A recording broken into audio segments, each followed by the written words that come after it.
and I hope you're all having a wonderful morning, afternoon, evening, or miscellaneous time zone. A special shout out, of course, to Post for sneaking in first and getting the best seat in the house. But as always, a wonderful evening to all of my guests tonight, to Post, to Dahlia, and to Chris. Hope you're having a wonderful evening, and Zordon, of course. Hello, Zordon. Hope you're all having a wonderful evening, and Coma, thank you for putting the lights out. Hope you're having a wonderful evening, though. Welcome, welcome. Pleasure to see you all. Having you on the background of that, welcome the Gunplug kit. Yeah, heck yeah. You got the high-grade gym, I believe. That is a wonderful kit. It's a very no-frills kit, but I mean that in a good way. It's a great kit for trying out. Is this something I would like or not? If you don't like the gym kit, probably wouldn't like other kits. But if you like the gym kit, great news. It's just a starting point. There's a lot more where that comes from, and a lot more complexity. Sky is kind of the limit in that regard. And speaking of skies, well, actually, no, that's a term. I thought I had a segue here. I do not have a segue here. Having a lot of fun with it. Oh, I'm glad you are. I really am. The gym is honestly one of my favorite mobile suits. The only thing I will say with that kit, like the smallest complaint I have with that particular kit, is the beam saber in the backpack is a bit of a weird connection. It's kind of just wedged in there without a very solid connection. You may want to give it like a little small dab of blue tack or something similar, but besides that is literally the only complaint I have about the kit, and that's a very minor complaint. Gym rules. All my homies love gym. We love gym in this house. We love the gyms. The gyms are great. Like, the Zakus are fine. The Zakus are absolutely fine.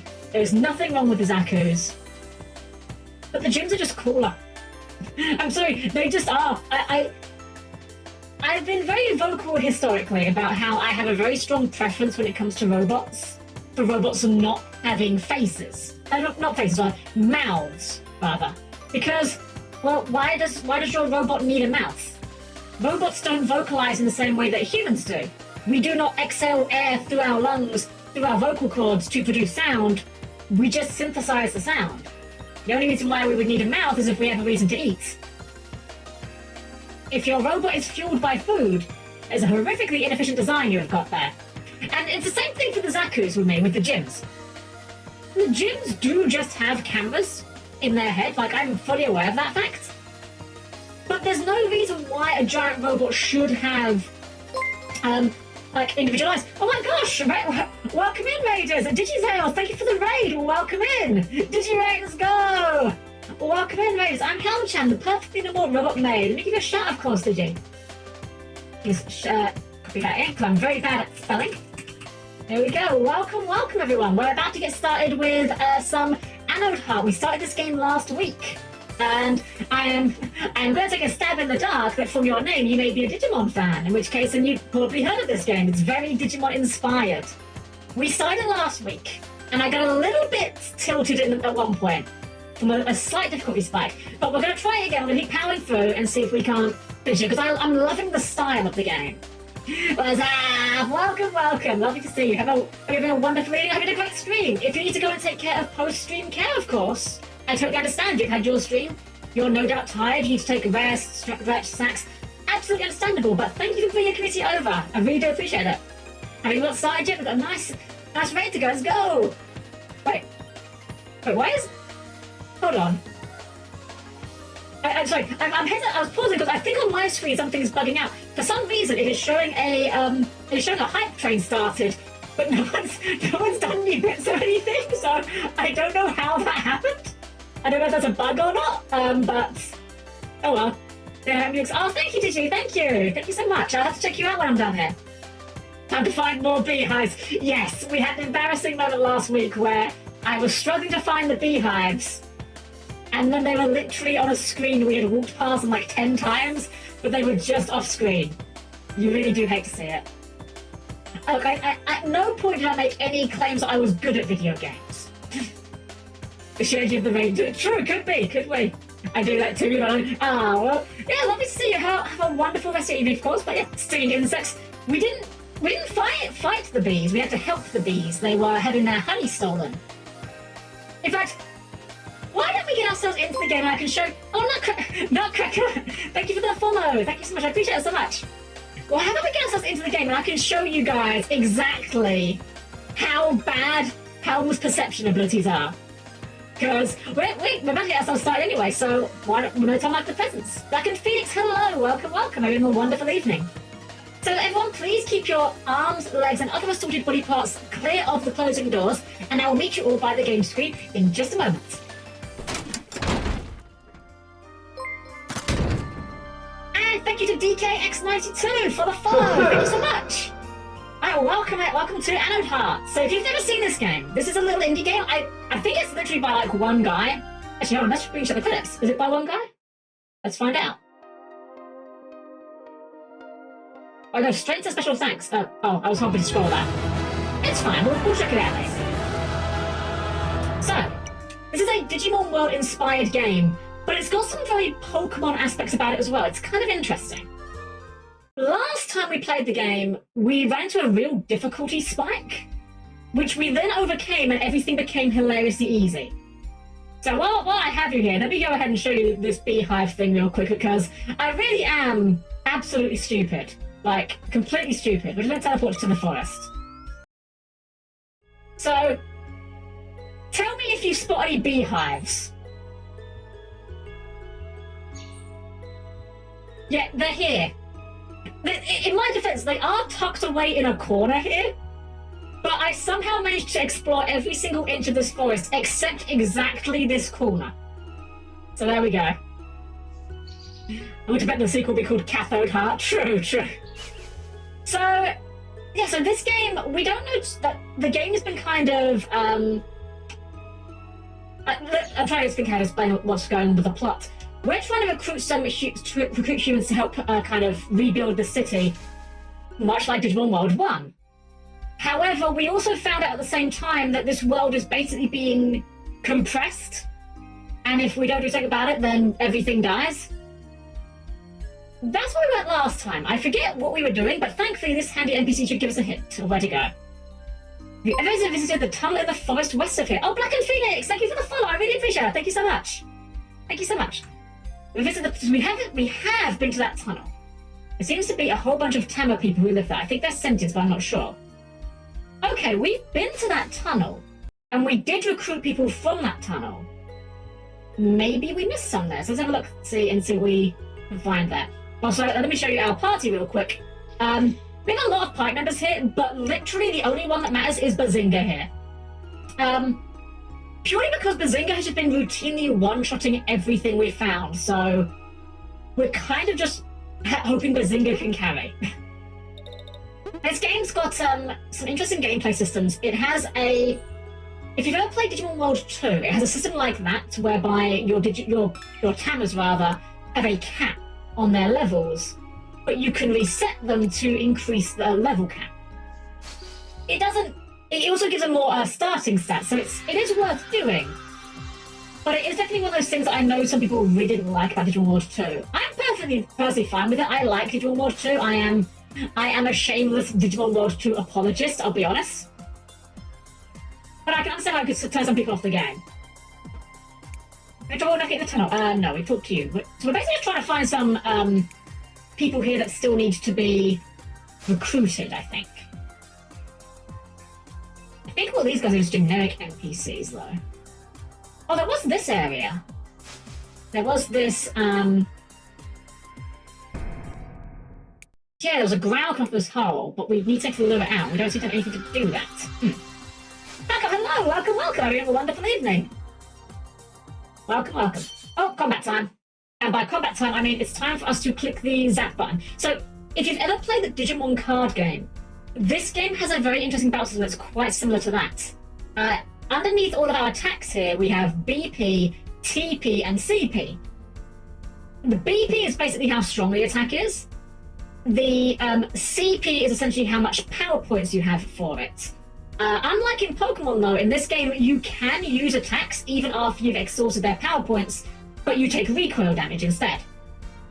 What is the most interesting part of this battle system, though, is the TP is time points. You can see at the middle of the screen, we've got the 12 there. Based on your Tama's speed, you will start with X amount of points, and every time you use one of your abilities, it costs you points. If you can go into the negatives here, but that will then give your opponent a bonus speed on their turn. It's a really cool system. Like, they're basically borrowed, if you like, from the Digimon card game. It's a very cool idea. Unfortunately, it's not the most balanced. I mean, first off, we're just going to destroy this man. 171 damage, that's quite a lot of damage. But one thing we've realised with this game from last week's stream is this game really rewards stats over levels. So even though, for example, Bazinga here is level 14, if we look at their stats, they have a 48 in Magic, which is their main attack stat, compared to, say, Magma Fear here, who's level 13. He's got... Actually, Magma Fear's a bad example, he's got a ton of strength. This guy here, as you can see, strength 18, Magic 7. He's only one level lower, but because you get to carry over stats between reboots, it can add up pretty quick. And I'm wondering how far we can get by on just having like 1 or 2 Tamas that just do a ton of damage. We came before, but it doesn't look like anything else here. That item? Water bin. Okay, that's a return to town item. It is in fact not toilet paper. True, very true. Very true. Also, Synth, hello, welcome. And hello to you as well, Bucky. You had a wonderful evening. So, I don't know what they were trying to direct us to here. Like, I don't know if maybe we can recruit the rest of the mice here? Have a look around. I work on a single brain cell in the strength set. True. I love meat strength builds. When I was very young, I used to really love mages. I used to always be in anything, doesn't matter what it was, MMORPG, tabletop games, I would always play a mage, without exception. Don't know why, just always been my favourite thing. But kind of in the past, like, 10 years or so, I've come right around the exact opposite way. I still like mages, I have nothing wrong with mages, but give me a choice, I would much rather play a martial character, big stompy heavy armour, big old weapon, maybe like a polearm or an axe, big old shield. That's my ideal one. Oh my gosh, Meteora, thank you for the raid. Welcome in, raiders. Oh my gosh, Helm-Chan Joe, set sail and rail to Helm-Chan stream. Beware, mateys, for the tides of support and possibly so shoot much upon me. Ah, thank you so much. And Thunder Nugget the Terrible, wonderful name. And thank you so much for the follow. And give you a shout, of course. Hope you had a wonderful time with your stream, whatever it is you were up to. Give you a shout, of course. There we go. There you are. And Thurman, thank you as well for the follow. Welcome in, everyone. We're playing some Anode Heart and Crazy Games 10 as well. Thank you as well. Thank you all for the follows, guys. Really do appreciate every single one of you. Hope you're having a wonderful evening. Lovely to see you all. We're playing Anode Heart. This is a Digimon World-inspired indie game. It's... Last week I got slightly timid by a damage spike, but we're giving it another try. We're sticking with it and see what we can do. So, welcome in. Have you come to play some Shovel? Right, they mentioned Shovel before and we couldn't play it. And it looks like we still cannot play it. There must be a way we can play Shovel Ball, surely. There's no way they would just tease a minigame like that and not use it. I'm curious what we're trying to find here, though. We were pointed back to this tunnel saying that we could potentially recruit some people here, but I don't think there's any unique NPCs here left. The first one, which you come from another layer. Okay. But... do you have anything to say? No? You just love being in the tunnel. Fair enough. Unless maybe we have to go to the guys that were digging. There was some people digging in the tunnel elsewhere. We just hit this. Wait. Shovel Ball. We didn't have a shovel before. We have a shovel now, don't we? We do have a shovel now. Okay, darn. So much for that theory. I was thinking maybe we had to shovel the ball. Enning! Thank you for the follow! Welcome. Huh. Yeah, this felt like this would be like the solution here, but I guess not. I guess some items, but we don't really need the items. And my demon item was a slashing version of a rapier called a saber, which my Gloomstalker Ranger is going to be using. Thanks to some enchantments, I can, as a cold damage, a DC 13 con save using a opponent. Nice! Oops. I have to go up into the ladder there. I can design. Oh, well, thank you very much. Thank you so much. Pleasure to meet you. I hope you're having a wonderful evening, Thud Nugget. Wonderful name as well. I love the name. Okay, let's have a look-see down here. If there's no one down here we can recruit, I genuinely don't know where we're actually going to be, where we're meant to be going to right now. So, there are these guys here. We helped them out. Maybe they've dug further in the cave? No, it's still about where we were before. What do you think, Asai? Other dirt, sure is. I actually even get past this guy. Like you guys. Anything to say? Red metals and minerals here. So there should be some here. Okay. And busy, and you just like make noises, right? Nee. Huh. Okay, well, I don't know what we're being pointed towards the tunnel for at this point, I'll be entirely honest. Not a great start for the stream, I'll be real, but you know, it is what it is. We recruited a couple of NPCs from here earlier. Maybe they want us to go and talk to them? Let's find it. Let's have a look-see. Go back to town. I remember there was another NPC we found just at the end of last week's stream who was, what's the word? They said they were going to like a haunted house of sorts. If we can't work out anything else to do with the mice people, maybe we'll go and follow up on that lead. Toast, hello! Good to see you back on this, lass. I want to give it a try. Like, I wasn't not having fun last week. I just got really tilted by that one difficulty spike, but I'm hoping we're past that.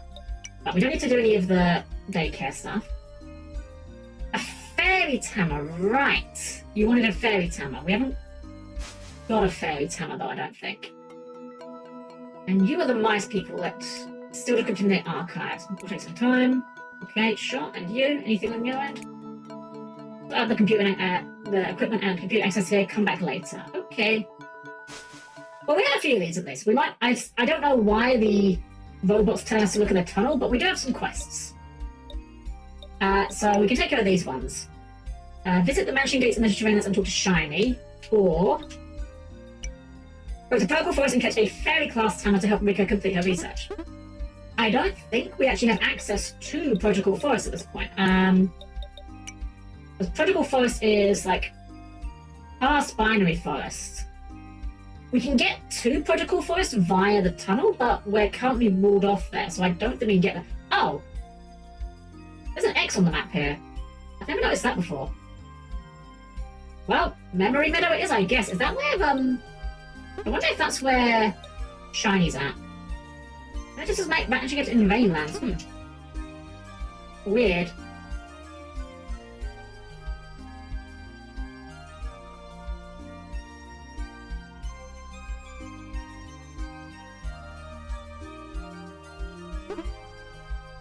Okay, hello, welcome. Have a really good evening.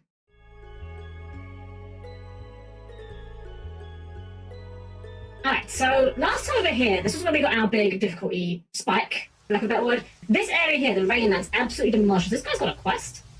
Hi there, we're looking for Widget. We dug up this strange artifact, so Connor told me to give it to her. Oh. Yeah, we know where she is. Okay. Well, shoot, I guess we solved our own problem. I have something for you. One of our miners came by early to deliver an old tech piece. I was able to restore its core function, and it looks like a debugger of sorts. This was literally what we needed. We literally needed this item. Turn around for a moment. Let's see, okay, it's SCSI compatible. Unlocked debugger. This gadget is an automatic tab, so it won't appear on your gadget screen. If my educated guesses are right, you should be able to now walk right through the glitchy map areas. I know I've seen one back when we broke through the tunnel in Protocol Forest, and where did I see another one? Well, I'll leave it to you to find it. Right, that's what we needed. That is what we needed. We needed the debugger, and I couldn't work out where we were meant to be getting it from. Now we've got that, we can go to, well, a few different places actually. That's opened up a couple of options for us. Let's go ahead and take care of the one in the Rainlands first, the quest here. So last time we were here, this area absolutely demolished us. This area is the area that taught us levels really don't mean a lot, because some enemies will just destroy you even if you have levels. You're a person. A lot of water around here. Oh yeah, you already told us this. You've collected enough recruit cards, the gate will now unlock. So this must be the mansion, I'm assuming? Rain Garden, okay. Ooh, it's new people. Oh, it's robots. Suspicious activity alert! Suspicious activity alert! Executing data form battle programs. Oh no, not an enemy. Anyway. Yeah! We just gonna see how far we can go with Bazinga Sweep here. Failed to subdue, sending Urge to death, null, not found. Then I want to fix that, buddy, that's not great. Got a small floppy. I don't even have to make a joke about that. I do not need to make a joke about small floppies. You are already making a funnier joke about small floppies in your mind than anything I could possibly come up with. So I'm just gonna let you guys laugh at your own jokes. Oh, Gecko, Zap. Yeah, we might be a little over... Oh, they have another one. Okay, Powered. Wow, actually survived that? Okay. Bash. There we go. Wow, I can't believe we actually had a fight where we didn't win in one attack. Dang.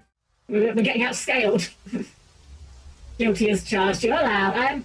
I am not one to judge. As someone that loves goofy and terrible jokes, I am not one to judge. Great joke, Helmsworth. Maybe a small floppy, but it's got a hard drive.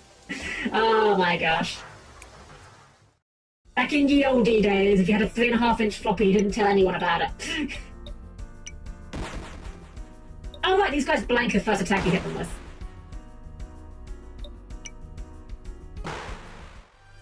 Yeah, just delete.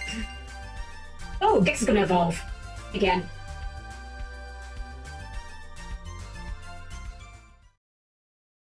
So this is our Gex the Jam, who is unfortunately not very good, but we're sticking it out with him anyway, because one thing about the Helm-Man they need to be aware of is that despite how many old Yu-Gi-Oh cards say accept Frog the Jam, we always accept Frog the Jam here in the manor. Even if we're not playing Yu-Gi-Oh! It's a trap! Oh no! Not something we can destroy. Please tell me it's not something we can destroy in one hit. Oh, actually got the ambush on us, that's fine. I mean, we just counterattack here and kill them, right? If they don't do anything. Alright, bash to whiff their attack, and then zap for the game. Sure. VRAM chip. What does a VRAM chip do in this game? Oh, let's see. Party, use item. VRAM. Oh, increases magic by 1. Heck yeah, we are definitely giving that to you. As your main stat. In fact, we have some potential to spend. In this game, you gain stats automatically by leveling up, but you also gain potential points that you can put into your tanners to power them up. The small number in brackets is how much potential you need to use. So it would only cost us 3 to raise our strength, but we literally don't care about that. We just want more damage, because you don't kill the opponent unless you do damage. So we're just going to keep raising our magic as high as we can get it. Oh, Zetaro! Zetaro, thank you for the subscribe! Welcome, welcome, welcome! Hope you have a wonderful evening. Lovely to see you as always. What was the deal with Frog the Jam again? So Frog the Jam, for the uninformed, for those of you who are fortunate enough to not play Yu-Gi-Oh! Frog the Jam is a famous Yu-Gi-Oh! Card because his name was mistranslated, sort of. In Japan, the card that was called Frog the Jam in the West was originally called Kairu Slime.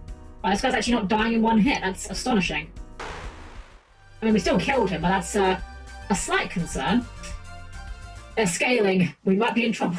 Yeah, he's called Kairu Slime, which roughly translates to Frog Slime or Toad Slime. When they localized this card in English, it was called Frog the Jam. The problem is that in Japan, they later decided they wanted to make a whole group of frog cards called Gairu cards. Kairu Slime does not contain the word Gairu, which I am probably butchering this pronunciation. I do not know Japanese. I just know funny stories about frogs. Because Kairu is not Gairu, Kairu Slime was not part of the Gairu archetype. But the frog archetype couldn't include Frog the Jam, for the same reason. As a result, for years, lots of Yu-Gi-Oh! Cards that were part of the frog archetype had to contain the text that said, "Accept Frog the Jam." Things like, you can special summon a frog monster from your deck. Accept Frog the Jam. Oh, just a free heal? Sure. I'll take that. And that's literally all it is. It's not a particularly funny story. Like, it's just something that I have just got a very irrational attachment to. And I just think Frog the Jam's just a cool little guy. He's just a little goober. I actually own 6 copies of Frog the Jam in real life. 3 of them are in English and 3 of them are Japanese.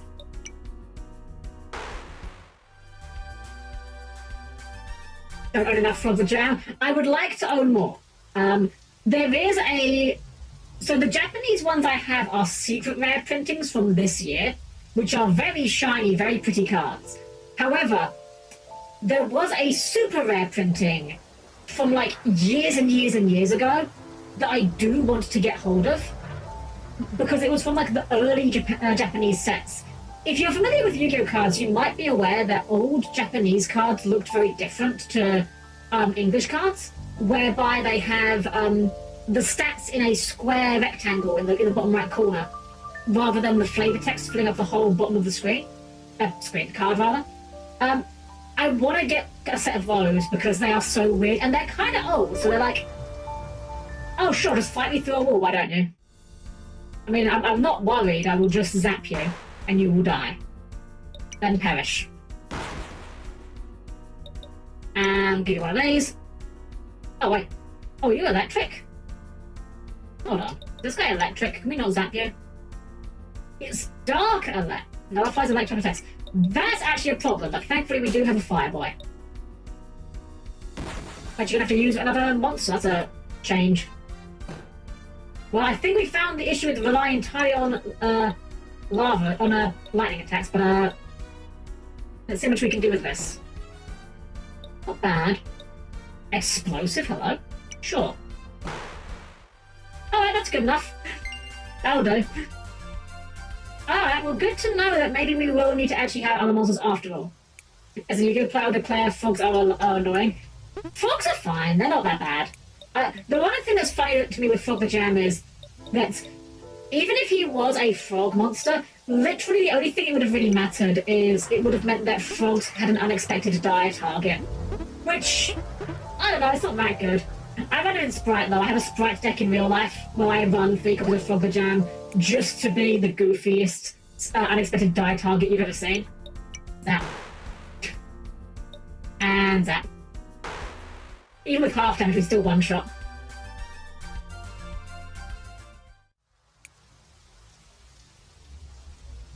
I want to say as well, minor complaint here. This is not a unique complaint towards this game. Don't put mazes in your game. Don't do it. No one likes mazes. Mazes are just not fun.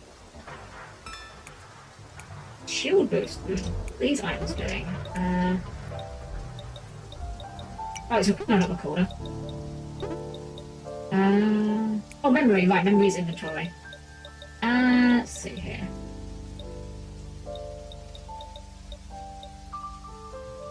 It's armor 10 when used. Okay, so that's a battle item.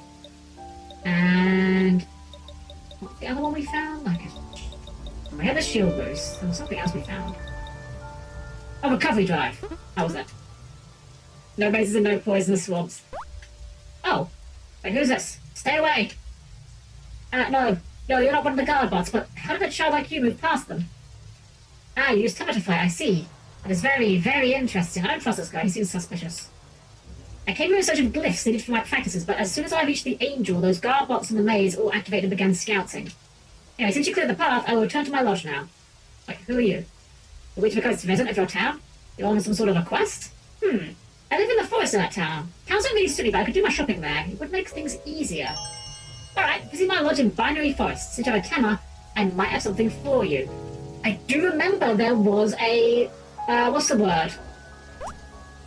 There was a little tree in Binary Forest that...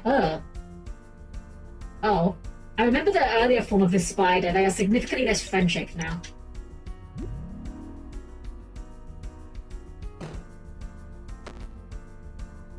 Alright, let's just zap for the win, I guess. Double zap for the win. There we go. More level ups, more points, more magic. Spiky Core. Means spikes at the start of your turn, spikes at the start of battle. I don't know what spikes are, but I'm going to assume that's probably like a you hit me, you take damage kind of thing, which is... I don't know, I don't love those kind of abilities, purely because I'd just rather kill the enemy in the first place. Alright, so we got teleport. I guess that was all there was here? Oh. I mean, fair enough, we got something out of that, so let's go and investigate. Let's go and see what the, see what this individual has for us at their lodge. One thing I will say for this game, at least, the exploration doesn't take forever. Like, it's not too long to get from one part of the world to another so far, which is one thing I don't like about open. It's been like kind of open world, but just generally open world games. I don't like that aspect because those unlocked. Go inside there. Yeah. I don't know. I just don't think that it's fun to just hold it up for ages to try and get somewhere. Oh, you got a bird. Who goes there? Oh, it's you. Say, something's been bugging me. Are you a mechanica? Yes. I knew something was off, but I couldn't put my antenna on it. One of a kind mechanic, eh? Was it an alchemist like myself that made you? I wonder. Right, sorry. It's kind of because I promised you something. Yes, give us something. This is perfect, yes. Open this drive, execute that script. There, hum. I installed an add-on to your visual program. I made it myself. What's that? You're confused? Nothing's different? Well, of course, there aren't any free-floating glyphs here. The add-on will enable you to see and collect alchemic glyphs scattered around the layers. Oh no, this sounds annoyingly like a crafting system. Right, you don't know anything about those. So in essence, they are snippets of hidden specialized code. They're all part of a larger mod program that implements alchemy and associated procedures. What has that got to do with you? Well, with the right combination of glyphs, I'll be able to do modifications on your Tama. I think analyzing glyphs is also for my research, so how about it? For starters, collect 3 unique glyphs and bring them here.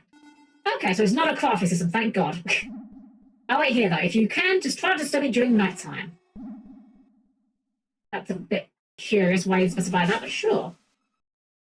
Alright, well, we've gotten... Oh, this must be a glyph, I'm assuming. Okay. So, I said thank God when I realized it wasn't a crafting system. I hate crafting systems in games. I have yet to... Okay. With exactly, like, the exception of games like Minecraft, where the crafting is the entire point, I've never played a game that has a crafting system that felt good and fun, as opposed to an obnoxious chore.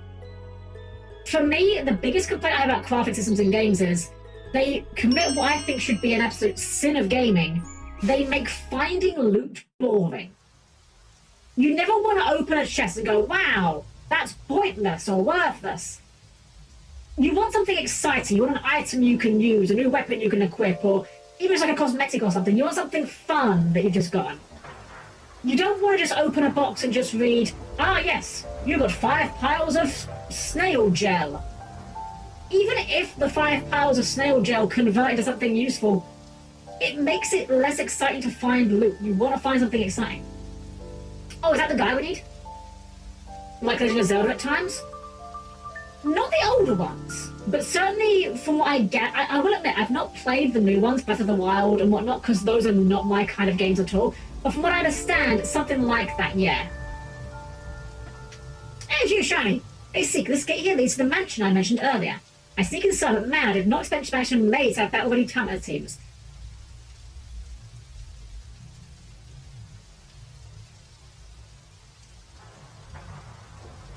Moving on. My Tama have all reached max levels too, so I think I'll need to reboot them. As you know, Tama's stats get rated potential, and their max level increases through reboots. That is my main strategy for power up. Well, anyway, I think I'll go to the marsh next to train up. Oh, if you want to do the same, just go down to the lower bits and then go east. That's where the marsh is. Yeah, we've already been there. We've already been there. We may have, like, sequence broken here, slightly. What's going on? I want to see how tough they are. Oh, it's a spooky place. I wonder if there's some ghosts here that are looking to play some tricks. Got turned off of Rogue Galaxy when I went to the factory and had to go around and get the materials. Yeah, exactly. It's just so annoying. FF16 did this as well.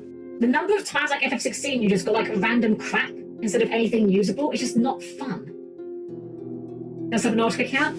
I've not played Subnautica, so I don't really know that game's systems very well. Ooh, a glyph there. Yoink. There was a lift, however you don't have access to it. This is very ominous music, by the way. We have to prepare meals for the upcoming guests. I think they're coming from Rain City, so there must be someone important. Let's see. Miss Ashley doesn't always see eye to eye with her sister, Lady Lena. Master Ilya is usually the one that steps in when their arguments get too heated. I started working here 3 months ago. Lady Grywolf offered me a second chance at life here in the first layer, and I'm very grateful for it. This area is certainly very, ominous.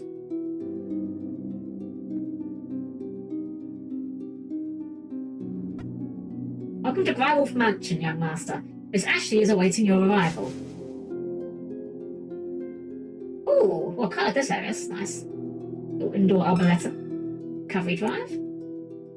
Also, very minor complaint. This is. I am nitpicking now. We are definitely nitpicking. This is absolutely not a huge knock against the game, but we could do without the second button press that says it was stored in memory. Just saying. The part filled with salt, a seed has been planted in it. It's an old stone statue of what appears to be an angel. You can heal here once a day. Okay, good to know. March is awaiting input. Unlock. A blue key is required to unlock the gate. Oh man, we're playing Doom now? Hell yeah. What's going on? I'm switching to someone else's screen again. Oh dear. Hope you had a great evening, Maxwell. Let's see. Over here. Chris is looking in the mansion. However, it doesn't seem to be staying in one place. That's an interesting interpretation of hitboxes. This door is locked, so we need a blue key. Doesn't seem like anywhere we can get a blue key, though. Guess we must have a key around here somewhere. Empty. Wait, there's the ghost. Whisper. Oh, it's cute. Oh, it is very cute. I am almost going to feel bad about murdering it. There we go. I'm sorry. Yes, you can join. You can definitely join. You are very cute. Very, very cute. Kind of has like, it reminds me of ABBA from Guilty Gear. Her old design with like the red hair over one eye. I'm so happy that ABBA got added back in. Yomi was really excited for that. And I called it. I was correct. In less than a week, people wanted her old hairstyle into the game. Are you enemies or just decoration? Okay, just set dressing by the looks of it. Well, we did get 3 glyphs doing this, so let's go back and hand those into the alchemist guy and see what he's got for us. I'm wondering if he gives us like new skills or like stat upgrades or what. Maybe like equipment, I guess, could be an option.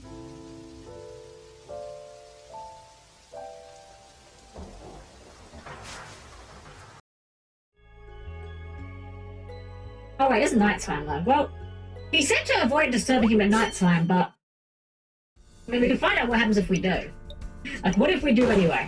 Then it's time to do it on Maelstrom. We're going to be great even with it. We have a nice time with it. Okay.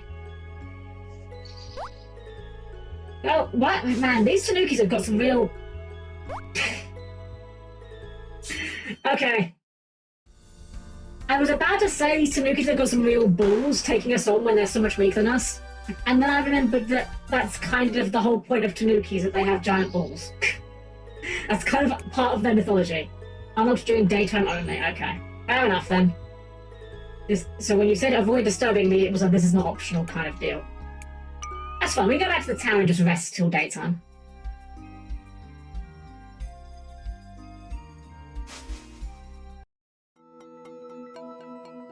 Yeah, exactly. I remember when we went to Japan a few years back, me and my friends. One of my friends just like burst out laughing when they first saw like a Tanuki statue with like giant balls. I'm not gonna pretend that I didn't find it a bit funny, but he found it really hilarious. Alright, daytime. Alchemist man, we have there's some fiber as well. I think it's something to do with about the fertility of small animals or something. I guess considering how infamous rabbits are for breeding, I guess that makes sense, yeah. You're back. And what's that? You get 3 unique glyphs? That's exactly what I asked for. Just a second. Yes, the Codex program should now be active. Oh right, nothing changed again. Well, I'm not sure if you ever crafted anything, but if you try crafting items now, you'll be able to craft more stuff. You need to expend glyphs though. It is a crafting system, okay. For example, crafting a shield generator from shield boosts should now be possible, but it will cost you 1 glyph. If that's not something you're interested in, feel free to ignore it, of course. We'll play for more glyphs. If we can find 7 unique glyphs, I'll be able to install a new add-on that does certain transformations to your Tamas text. Now that sounds interesting. We'll keep an eye out for that. Alright, well with that said, we've got the debugger. We can go into the other forest now. So let's go have a look there and see if we can find a fairy Tama to bring along our quest. I have no idea what food we'd have to give a fairy tamer to appease it, but we'll figure it out. Mick Fister! Welcome, welcome, having a wonderful evening, welcome in. Oh, sorry, Mike Fister, sorry. I missed the I when I was reading it. Mike Fister, welcome in. So I think we go this way to get that.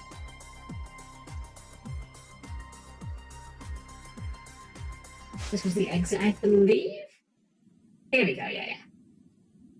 Now we've got the debugger, we should be able to go across the bit of bugged terrain here. This little buggy bit here. There we go.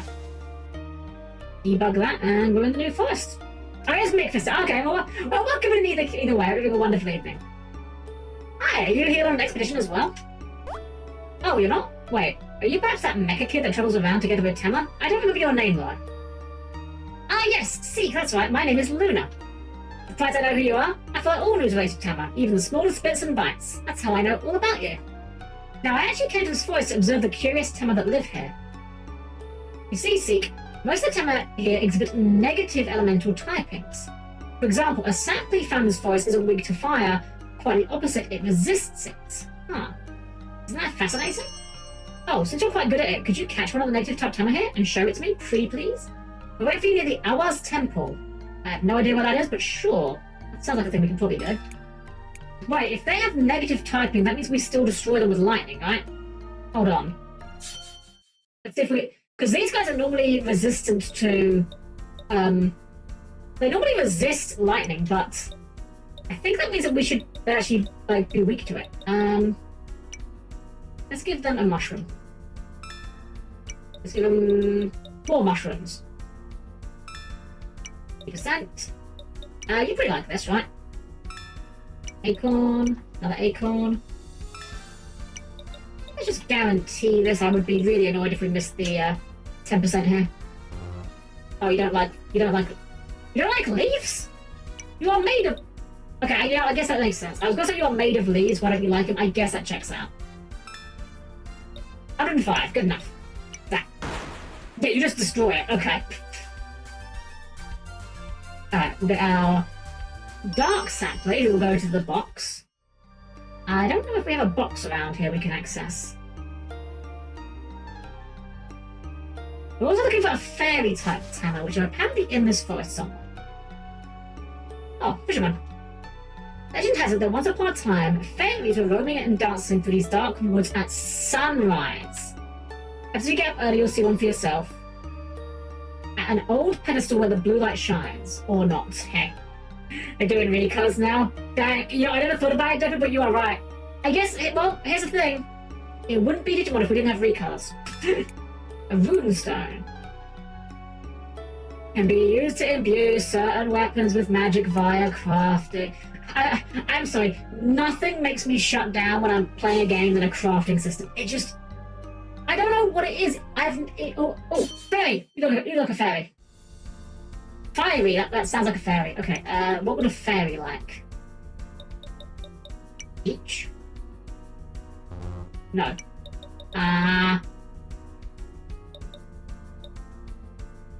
Beta nutrient?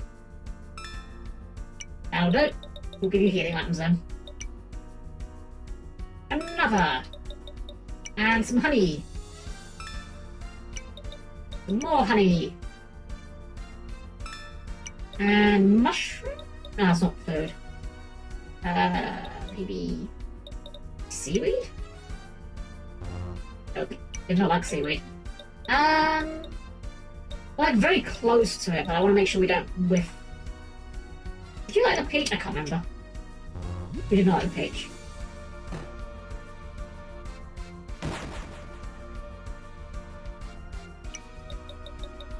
It's something we can give you. Seed? Battery? I'm losing blood support here. Anti-venom?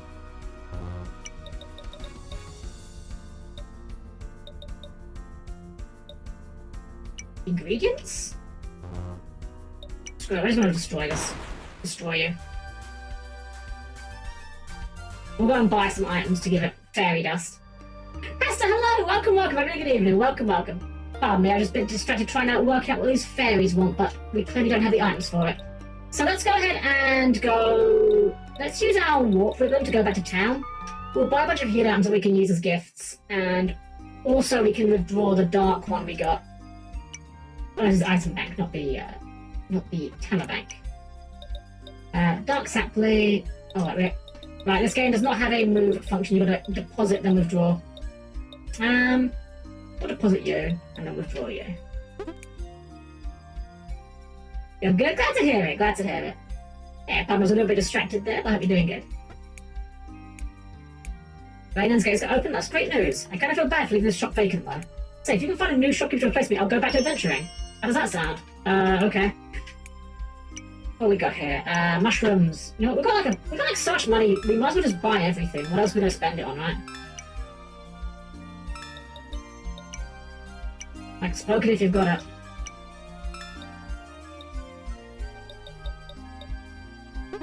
Oh, wait. What do you do again? Sell food. You know what, that's probably something that they'll also want to get as a gift, so I'll just buy all your food. Oh wait, you were here now. I'm stationed here now. What's your name, by the way? Zeke? Okay, my name's Hannah. Nice to formally meet you. You know, this place ain't that bad. Lack of tanukis make it immediately 20% better. As you can see, I have my BB hives up and running, and I was thinking, I'll give you one free honey sample each day. If your Tema likes it, you can come back and buy more. This exclusive deal only applies to you. Sounds good? Alright, so yeah, we'll take free honey. Absolutely, and just nick this battery from wherever this keeps coming from. Alright, so we've got the Dark Tema now. We need to recruit a fairy, which we might have missed the timing on here because it's kind of gotten past morning. That's okay, we can take care of that later. Actually, I doubt it, but you don't count as a fairy, do you? Maybe Acorn Tema, okay, never mind.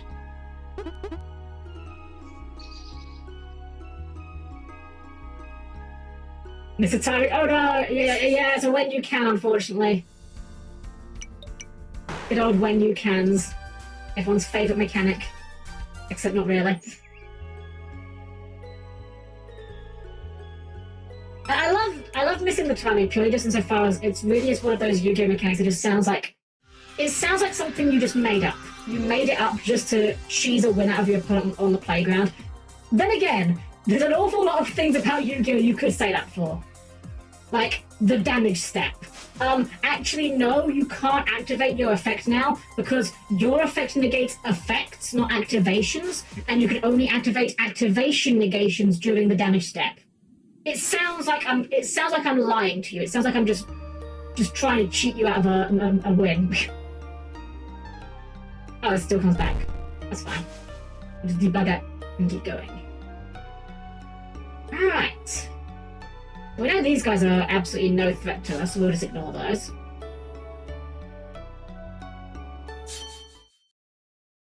Mom, can we get Phantomp? We have Phantomp at home. Phantomp at home. Phantomp is dead. Well, that also poses 0 threat. One of the Awars dropped this spear item. It's an upgrade item, so it'll be useful. Do you want it? Sure. Don't know much about it, but I heard you can equip these upgrade items to your Tema. Some might break when you try to unequip them. Most should be unbreakable, though. This is the kind of tutorial we really should have had a long while ago. We've found tons of these items so far, but that sounds like something that would probably benefit this guy. Contact attacks gain Pierce 20% effect. I have no idea what that means, but we'll give it to you anyway. Many of my friends play Yu-Gi-Oh back in school, and it is so complicated, I just never could understand what was going on. Honestly, Thunder Nugget, you're not... do not feel bad about that. Yu-Gi-Oh is a monstrously complicated game. Part of that complication is why I do enjoy it, but you are 100% valid for not having a clue what's going on. The game... It sounds largely like nonsense a lot of the time, I will be real. Input, unlock. Oh, we can't just use this one. But we still don't know what these are about. We haven't got anything to do with that. Giant monitor. Nil Traveller. I am from the Awas tribe. We have claimed this forest as our territory, but we usually don't do anything if someone trespasses. Just don't go to the temple. That sounded like a threat. Alright, fairy. Let's get a fairy this time. We've got a bunch of gifts, so we'll give you, like, honey. And we'll give you some mushrooms. And we have some more mushrooms. And some more mushrooms. This is how you acquire more tammers in this game. By giving them gifts, you raise their friendliness meter. And when it's at 100%, well, not when it's at 100%, at the end of the battle, they have a chance of joining you based on that meter. So by maxing it out, this basically guarantees we can get this fiery. Got some fairy dust. Yes, join the party. At this point, Yu-Gi-Oh! Can't be easy to be experienced. It really does. And here's the thing, that's not even necessarily a criticism of Yu-Gi-Oh! Like, I think a lot of competitive games have that aspect to them.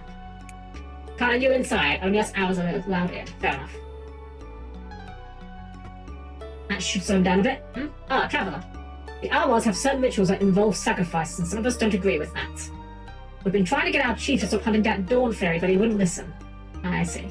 Did you get a negative type hammer? Oh, show it to me, please, please. Oh, you're still... Wait, we have got one. Is it because it's in our back row? Just put it in the front. It's so fascinating, isn't it? Seek, what I didn't tell you is that I also measure immortality of my own. They give me confidence to travel on my own, so I want to challenge you to a tower battle. Please accept my challenge, Seek. Sure, we'll fight you. It's actually my first time out, so go easy on me, okay? No. No. I refuse. Dagakotor. Oh no. Oh no. M-Pen. She's playing Flo. Psycho, hello! Welcome, welcome. Very good evening. Welcome, welcome. Alright, let's see how much we can do to this silly penguin. Just obliterates it. Oh, I don't like this one. I don't know, this one... no, not a fan of that one. Okay, this is good. I like this. Piper Pillar here, this is a good boy. I like him. I'm still gonna zap him to death, but I like him. He's a good boy.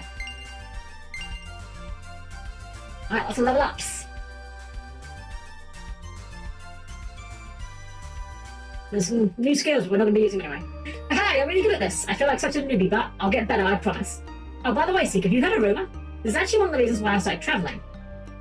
The tower is so rare that no one's managed to see it up close, let alone tame it. Many believe this might be a singleton. In other words, a single one of its kind. On the net, these sort of tammers are referred to as mythical tammer. Would it be cool to see one with your own eyes or senses? I know, right? Oh hey, let's start a little competition. It's gonna be difficult, but I want to find that mythical tammer. Let's see who can find it first. Oh shoot, I have a date in Snowland soon, so I have to scramble. I'll see you around, okay? Bye, Seek. Alright, so Legendary's confirmed, I guess. Let's sort our party back up. We want Gex back in the front. There we go. Let's actually check our party, I think. You've still got 19 level, levels to go for you max out. There's some more potential though, so probably like... maybe HP? Nah, magic. Damage is down is king. Potential for you, we're going to raise up your strength, because that is your main stat. And for Gex, I don't even remember what Gex was doing. What was Gex doing? Magic? Brutal, brutal, brutal. Mostly brutal, okay. So probably mostly physical, I guess. Let's spend speed. I think he doesn't get his upgrade. Yeah, he needs to be level 20 for that. He ain't going to make that either way, so we'll just keep leveling up for now. This way, Mount Nexus. We've not been pointed toward Mount Nexus yet, so I don't know if that's a smart idea. I don't want to go somewhere in over our head, get a wall, and just repeat what we've been doing. Well, we've got a couple options actually now. Oh, wait. Memory Meadow. Oh. Excuse?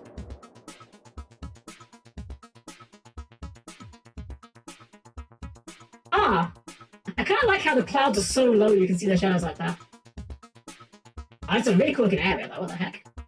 Very big Digimon vibes. Ooh, 12, or 11. Hey, stop! I know it's just when I see one. They're usually metallic and running around aimlessly, yes. I see. What if we zap? What if we short circuit? And then what if we, like, just, like, direct current? Alright, good enough. That'll work. I like speed from that fight, though.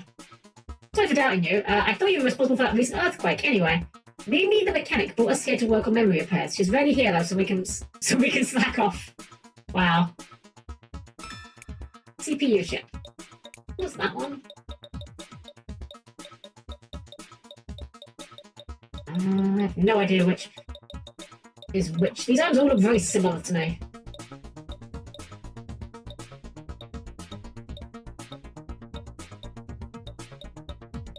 Oh wait.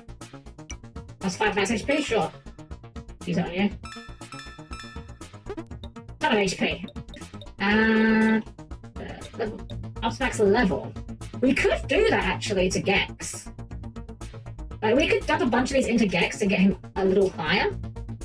But I think we'll hold fire. I think we'll use that probably for Bazinga. Because like Bazinga's already got like Bazinga is our win con currently.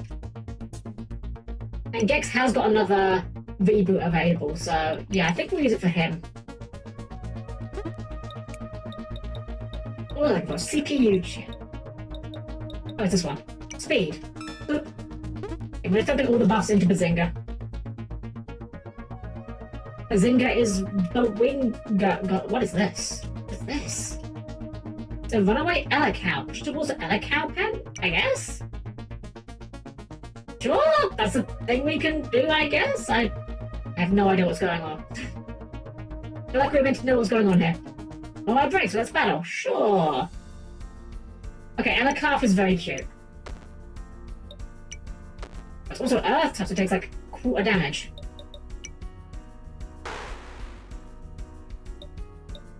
Okay, we'll actually switch into you. Oh, okay.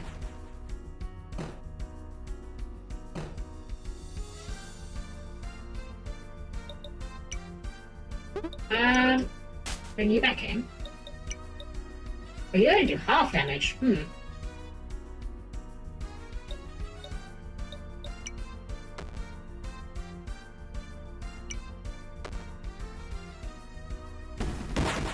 Ow. Wait, what about Gex? Because Gex does water.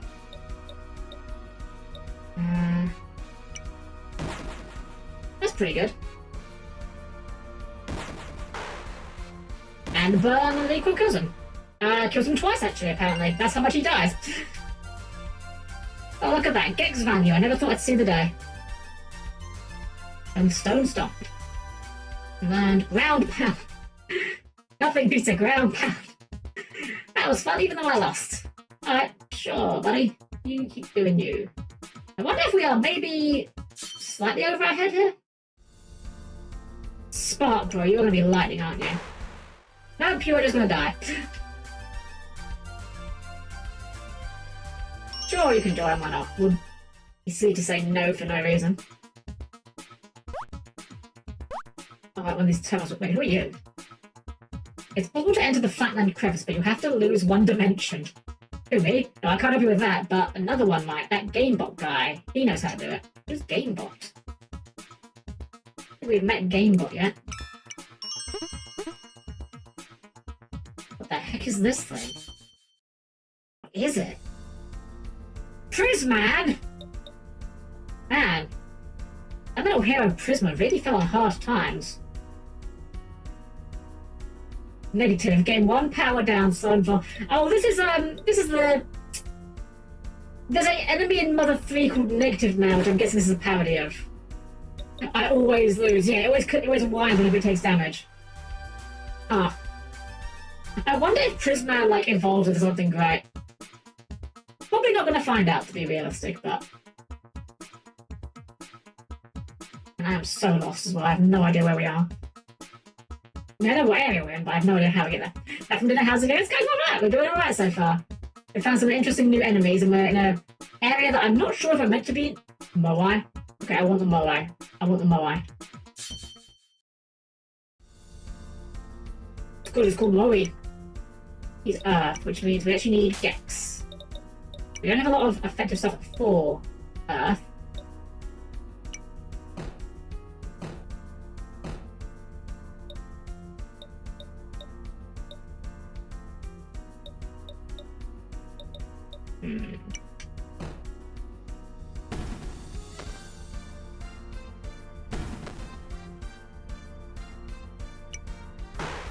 There we go.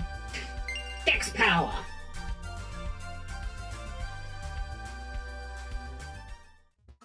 Alright. I think we are realizing in real time the punish of having a character who is having all our strength in our lightning character. That's okay. Gex seems to be very good at speed, so we'll wait some of that a little bit. And you know, maybe we will actually. I get that. I'll figure out Raisy's level cap up. Banana. You gamebot. Buy something. Deal. Ram steak. Warp ribbon. Recovery disc. Right. Katana. Increases strength by 10%. Hold on, that's great. Decreases strength power by 25%. Increases magic power, yes, immediately. Gives no heal, okay. Uses XP gain, that sounds good. Oh, I'm going to space, hold on. Right, let's give you the katana. And then for you, let's give you one of these. Because, I mean, we don't care about your strength, but like 15% more magic power, that's going to be huge. And then we'll get the... Piece of strength, yeah, take that. Wisdom, let's something like that. Wait. Liable to Devi Bomb only. After that, will evolve into Beelzebub Bomb. Ah. Interesting. Let's get one of these as well. Give that to Gex. Because we want to just level up as quick as we can. And we'll give... Actually, no, we'll give Gex the strength up as well, because Gex is also strength-based. Right, give that to you as well. Was this area we should have been in before? I don't know when we're meant to be going to this area, to be honest. I just kind of wandered here. We are the main 10. We maintain. Get it? I get it. I get it. Even with like quarter damage, I think we can still kill her fairly quickly. Oh, Sparkle, you must die. Boy, got a Gex here.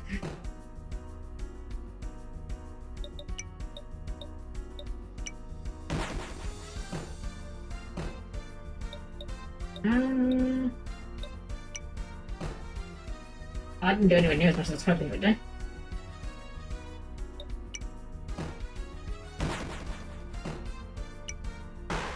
There we go, good enough. Hey, Gex of luck. My joke was terrible, perhaps that's the reason why I lost to you. Really, that is the reason, and no other reason at all. Oh, there's other cows as well. It's supposed to be a bit angry. Try to push it towards the pen? Yes. And we mean battle it, okay.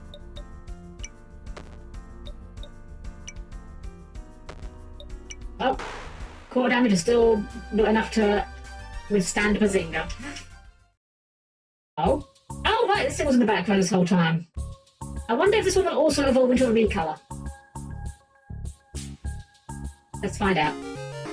Yep. Just literally evolves into a recolor. That's quite disappointing. Oh well. Oh, storage terminal. We don't need that. I do like these little flowers with like little monitors on them. That's pretty cool. It's a cute little design. Giant chip. Don't really need that. But we'll take it anyway, I guess. You want those new tower trainers? Is the cool new hip thing. Crab! We love the crabs. Crabs are great.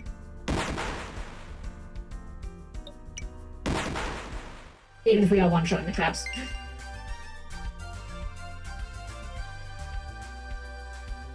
Heavy bash. You have no idea. Oh, a tower trainer. Okay, let's sort out your text. We want to put heavy bash near the top, I think. Replace bash with heavy bash.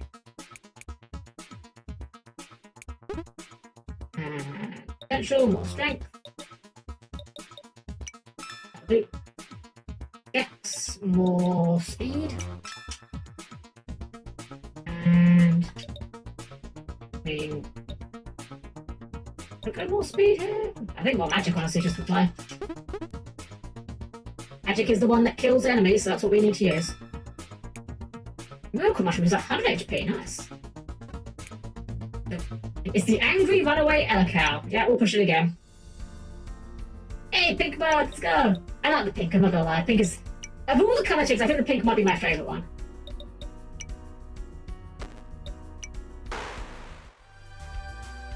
Go, easy peasy. So I don't know where... The thing that I'm slightly confused about is we're pushing these Elcows towards the Elcow pen. But I have no idea where that is or why we're doing this. No one has told us about the Elcows yet. I've seen some strange things here, let me show you. Is it stranger than this? Or this? And this? And then this? Oh, I actually didn't kill it.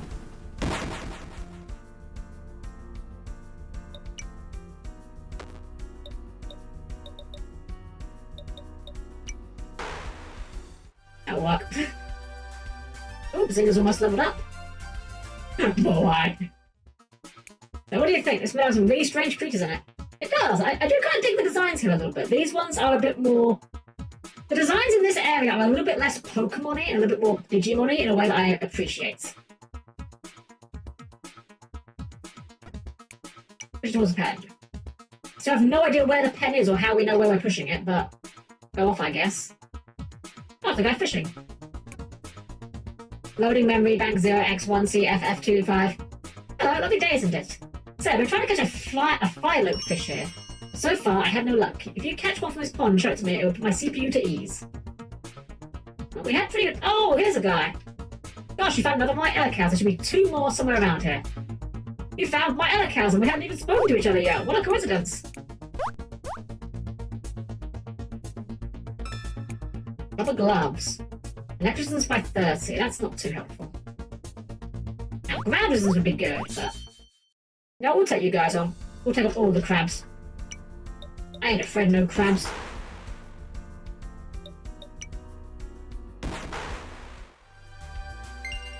Hey, the huts. I think we're nearly maxed out on Bazinga now, actually. Deep Dive Strike. Okay, that's a pretty cool name. We'll kill this crab because it's pretty quick. Draco Light Dragon, thank you for the follow. Welcome in. Have a good evening. There we go. Easy peasy. Right, let's have a quick look at our party real quick. So, Bazinga, you've got 1 more level than you. Let's see here.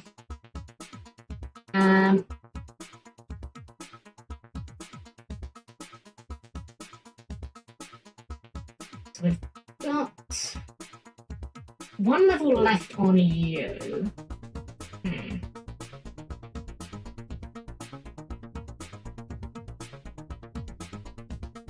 Yeah, Virgil was 20, so we'd need to get him like 4 levels higher, I think. With the we could do it. I'm debating whether it's worth it. Like, getting into his, he's 150 weight actually. We're even close to that. We aren't, but we can probably get to it, right? Let's see. You, I don't think you've got... You also need level 20, actually. They've both got a reboot left. I think what we'll do is we'll reboot them at level 16, and then we'll, what's the word? Then we'll try giving them some of the items that boost them up a bit, I think. I think that would be the play.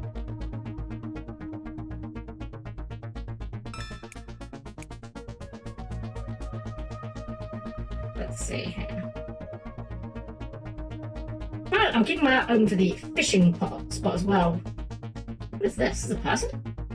Oh, hey, I'm Arrow. Nice to meet you. This will be a weird question right off the bat, but do you want to race me? No one's able to get more speed. So I've been kind of bored. I even modifies Ares memory to enable super dash tiles to help you run quicker. Race, yes/yes. Yes, sure. Give me a second. Enable the super dash tiles as promised. You step over a super dash tile, you get speed boost. It's pretty straightforward. All the way to the northwest end, all the way to the flatland entrance. Alright, sure, I have no idea where we're going, but sounds good to me. Oh. I naively assumed that the encounters might be off while we're doing this.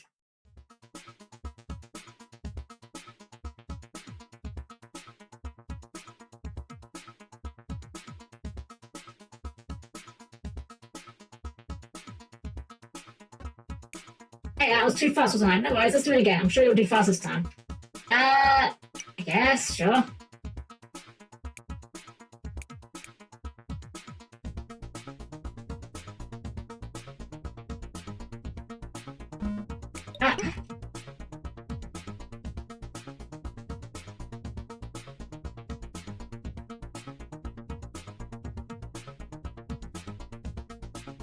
We almost made it there. Right again.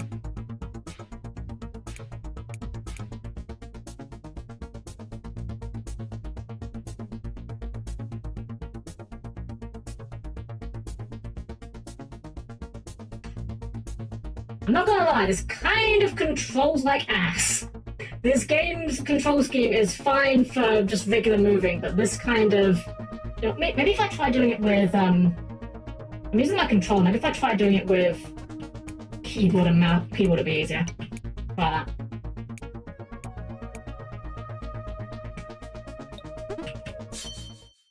Dang it.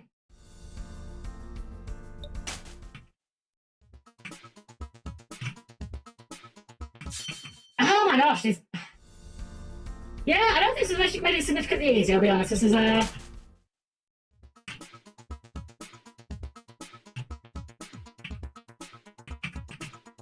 I'm not sure if it's one of those we're meant to come back here later with a thing or not, but, yeah, you know what, you can just wait here, frankly. Yeah, no. I'm good on this, honestly. I just realized, well, my display was probably going a bit crazy there because I put some hotkeys down there, I forgot about that, but... Yeah, this guy's kind of a bit, Okay. This is one of those things of don't make mechanics your game is not designed for. This game's control scheme is adequate for exploration and definitely not adequate for precision running. I'll just say that.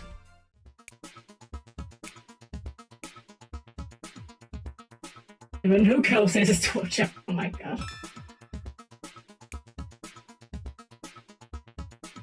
The only thing I'm wondering is maybe there is a, I'm wondering if maybe there's an upgrade, because we've got like this dash at the moment that like only goes a short distance, and you can chain it, kind of. I'm wondering if maybe we'll get like a better dash later, so we're going to try it then. Oh, Buzz! Hi, Buzz! Sorry, I was miles away there. Absolutely not paying attention. Welcome in, Buzz. Have a great evening. Welcome, welcome. Welcome to the Anode Heart. Darkstone, sure. That's one of these, cows. So we're missing one of these. Data cipher. Okay. Oh. What was that earthquake just now? Did you feel that? I did. Did you feel this? No, you didn't. Did you feel that one? Okay, you did.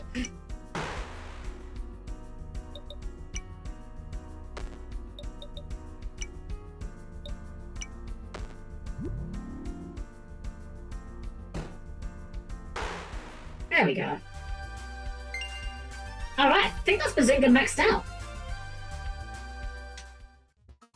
Earthquake, something bad must have happened. Luckily, there's always fun to return a battle or two. So look, see, Bazinga, you are maxed out and we can't reboot you yet either.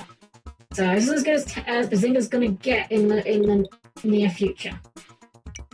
Oh, more damage is more damage. And for you, you're actually good. You have a bit. Yeah, we'll do that.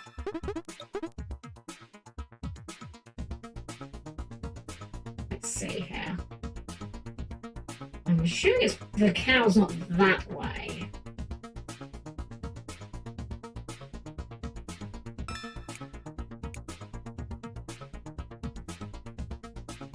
I guess we'll keep fighting you guys. Hey, you're suspicious. First an earthquake, now an unknown man, or whatever you are. I'll fight you! I like this one. This rainy is very cute. And now it's very dead. As is this one. And free for free. Okay, that should be our fire there max up. Alright, you're good. There's something happened at the hatch. I'm a bit scared. Magmafear is now maxed out. So let's go ahead and reboot Magmafear. It will be level 1 with 57 potential. Oh, right, hold on. We're spending the potential first, I think. I think this gives you more return on investment if we do it this way. Oops.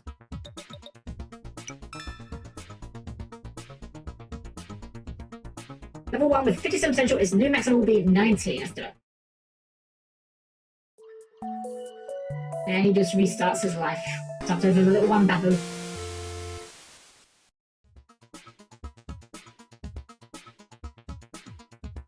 You know, I wonder, we could potentially get this other one. Seraphir with 20 magic. Could we get 20 magic with our 57 potential? Probably not, actually. We probably need even more. That's fine. We'll get to what he's good at. We want to get him to be a big... We'll get a Volcafear, whatever that is. We could just max the hell out of his strength, which honestly is very funny and might even be the play. Back that high, put some health in. Bit of speed. You're not very fast though, no matter what we do. That'll do. And yeah, Gex will reboot in a bit. And we say hello, welcome in. We're doing well. I have no idea where we are or what we're really doing here, but we're just kind of exploring and just kind of seeing where it takes us. We're looking for an Eleccow right now. There's one of those on the loose somewhere. We have no idea where. But it's got to be around here somewhere, right? Where could it possibly be? Wouldn't it be you? What's this over here behind the low eye?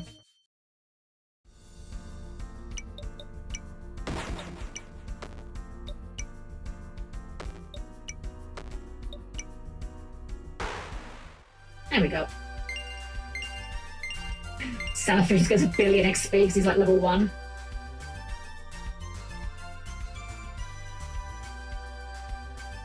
Yes, Moe can join. Moe is very funny. Curry Drive. Where is his last cow? Oops, I didn't mean to trigger that. That's fine.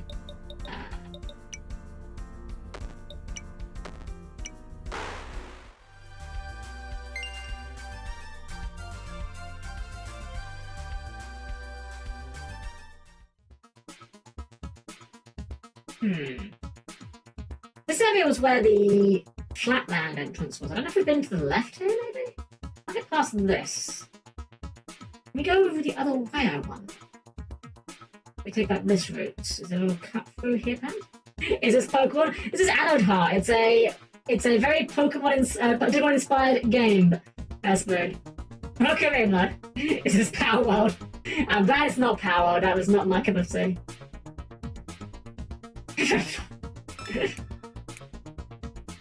Actually, it's Battletoads. You see, if we go here, you can clearly see this is a toad, and it battles. Therefore, Battletoads. Flawless logic. I just now realise it's actually defense values here. I literally did not realise there was actually a defense stat this entire time. Huh. Where's this last Eleccow is the question. That's the entrance we came in. I haven't found a fishing spot either, actually. This guy wanted a fish, but we've not found anywhere we can fish. There's still one out there, right? 2 more. Wait, did we not get 2 more of them? What? Oh, it didn't make it all the way back. It was just going towards it. I see. I see. That's 3 by Eleccows, but where's the last one? Oh, that must be it. I'll give you this gizmo. It's a transport core. It will enable you to interface with them dive terminals. Finally, we can figure out what these are for. Don't know what those are? Well, how do I put it? Ever see a suspicious hole in the ground, sort of metallic looking? That's a dive terminal. It connects to a fast travel network of sorts, and I know there's one terminal here that leads to a little secluded area. Our last Eleccows have gone there. Okay. We saw that dive tunnel. Well, there's one actually right here, actually. It could be this one.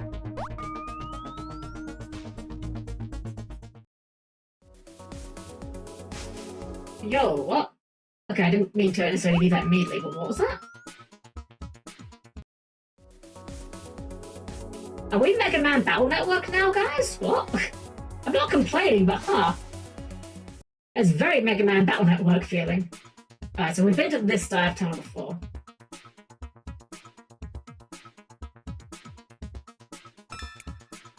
Check.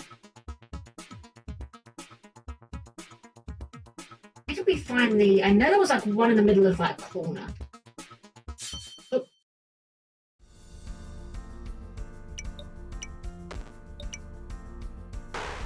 Zap for the win.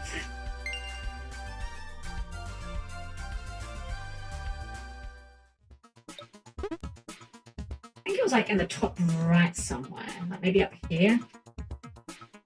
Definitely remember we saw one. Wait, is that fish? That would be indicating fish over there. I can't fish it, never mind. I'm just wondering now if maybe the fish indicator of this area might be a bit more esoteric than some of the other ones we've been seeing. Right, this is what I was thinking. This is going to be the one, right?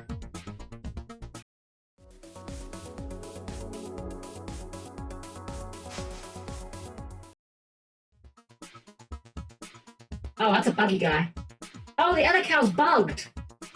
Oh, look at you in a moment. Oh, look at you in a moment. Make sure we've cleared everything else out. And manicle?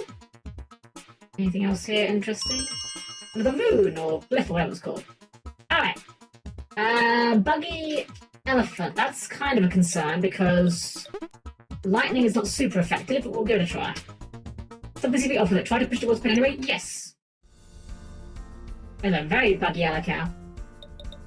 Anything about this one we should know? Gains 1 energy after using an electric tech with more than 3 BP. That's fine. You want to take like way less damage if we use that. What if we use Gex?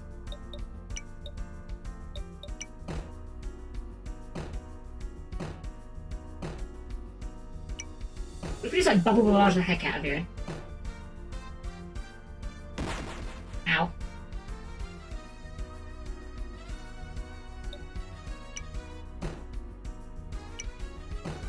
Gex may die here, that's fine. Gex is allowed to die. Oh, or we can just make it miss, because we've stacked so many dazes on it that he can't even land a hit. Huzzah! I heckin' love accuracy cheese! My favourite strategy is doing like no damage. That's okay, we can probably finish it with horse there.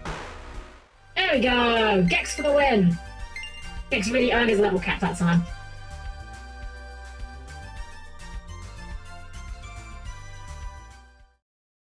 And we get our Salafir evolve into whatever it's called. I'm sorry. The designs of this game are alright. Some of them are hit and miss. The names aren't catchy at all. I don't remember any of these names, I apologise. Got a random memory. Disappeared. That's strange. That's got to be like a key item, right? Yeah, let's reboot Gex real quick. And our potential, I don't actually know if this matters, but I'm just assuming it does at this point. And reboot Gex, level 19 maximum.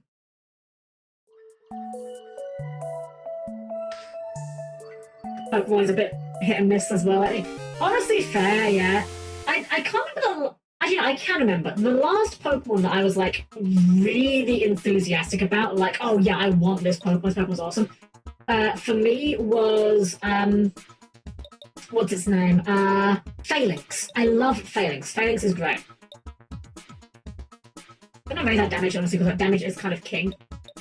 Speed being secondary. Actually, we can maybe lower the damage a bit more and put speed up higher, because, yeah, you get pretty good speed bursts. It's not more, I think I probably won't remember it. Also valid. Very valid. Alright, so welcome. Oops.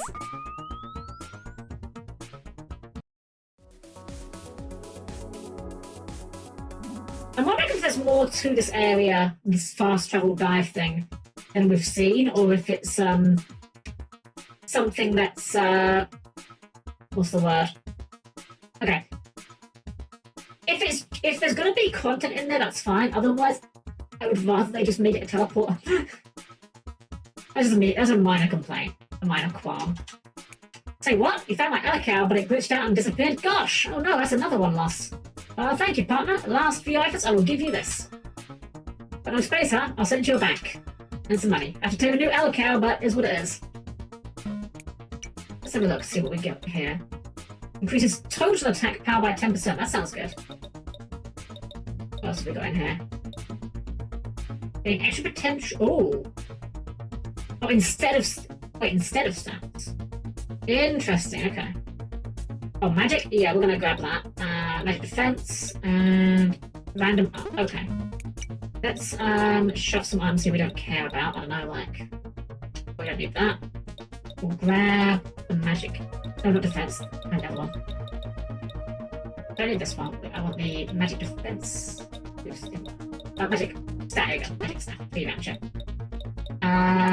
Party, Zinga, use. Re-voucher. There we go. And sort out your potentials real quick because you've got a load of it. I mean, yeah. He can hit really hard. He's got almost as much strength as Bazinga's got in magic. What do you need to max out? It's level 20 and 250 weight. So the level will be an issue, but we can potentially get you there with one of the level up chips, so that's not a problem. Well, we did that little side quest. I'm not sure what else we got out of that, but sure, that's fine. What are we trying? What about quests right now? Scrap Kid? We haven't found Scrap Kids. Here's homework we can hand in. We've got a fairy one. That one we're in the process of doing. This one, we need to visit Marsh, pick the glyphs, find a new shopkeeper. Fly up fish, right. We didn't see any fishing spots here, though. That's what I'm confused about. Unless maybe that's another thing that maybe we have to come, maybe that's something we have to come back for when there's like a... Or maybe it's just... We'll have a look around. Maybe it's just a game of hunt the fishing spot. So I have to stop being lazy and go clean the home. I'll be like, no, enjoy your luck. Enjoy your luck. The fishing spot. I'm looking at like these texts in the water and thinking maybe one of these could be a unique graphic for fishing because of how this area is designed. Maybe. I don't see anything that really resembles a traditional fishing spot though. That's a cloud, isn't it? That's a cloud.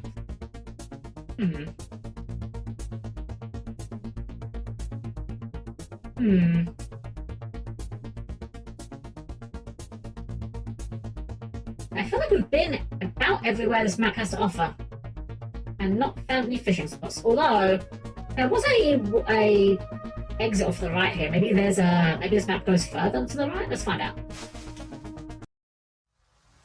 Nope, just brings us back to here. Oh, that's fine. We know we have a bit of blah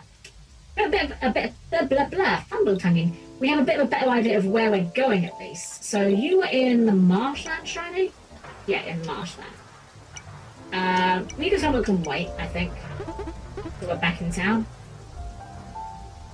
We have to go back through the marshes anyway to get to the centre of the Rain City, so this seems like the correct place to be going right now, I guess. All these dive terminals, we can try these out a bit more. Where will this one take me?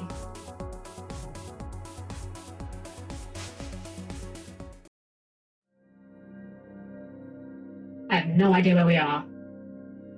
Who is this? It says planes? Have we been here before? Auto shop. Oh wait, this must be the scrapyard guy. Who are you? I don't deal with ankle buyers. Oh, you're a robot? Good, I could use your help with something, mate. What? A robot in Mainland is asking for its leg? Alright, I reckon that's my bad. I'll give it back. But listen, mate, I'm trying to revive the closed dusty robot over here. To do that, I need to run 2 programs at once. Now that there's 2 of us, I reckon we can do it if we work together. Alright, go talk to that blue servo in the corner over there. I'll run the main program from my computer. And the synchronization program, yes. Keep pressing the space button when the green light is on to increase progress. Is that A button here? Do not press anything during the red light or auto's program will desync. Oh, okay. Okay, let's try it again. So this is basically that one minigame from Pokemon Stadium.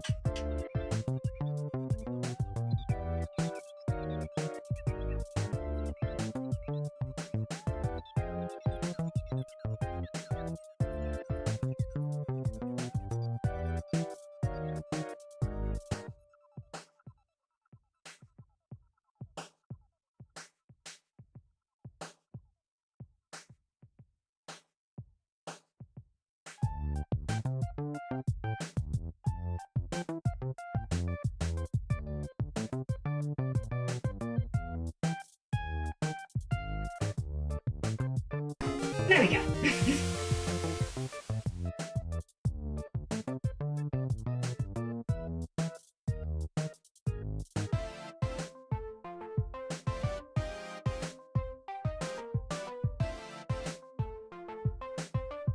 Good on you, right? So I just have to take care of something. Programs are synced now. All that's left is... Hold it. What is that? What is that? Wait, be careful, eh? Discount. Oh, I kind of love him. He's kind of wonderful.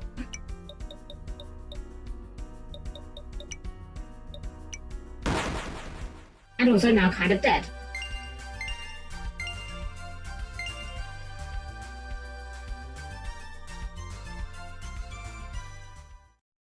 Hey, you're right. I had no clue that thingo would jump out of there.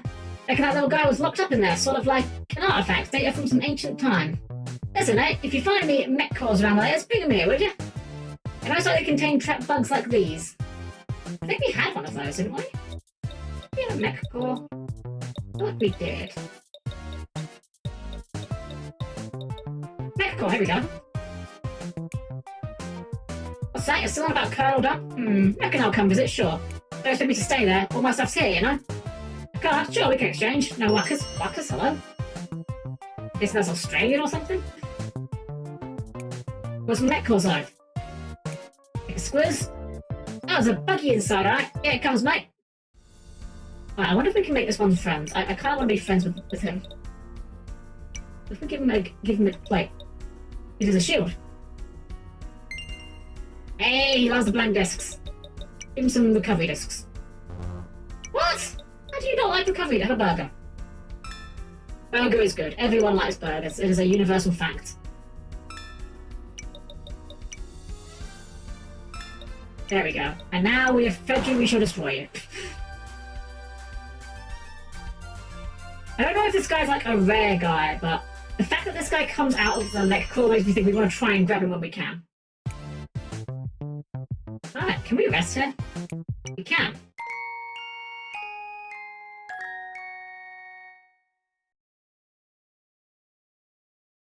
You're well rested, your town is feeling better too.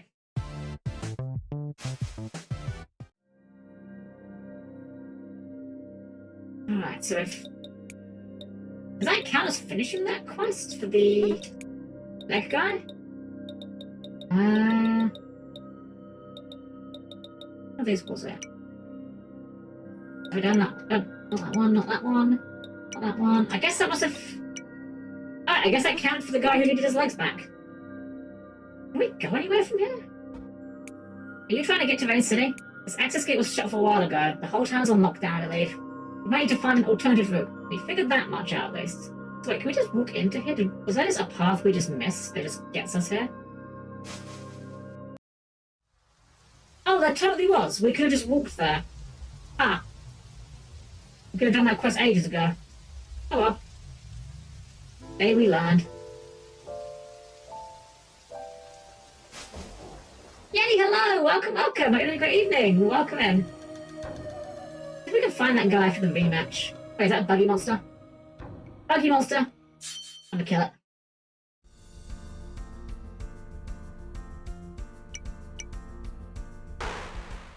Destroyed.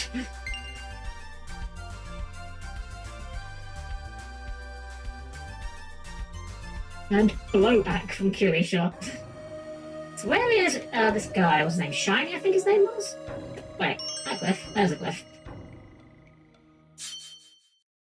Oh right, I forgot you get like attacked from the water in this area a bit. I mean, it's fine, we're really not in any danger from these enemies, but... Oh no, not 3 at once. How will we handle that? Anyway. What if we just do this, and then this? And then also this.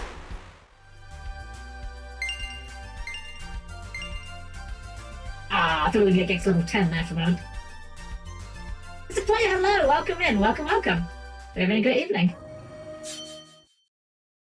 There's a fast travel point there. I wonder if we can use that to get anywhere interesting.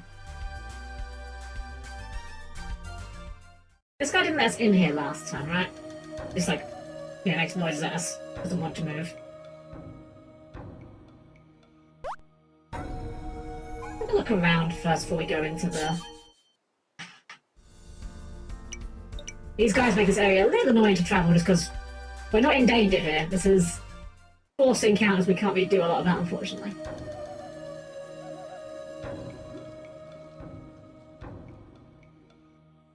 Get it this way. Oh, there's another bugged one. Oh. A bit buggy over here. Get it? Because they're bugs. It's a joke. Joke about insects. I'm very funny. You are allowed to laugh. It's permissible. Oh, warp ribbon. It's kind of shiny though. Actually, appropriate response, Zordon. I'm not even mad. Not even mad. And that's also very fair, honestly. I can't genuinely be mad at you for that. Okay. Maybe he's like near the north part. I know there was an exit to the north, which is how we got into the Rain City last time. Maybe that's where he is, or maybe the fast travel is what we need to do. Well, not the fast travel, the dive terminal thingamajiggers. Let's see. Let's try the dive terminal, I guess. Where can we go with this?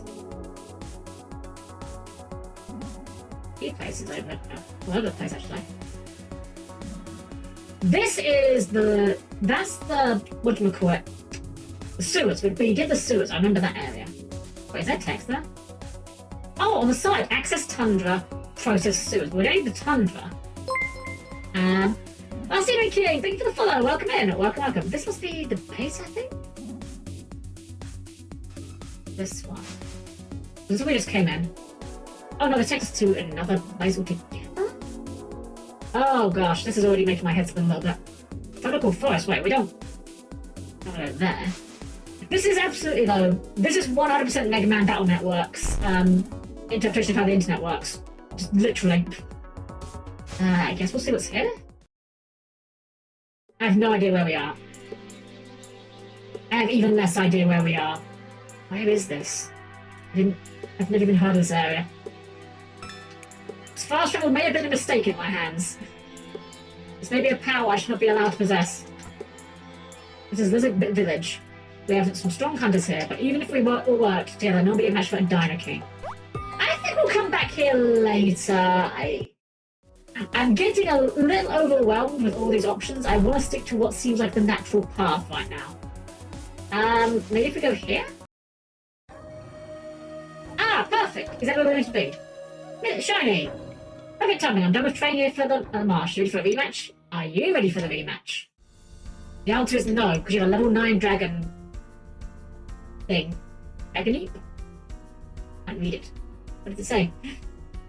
It's just Dragon E. Just Dragon E, double E. And now it's dead. And now it's dead. This one might not die in one hit. 2 hits. Thank you. We are bullying this child. I'm not complaining that that's what's happening. I just want to make sure we're all on the same page that's what's happening right now.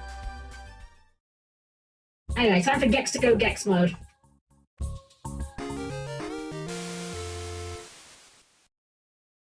Wait, does the name not change? Oh, you've leveled up too. Man, and here I thought I'd have a sure win. That's all part of getting better, isn't it? Here, I want to give this defense score to you as a little gift. It's an upgrade item that can be equipped to tower. Each time I go to total of 5 of these equipped at once, they seem to be kind of rare, so don't lose them. Now, I could go east to Peripheral Cliffs to supercharge my type training, or I could go all the way to the west of Protocol Forest. I heard some strange people live there, but the cliffs seem like a better place to train. Alright, I'm into the cliffs. I have to level up too. Feel free to explore, but if we meet you at the cliffs, I will challenge you to a turn battle on site. Well, I guess we'll go to the cliffs then. I mean, sounds good to me. Wait, is it a person? Oh, it's a cheap person, right? Hey, Seek. It's an epic airboat race. No, we can't use the canals there. Canals have completely swamped it. Pat and I tried to come up with a solution, but they just kept returning. The only way to get rid of them would be to cut the snakes' heads. And by that I mean, get rid of their boss. Can we do that? Like, I'm on board for it. Good luck. After you win 2 chances losing Jar Jar, I'll start tracking your progress time. But you're going to complain, aren't we? Yeah, usually we race around the marsh without airboats around this time of day. We can't do it because of the meddling gators. They occupy the whole canal where our main track is. Not even Lucas can make them go away. Oh, you want to try to help us? If you think you can do it, sure thing. Good luck, little man. Alright, so now presumably we can go take on the boss. And if that stops these guys from respawning, I will not complain, because they're kind of annoying. Case in point. Didn't know how to play Dutch. He's destroying a lot of babies. Pop the baby, yeah. Just pop the babies on a dino.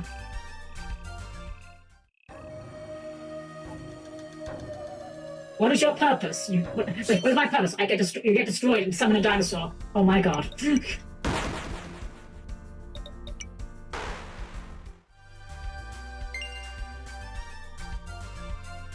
Oh, what's up, some Magnifier? Nah, I don't want you. You kind of smell. Kind of silly. Let's make sure we've used our potential up here. I think we have on some of our guys. It's good. Speed is good. Yeah, we want speed, because, like, you are not a tank, not a, you're very high speed, I'm realizing. High speed, low damage. Force a fight, yes.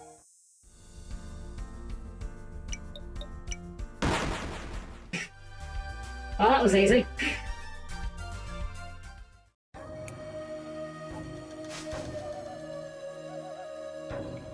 Abandoned house. That's a big chungus. Oh? What do we have here? Ahaha, so you were sent by those purple monkeys. How pitiful. We can move from their canal, sure. Actually, wait, I changed my mind. That canal is ours. I'm getting a bit bored of you, Mechanica. Since my incompetent girls were too to stop you, I'll take care of you myself.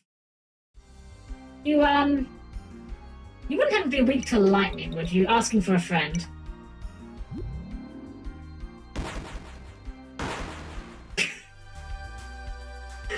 Boss fight, ladies and gentlemen. We may be a tad over-leveled. Save that up into Mega Man and take a month break. Oh, what a prideful display of strength, and here I thought I'd be able to eat you up for dessert. Haha, have it your way, Mechanica. I will order my Gettles to find another hunting ground. Be gone now, I have more important things to chit-chat with a mute AI. Wow, rude. Very impolite. And they still respawn. Oh. It's fine. So he was Shiny said he was going to the cliffs, so why don't we go to the cliffs? It seems about as good of a direction as anything else we've got right now. This game has got, like, just enough open worldness where I'm okay with it. Yes. But, like, it's giving me enough direction that I'm not feeling bothered by. Oh, that's a buggy guy. Oh. He just left. Oh, actually, no, I think that was a buggy area, not a guy. I can't walk around you. Alright, fine, we'll take you on, I guess. Are you weak to lightning? No, but you are weak to just taking damage. What are you, like a dog? Darn it. Okay. Well, we still kill you, right? Because we just do so much damage. Yeah. Just do enough damage and you just kill it. Sure, you can join. What the dog doing? Doing earth type damage. Oh, what's... Okay. I think we've actually made it back to that village we were at. Mechasaur, huh? You... Machine. Oh, that's unfortunate for you. That means you just die. Not gonna lie, the early game Bazinga seems to be pulling its weight. Okay, so this is back here. At least now we know where we are.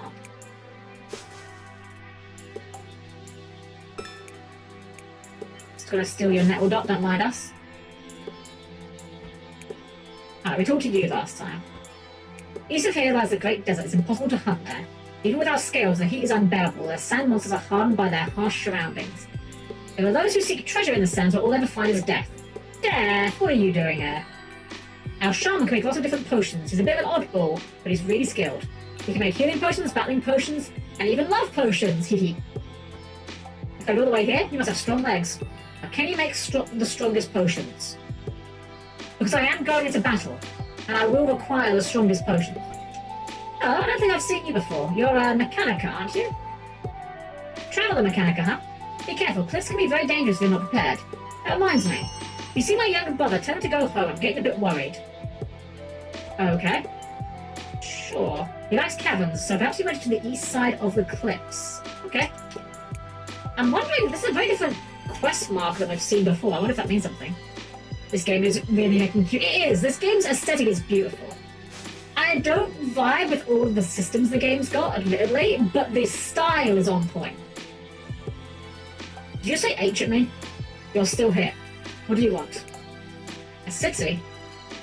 Not interested. However, you're travelling all around the overworld, is that correct? I can make potions out of plants, so many strange ones growing out there. Some inorganic materials can work for potions too. I only require you buy the catalysts from me. I don't trust in Ziggurat's half-baked-in pure products, got that? So... Right, you do crafting. Oh boy, I heckin' love crafting systems, you guys! I heckin' love... No, you know what? No, I'm sorry. I can't do it. My eye just glazed over as soon as I got into that menu. Like, I don't care. I'm really sorry. I don't care how good of a system it is. Crafting systems just... They just bore the hell out of me. Unless your game is built around crafting being a big selling point of it, you know, like Minecraft or the Atelier series, nothing will make me glaze over quicker than trying to engage with your crafting system. I'm very sorry.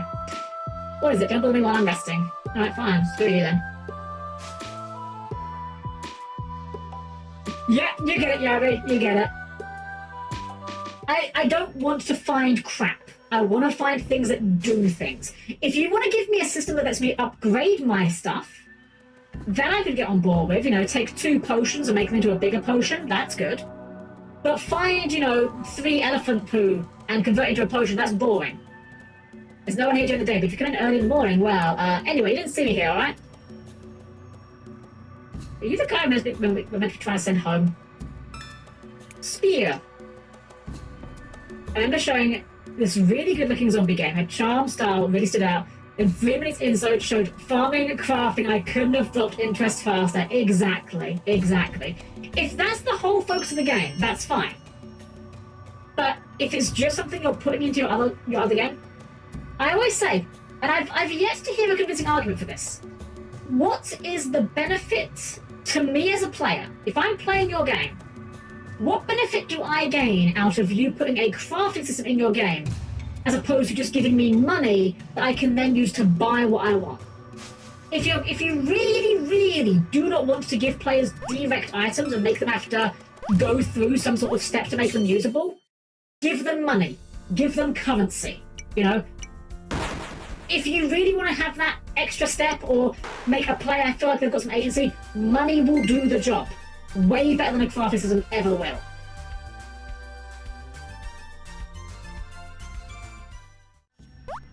I'm digging these dinosaur tunnels around here. They're pretty cool.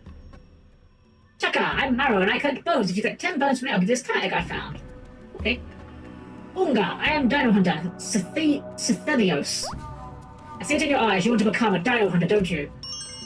You will catch a dino and show it to me. Yes, this will be your test. And boy, I want a strong dino. Unga, now get out there and show them how strong you are. Starting to notice a trend. Every area seems to have one NPC that asks you... Wait, where's this? Oh, it's a bed. Every area seems to have one NPC that asks you to catch a tamer of that area. Unga, legends, written on this random rock I found. Speak of a warrior who is skilled in hunt and serene in demeanor, with beauty unparalleled and praise unmatched. And guess what? They just say it will return here one day, but who knows who wrote that on this rock? It could be a complete lie. Well, if we happen to get a dinosaur tamer, I guess we can show it to the guy. He's basically saying, Unga bunga, we want big dino. To be fair, that is what all dino players want. They just want a big dinosaur. A big dinosaur or a baby to pop to turn into a big dinosaur. Pop the baby. How many bones have we got, actually?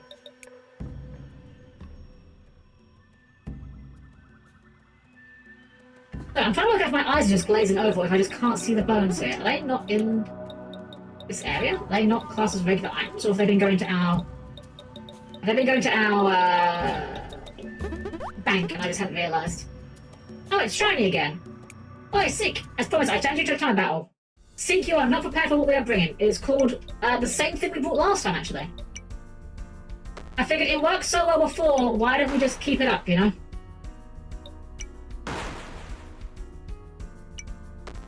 Oh, that one's actually gonna survive. Wow, you actually survived a turn.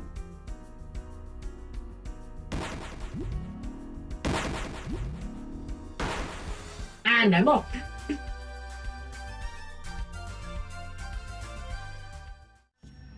You're unstoppable, Seek.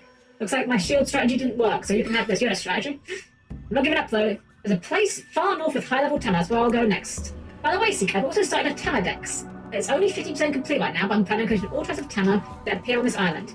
There are rumors on the net about a secret tanner that gets unlocked when someone completes the dex. I want to find out if it's true. To meet again in the far north, Seek. Well, we'll meet you there eventually, I guess. I'm looking around here first right now, though. Or kill the dinosaurs. The Ice Age! The ravine. The robot over there. What are you doing here, robot friend?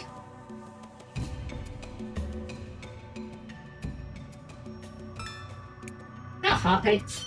That was literally just a harpy. Literally a harpy. Well, I found your one, Yomi. Unfortunately, I'm going to zap the harpy. Segazit!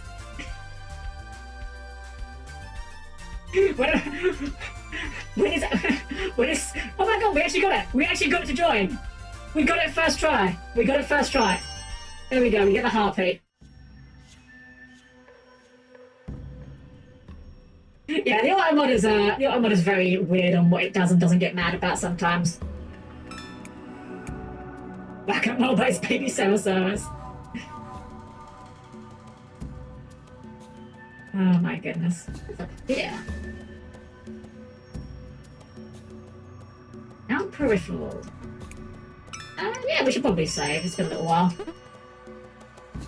What's this? This looks conspicuous. Oh, it's a rune, okay. Or a glyph. This is very conspicuous feeling. Big Chungus. Sarsaw, who dares climb my steps? Hahaha, foolish. I do not acknowledge you as powerful. You really should fight me. Prove yourself first. Now be gone. Okay, bye. That's a great way of saying I can't be bothered. Yeah, my fellow birdwood enthusiast. He certainly is. Certainly is.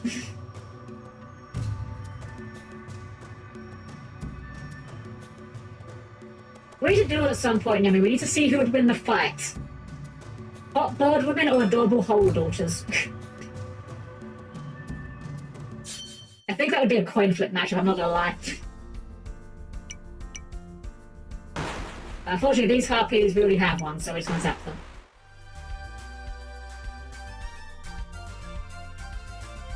Wow, they really want to join us, but unfortunately we already have one. We don't need to. What's up here? Harpy Peak! Wow, this really is... Dang, got Yobi and Zord on here. Perfect time for it. What the then? There's nothing up here. I mean, there's two harpies. Can we use the bed here? Is that a thing we can use?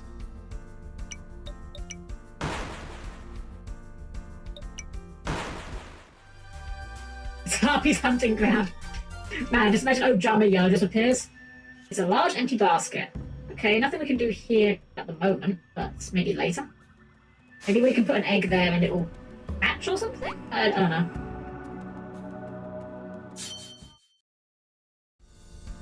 You really were not letting us go, were you? Alright.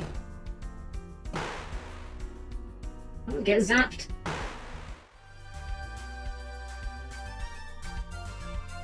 Learn Fast Wing. Oh, that's a new ability actually for Bazinga. Is that magic based is the question.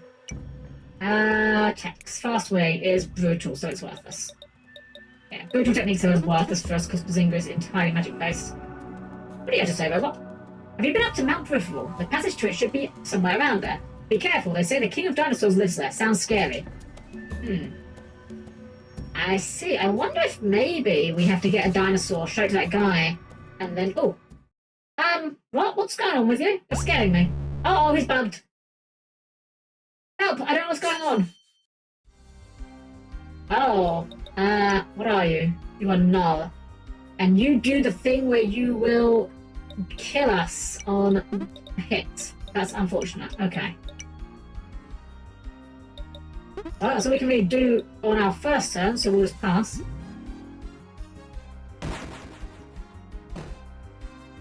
And he's now going to kill Bazinga. Let's do like you. Magmafear's still pretty strong. How much damage can you do with Dallas? That's pretty good. We can pretty just kill him, right? There we go. Well, Bazinga may have fallen, but I mean, Magmafear's pulled up the magenta. Oh, well, the magenta, potential rather. Oh, you did it! The now bot's gone away. Excuse me, I have to go after him. I think we can. Oh!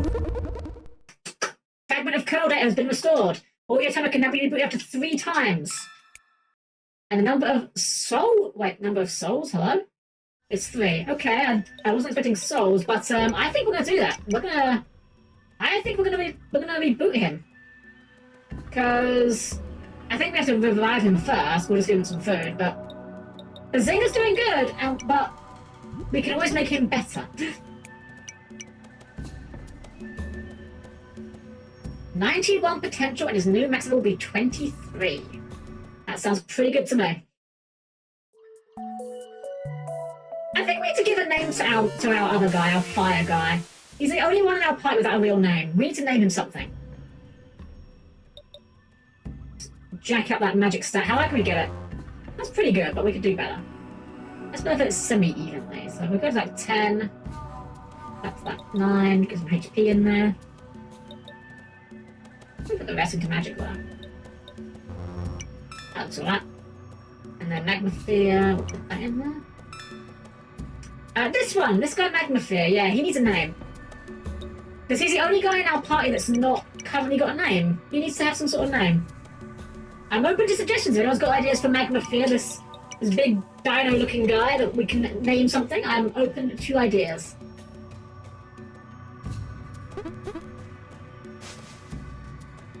Hopefully we won't regret having reset a Bazinga right there. I went back home to Scorching Sands. I found him in that cave a few days ago. He was hungry and lost, so I gave him food. I don't know what that whole glitch thing was about, but I'm glad he got better. Oh, your time I got hurt? Come visit me and my sis back at our village. She's a healer, you know? I'm sure she'll be able to help. Alright. Well, that works out. Anything here interesting? Fast travel thing. Based on what I've seen so far, I believe the plot is something about overworked IT system admin who's trying to repair the server from the inside with the help of rats in the basement and the power of friendship. Honestly, like, it's definitely like a lot of those technological things here. So from what we do know is, we do know that we are a robot. Seek that we're playing as is a robot. That is confirmed. Multiple characters have said that. You know what, I wonder if we can get you look like a dinosaur. Actually, wait. Is Magmafear not a dinosaur? Might be a dinosaur.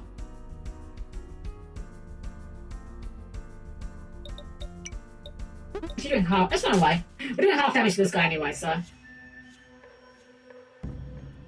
Yeah, we know that we are playing as a robot. And we know that this world is obviously some sort of digital world because it's being compressed. Oh, I actually didn't kill you. I was kind of hoping it would.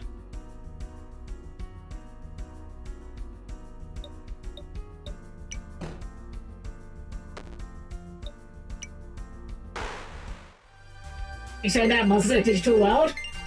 I know, it's a very wild concept. I don't know where they could have got the inspiration from. Pretty original, I've got to say. Wow, Bazinga just nearly got level 10 immediately. That's hilarious.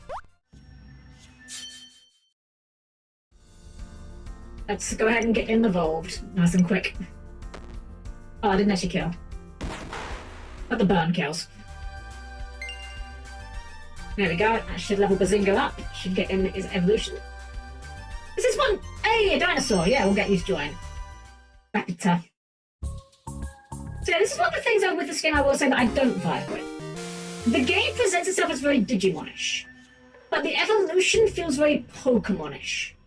The evolution paths are quite narrow and not particularly long as far as we've seen so far. That is one thing that I do kind of like, you know, small black mark against the game. Like, I would rather they leaned more into the Digimon aspect for that particular part of the game. Doesn't make the game bad, just not what I was expecting. If you bring my brother back, he told me what happened.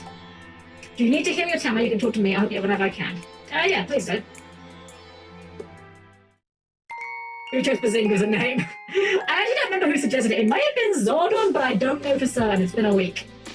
But I am open to suggestions for names for this guy. This guy Magma Fear here. He needs a name. He needs a name because this is his default name, and he's the only guy in our actual party that we're using who's got the default name. So we've got to do something about that. Let's see. We'll talk to you. So I think the brother might be around we can talk to. Oh, here we go. My house over there. Oh, okay. We just unlocked a hill there. Sure, fair enough. Is there any way we can swap our towers around here? I want to get the dinosaur one out so we can just show that guy and be done with it. Ah, here we go. This one? That's the item terminal. It's this one. Storage terminal. Here we go. We'll put in this silly thing that we don't care about, and we'll take out Vector. And we'll go back to the dinosaur hunting guys, show them Vector. And presumably that might get us to the point where they'll be like, ah, yes, now we can go and fight the dinosaur king or whatever.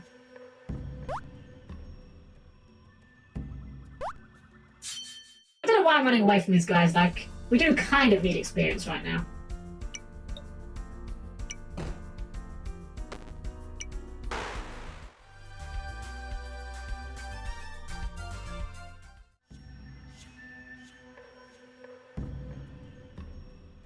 Dinosaur hunter guys, we passed them. This area has left a very little impact on me, I'm afraid. I'm not sure where we're going. Rude. Very rude.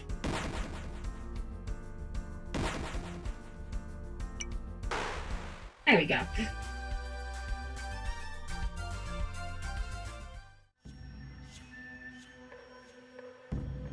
Is the dinosaur guys? Or have we gone past them? I think we've gone past them. We've gone past them. They were before the ravine, I believe. I think they might be up here?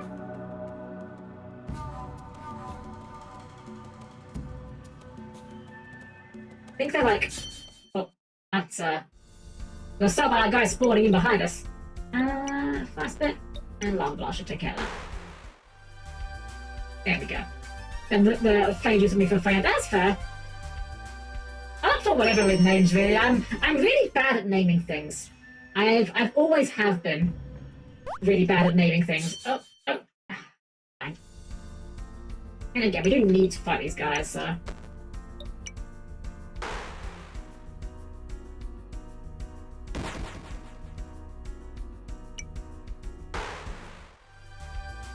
I'm not fear being slow is really kind of rough, though. You know, we can probably even swap him out in a minute for bringing back Bazinga. Yeah, here we go. These were the guys. Alright, so let's go ahead and Baby Eater. Maybe. I think we can do something better, but I don't know. My own brain is not very good with names, as I said, so I'm talking myself right now. Unga, that's a dino you have there, but it's weak. It needs to be stronger. Oh my god, are you serious? You're being picky about it? In that case, then you can potentially say what they need to do with it. Dino hunting. 13 or higher. Okay. If we just shove this in the back row, that'll be good enough to satisfy it. Right, let's put Dex in the front because hold on, do it this way. There we go.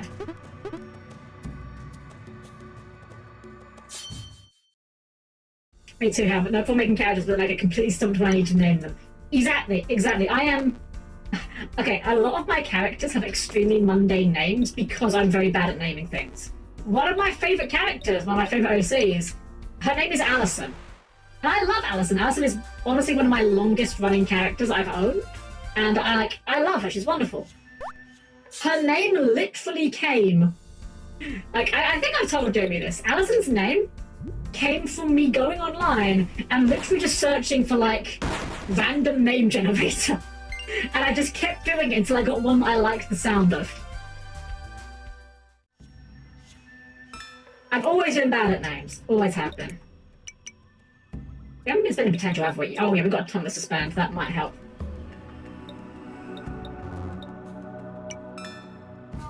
You got a little bit, but not much. We don't care about you. You can literally do whatever.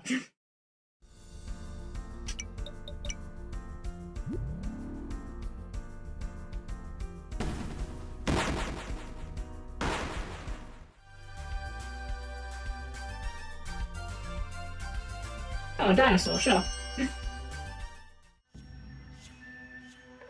You know, if I was smart, I'd actually just go and look for a level 13 one off the bat, but I'm not smart. I'm guessing they probably don't spawn that high anyway. As is a pretty name, I always like names that start with A and L. It is a nice name, it is a really nice name.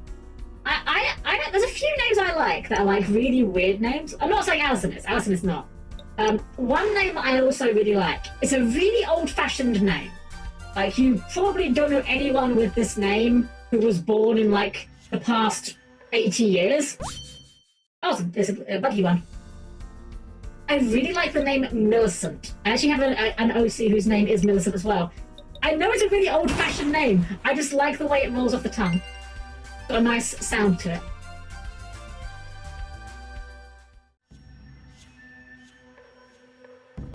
Oh, another buggy one. Sure. You guys are worth more experience. Assume we just one-shot you. Well, it sounds like Maleficent. True. My character Millicent is anything but Maleficent. She is very prim and proper.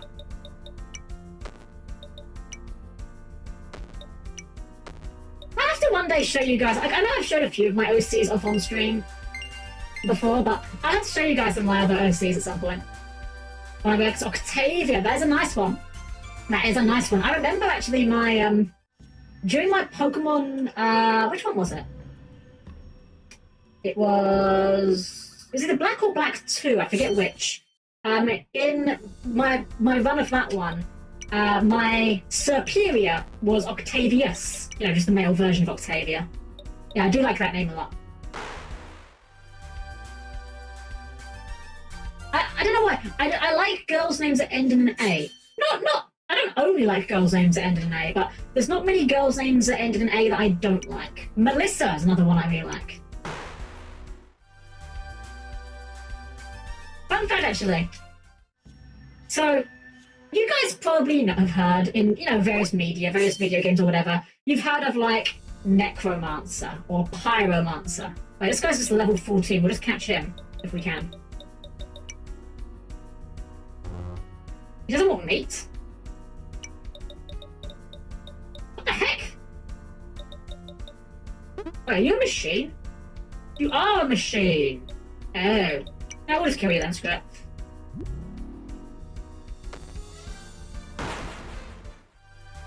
But yeah, so you've heard of pyromancers, you've heard of cryomancers. Those sort of like names, I believe it comes from, I think it's the Greek. And it literally translates to like someone that speaks with those things. So a necromancer is someone that speaks with dead.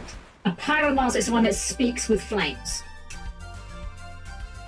The name for Mechasaur, join? Hell yeah, that will save us leveling up.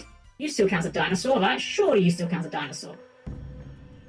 But yeah, so the word Melissa in Greek means honeybee, meaning that you could have a wizard who summons nothing but bees, and you could call them a Melissamancer. This is a concept I've had in my back pocket for years. I've never found a situation to use it, but it's something that I'm determined to put into use in something one day. Even if it's just like a goofy one-off enemy for my D&D group. Rodney, thank you for the follow. Welcome. Have a good evening. Like a saw withdraw. You must count as a dinosaur, right? You've got saw in the name. Mech dinosaur, that counts. Mech dinosaur is still dinosaur. Bottom line, come to think of it, in A, Kana, Cynthia, Cora, and of course Joker, yeah! It's very funny, like, a lot of things can just be made into like a more feminine form by putting A on the end in English. It just sounds natural. Okay, I know that what I'm about to say is not a pleasant thing, but I'm convinced that because of how, a lot of English girls' names do tend to end in A, I wonder if you could trick someone into thinking that cholera is a girl's name. Or chlamydia. Onga Gabonga! That's a strong dino I see. Good, good, good.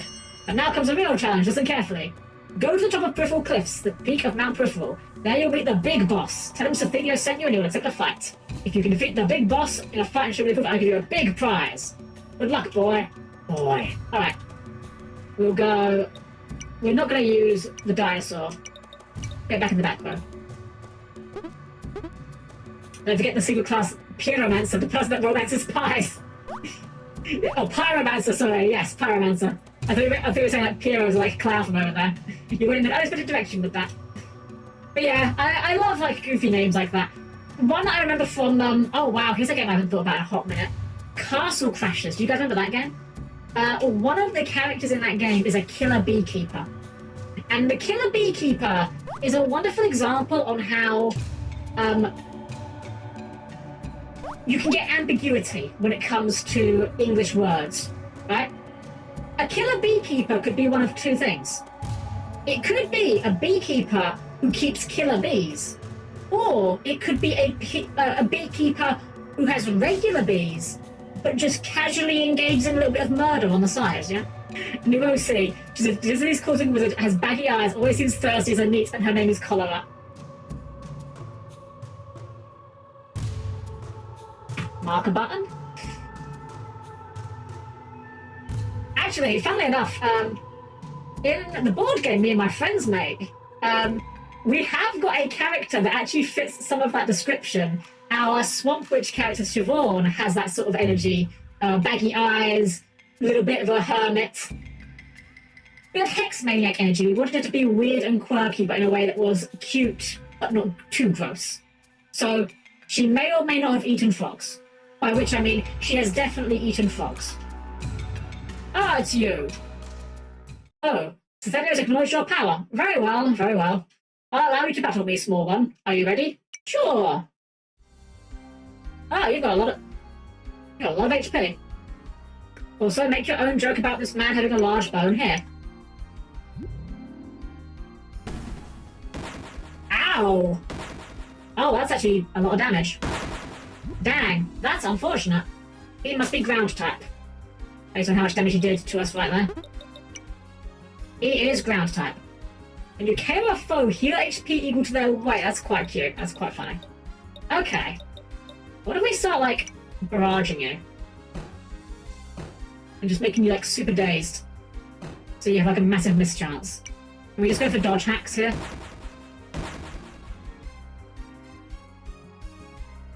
Oh, he missed. No, he's had an interrupt. Hold on. Curious.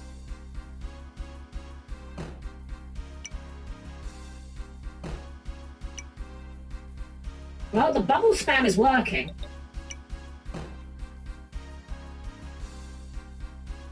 Oh, I missed.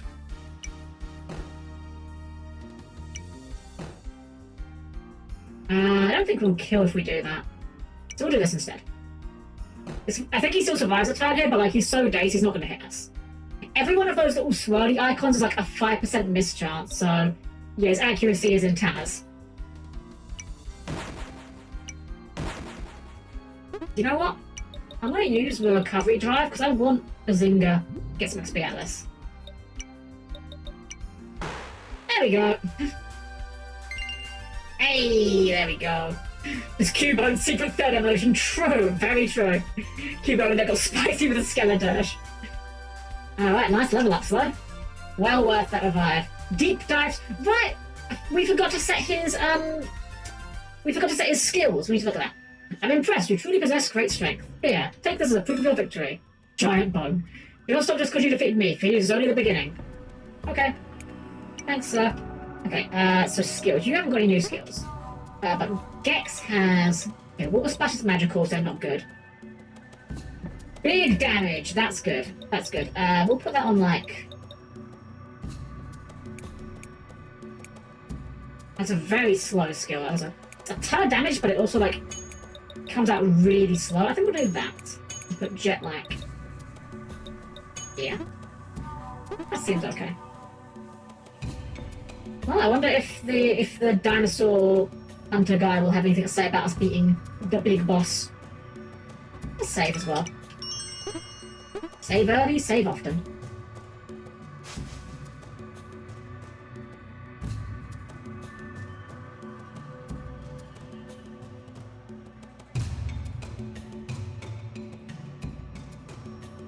We've been in this cave. Was this the cave earlier? This was the cave from earlier, okay. I'm trying to do my best to get a mental map of this place, which is something I'm quite bad at. I'm very good at following maps. If you find me a map, I'm good at following it, but I'm very bad at maintaining a sense of direction without one. Oh, hey, Zap. Okay, Zap. Oh, yeah, she survived that? Okay.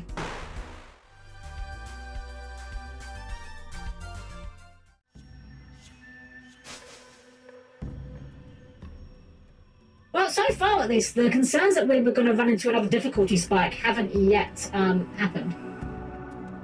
So off what you said about the open world, it's very much like Pokemon, where it feels open world but feels contained. See, that is the skill of a good game designer, right? A lot of games are linear, but a very good game can disguise how linear it is. Unga bunga! You defeated the big boss? Boy, you are one strong trainer. A hunter, I will give you the big prize. Wait one sundial. Take this. Scalbone. Okay. And this. Attack core 2. Oh, that sounds good.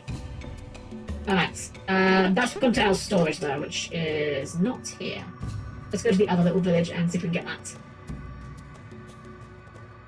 But yeah, a good game will disguise the fact that it is open, that it's linear, by having clever roadblocks that don't feel like roadblocks. Metroid is a great example of this. Like, Metroid is a game that is actually quite linear, but does a very, very good job of tricking you from realizing that it is actually linear. Because, well, you need certain things to progress in that game, you know?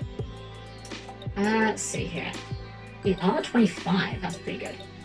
That doesn't do damage. We want damage. Calcified data. Upgrade applicable to telephone only. Okay. Probably belong to a dinosaur. Okay, so this is for... This will get us a... We can get Skeltier out of telephone? I don't even know if we... Wait a second, is that... That's not what you evolve into, is it? That's Volcafear, okay, never mind. I got excited for a moment there. I thought maybe we had another evolution here. That's alright though, not a huge deal. Right, let's carry on. Open world, but when there's like gates to get through. Exactly, yeah. Exactly. A good game can trick you, man. I've seen the speedruns of Super Metroid, there's nothing linear about it. I don't know about Super Metroid, but I'm just talking generally. Like, a good game will do the Metroid thing where it presents itself as very linear, but actually, although you've got options for where you can go, in order to progress, you actually don't. Like, one game I can speak a bit more because I have played, Symphony of the Night, you know, another Castlevania game.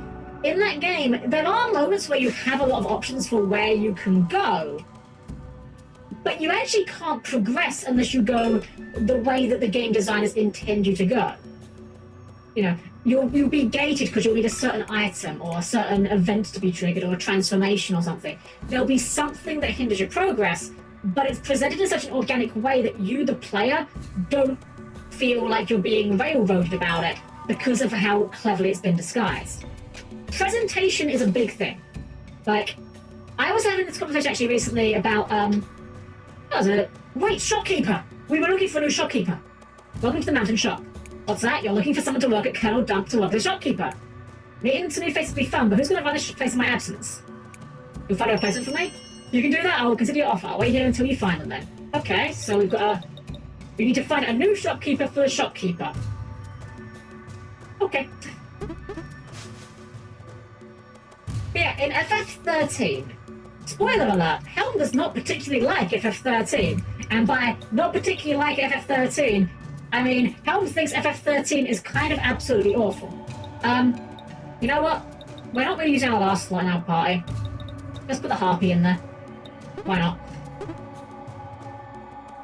Now, one of the things with 13, this is like extremely cold take incoming. It's basically Slovene. Head east, you'll reach the Scorching Sands. They said about Scorching Sands. That was where that person came from. Maybe we'll check that out. So, FF13 was very panned at the time for being extremely linear. That's true. It is very linear. But in my opinion, the big problem with 13 isn't that it is a linear game. It is the fact that it does so little to disguise how linear it is. It's a linear game that is extremely obvious about how linear it is. And I think part of that is, if you ever play FF13, that game is divided into chapters. Between every chapter, the party go to a completely different place. Right? So, the evolution, let's go. I didn't even think to check if they could evolve.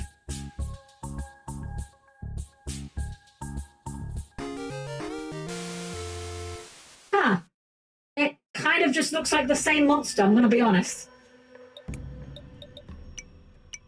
Like, it's just the same monster, but now she's got her wings up. Like, it's fine, it's not a bad monster design, but it's basically, it does look like the exact same thing.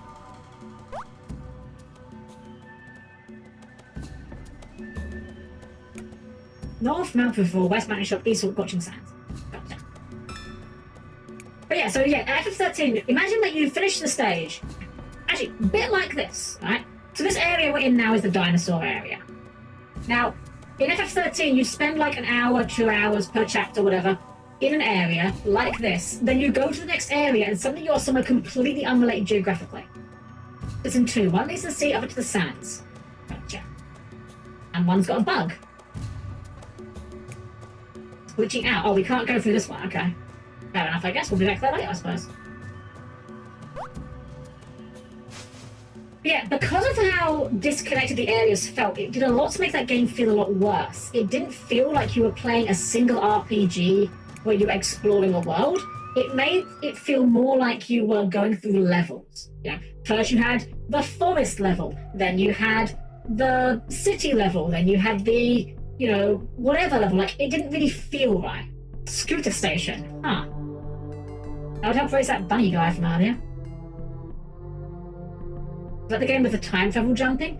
I think you're thinking of 13.2. I say think because I've not played 13.2 myself. Stranger, what brings you to the sands? You need to rest, there are sleeping pods inside. If we need to.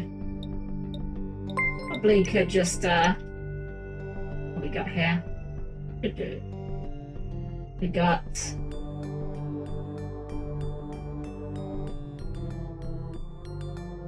pretty much fine on HP, I think.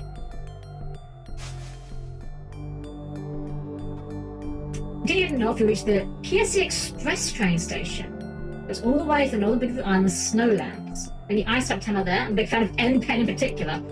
Captain N-Pen, could you show me it? Sure.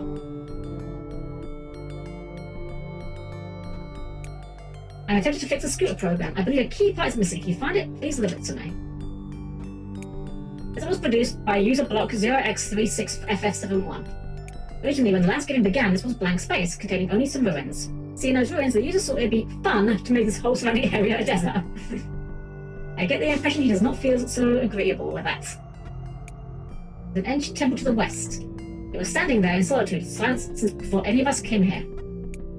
Sands are the most barren area in all of Layer 1. They were allocated here by our parent program, but without any directive. Strange. They are! I love these little guys. You know that time doesn't pass while you're inside the subnet. Curious, I have no idea how that works. There's a castle somewhere out in the sands. It is said that a king made of metal resides over it. You have my attention. Oh, mascot one. I need to get myself a little mascot. I mean, we have our honorary mascot. He is our honorary mascot for the time. You may encounter a dangerous wild tam if you go further north from here. Take this, you may need it. We have space in there. Okay, if you give me something that we want, then I guess we can clear that out. One small consequence this game has, I realize, is of like, because you get so many of these, a lot of these items here are kind of, they feel pointless to have. Like, some of these items are really good, and some of these items are literally like, this item has no use apart from specifically to gift to other tanners. Which was the guy trying to give us the thing? I've already forgotten. You, here we go. Oh, data nutrient. Okay, fair enough. Wait, that's fine, isn't it? Push the level indicator visual on and off. Oh, right, yeah. Might as well leave it on.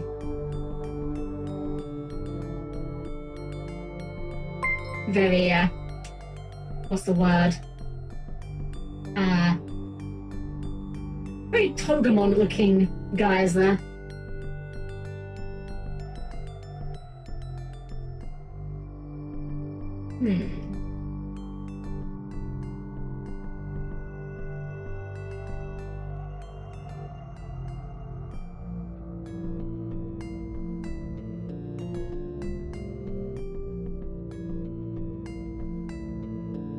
There's not this castle yet, though.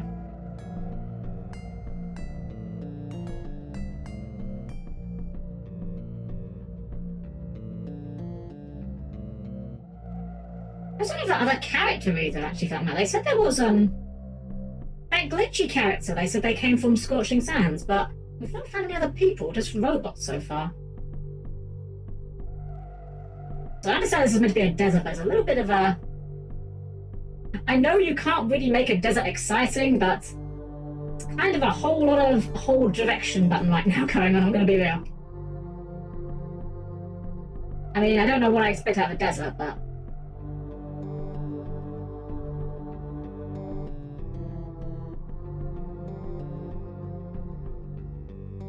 The reason why Frogger Jam is in a frog monster is because of Frog Bear Big Eye on top of... Until I cross paths with Frogger Jam, yeah. What is this guy? What are you?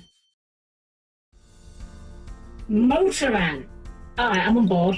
Motoran's pretty cool. Turbo Drive! It's actually kind of strong. Not like super strong, but actually took some damage there.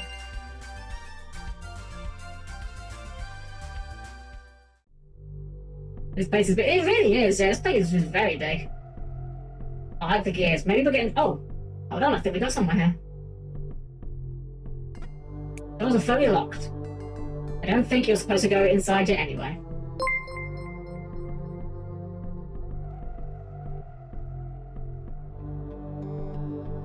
Did you say hello? Welcome, welcome. Oh, it's the Captain Scorpion guys. I love these guys.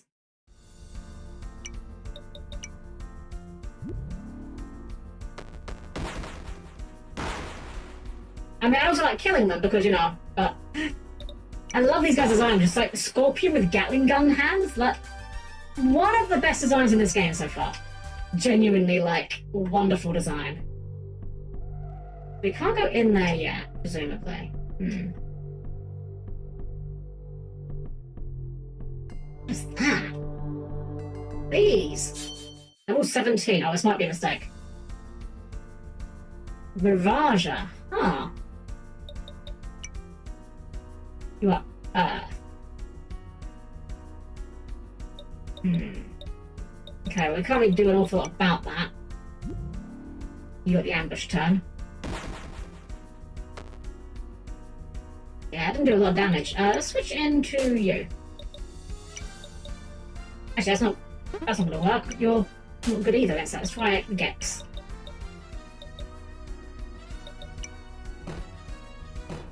Get the double flinch hacks going here. Not flinch hacks, dodge hacks. Good enough. Takes care of them, I suppose. There we go.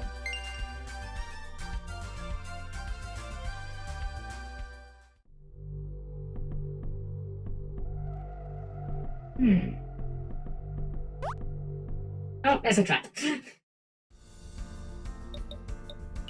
Well, can't switch on the turn we get ambushed, so I guess we'll just do this and hope we don't die.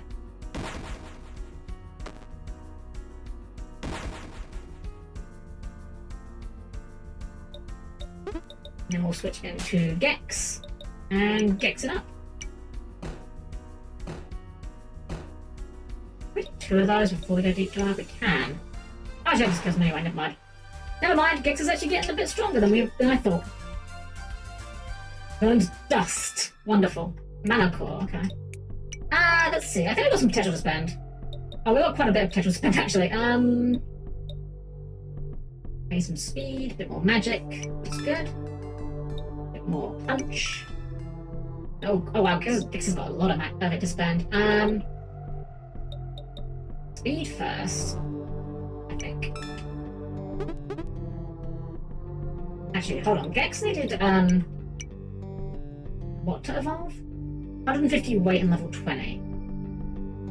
His weight's nowhere near that, but we can maybe get that up. But you need 250 weight and level 20. Actually, I don't think we're going to go for the... I don't think we're going to raise the level cap this time. I think we will reboot these two when they hit level cap. And just let them evolve naturally. Rather than using items for it, I think. Doesn't seem like there's anything we can do in this desert, though, right now. Unless this is something we haven't found yet, which is entirely possible, you know.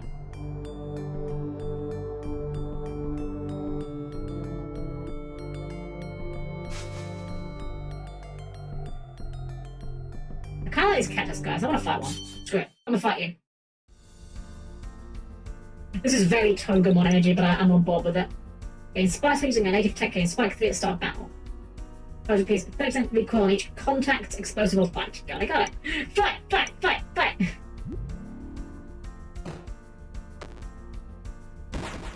Oh, that's... Oh no! That's okay, we got Fire Guy.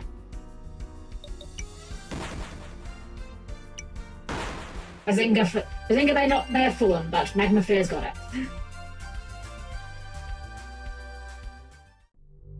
I guess, to be fair, that was kind of that was the kind of thing we probably could have predicted was going to go that way. Good thing we got some, let's actually put Magma Fear at the front. I feel like he's probably going to have a better chance against some of these guys than Bazinga. Oh, what is this? It's like a giant plot. Should we try to push it? Sure! Tote. I am Tote Man! Totem! Man! The worst Mega Man boss. Challenge me, you will, but I will approve of you only if you get really spiky. If I see 10 spikes on your timer during battle, I will approve of you. I will. Ah. I see. So did you gain spikes each turn? Is that what these guys did? Info. Gain 1 spikes when using a native tech. Aha.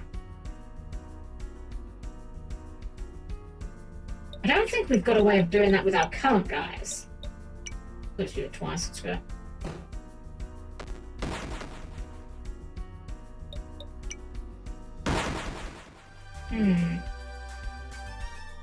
I see what they're asking for here.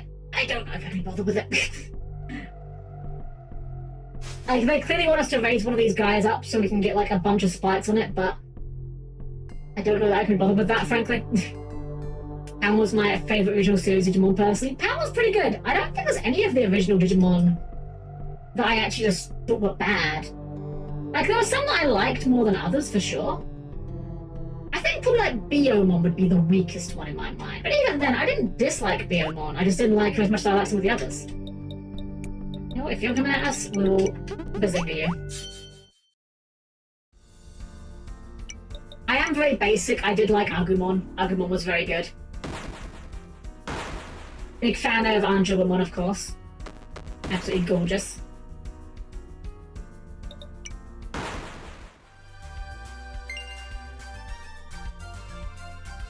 Another level. Metal shell. Metal shell, my god. But I have no idea what, if anything, we are intended to be doing around here, I'll be entirely honest. So I think with that said, we'll go and just tackle... Oh, this guy's kind of cute. I kind of like him. He's just a little guy. And now he's a dead little guy.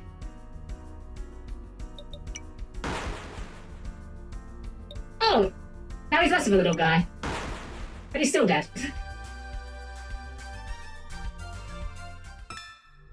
Spiky core. Wait, spiky core. Is that something we can use to get spikes on ourselves?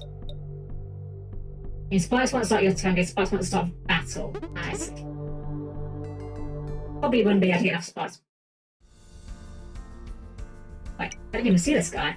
Did I just not see him? Was I just not paying attention? I didn't even notice him on the map. So here's what I'm thinking. I'm thinking let's try and tackle some of the actual quests we've got here. So, visit stars I find shiny. We could do that. Couldn't figure out the fishing guy. We got some glyphs. Actually, we've probably got enough glyphs for this guy as well.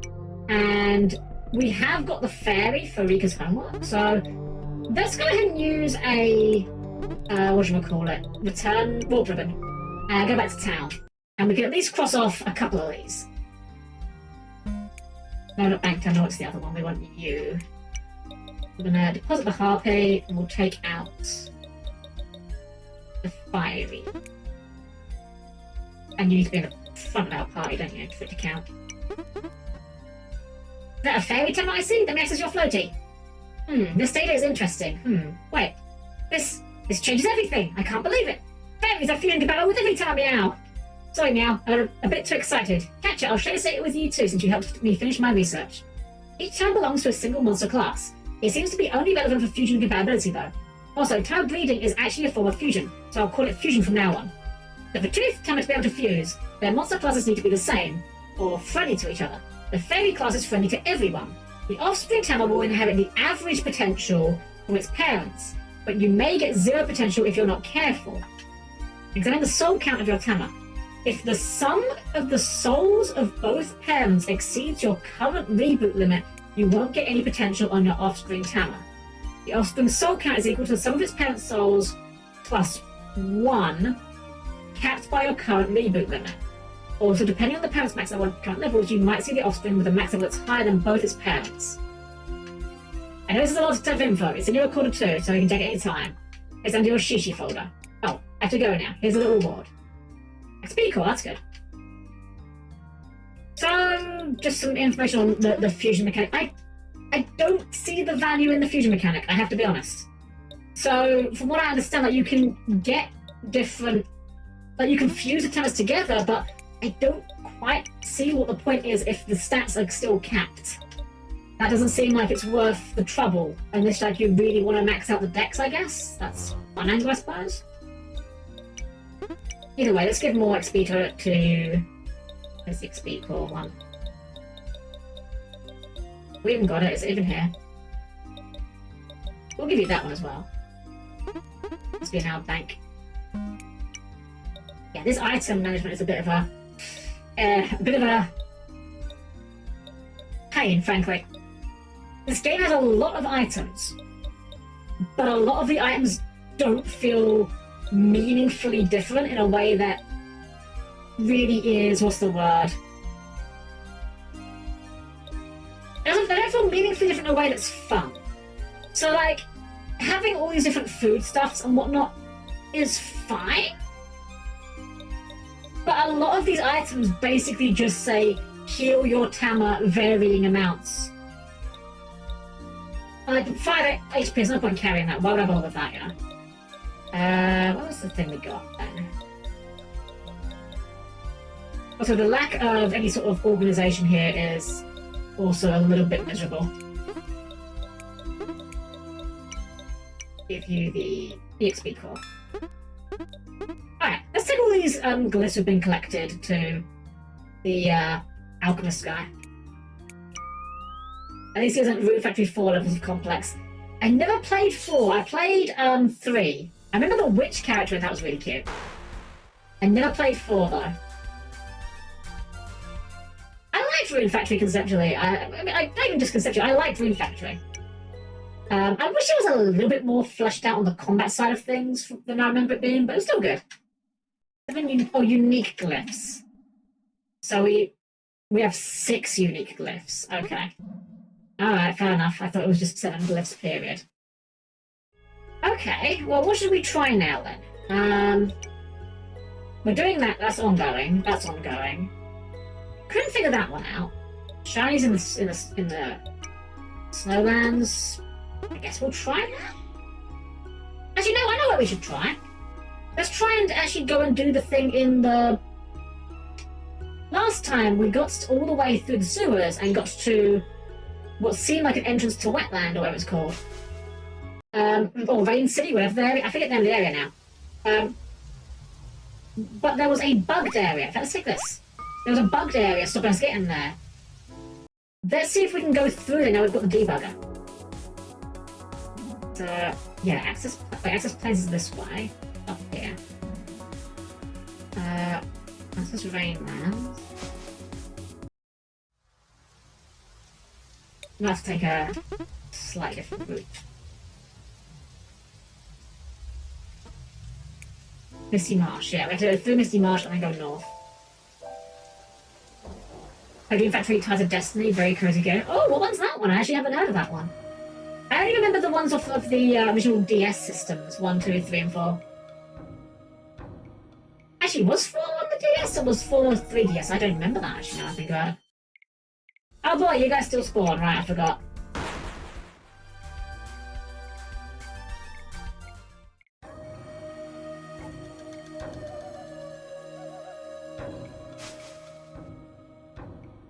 Right, so then through here, this took us into the sewers. And then through the sewers, that got us into the area with the bugs. And last time we were there, there was a, one of those buggy pathways we couldn't cross. We've got the debugger now though, so hopefully that shouldn't be an issue. You guys will spawn one shot. I mean, I'm not saying they're hard, but they're still an annoyance. Remember the sewers, it was like... Oh, you like healed, didn't you? Do we need healing?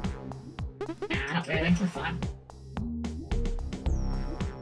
Remember right, for weapon crafting, you have to consider the crafting items level, your level on crafting, materials to increase the hidden level of the weapon, special items to get the weapon to put that more like a poison, or also you can override a weapon with another weapon to get the visuals of said weapon. Yeah, that's a bit much. When it comes to crafting in games, the only game that's had any kind of crafting system that I found generally fun was FF14, because in that game, crafting was like its own mini-game. Like, you were actually involved in the crafting, and it was also completely optional. Like, you could completely ignore it with no issues. And on the table, is powered on, read it? Sure. H0 text, unwind info text, data const. We received a directive from the Zygote process to relocate our dive equipment and data over to Rain City at once. Whatever this compression program is, it seems to need as many hands as they can to keep it running. Data forms that have started manifesting throughout the layers are no doubt connected to this. And the virtuals seem to be keeping their count gated for whatever reason. When one is created, another somewhere elsewhere out there is destroyed, as if... End of file. Here's what the Hobby's evolution looks like. We actually had that one. Let me show you, Zordon, yeah. Did we put it back in the party? We did, yeah. Something evolved, like, immediately afterwards, and it's just this. It's just the Harpy, but now it's just got its arms out instead of just being perched on the ground. Kind of a disappointment, I'm not gonna lie. And it doesn't go any further. Like, it's a 2-stage Evo. These are, again, this is fine.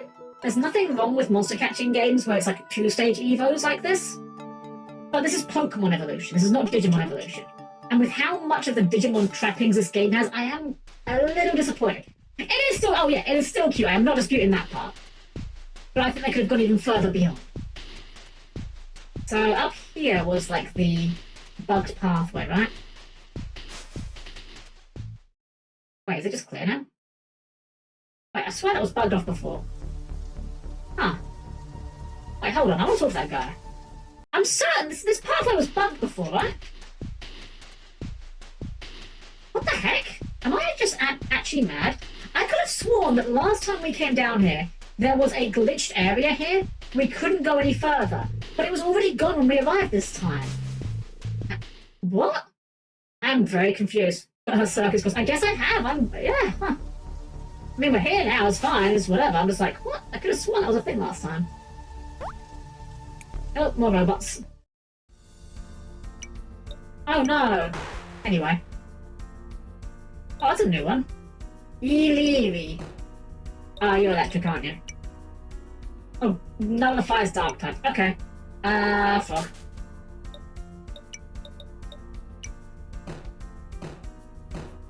Top most damage, but we'll get you with the dodge hacks.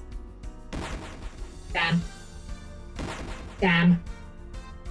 Okay, we got one dodge. That almost counts.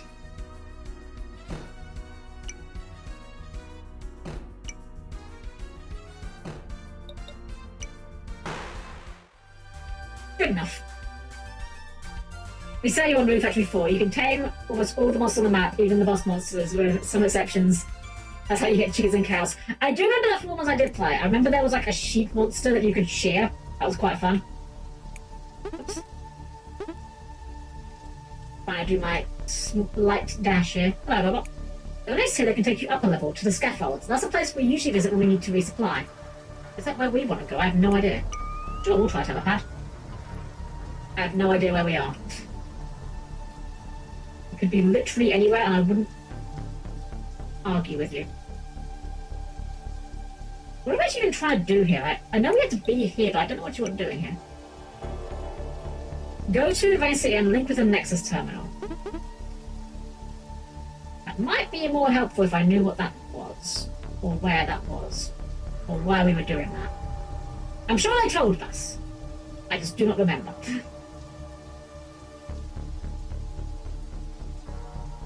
I may be stupid. There is no follow-up, I may be stupid. Other units. Busted looking door. I guess probably up, right? I mean, that seems to be the only place we can go. Oh. Robot. Oh, do you also know fire electric? You do also know fire electric. Okay. Oh, it is.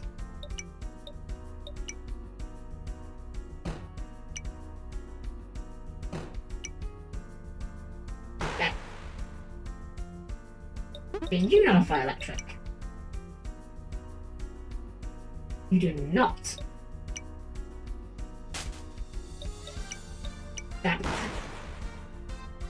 Crab. Rip crab.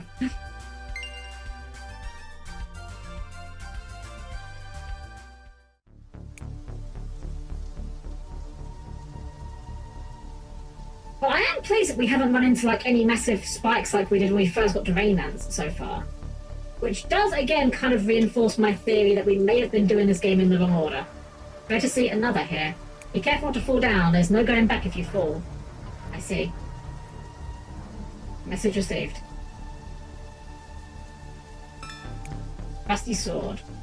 Increases strength by 10%. Contact attacks gain poison. 50% chance. Okay. Don't like chances. I do think it's kind of curious. One thing I do like with this game's systems is I think the idea of upgrade items that are destroyed when they're equipped is kind of neat. But at the same time, I feel like that does kind of risk pushing them into the too good to use club, you know? It's like, oh, this item's really good, but what if I want to put on different tema later?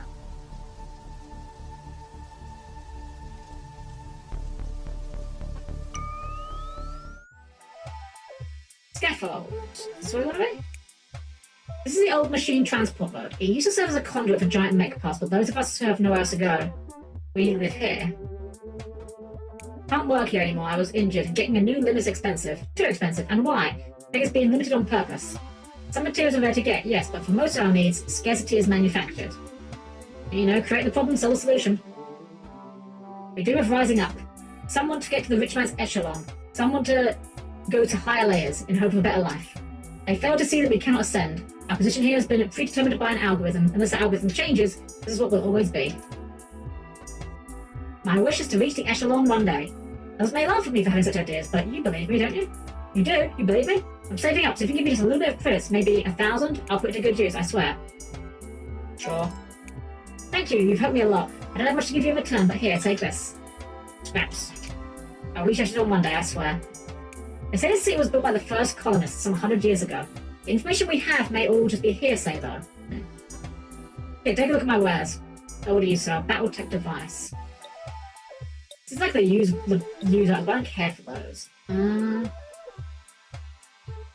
That's bad. I think I'm okay. We don't have jobs, not because we can't work, but because there's no real jobs to do, not anymore. With the autonomous tech that this world possesses, there's no need to do anything in order to survive. Limits of wealth are imposed by the ones living above. Data potion. Fix backup. Okay. I'm assuming backup is like a reboot function. That sounds like what it would be anyway. Let's see. Let's save. Before we save.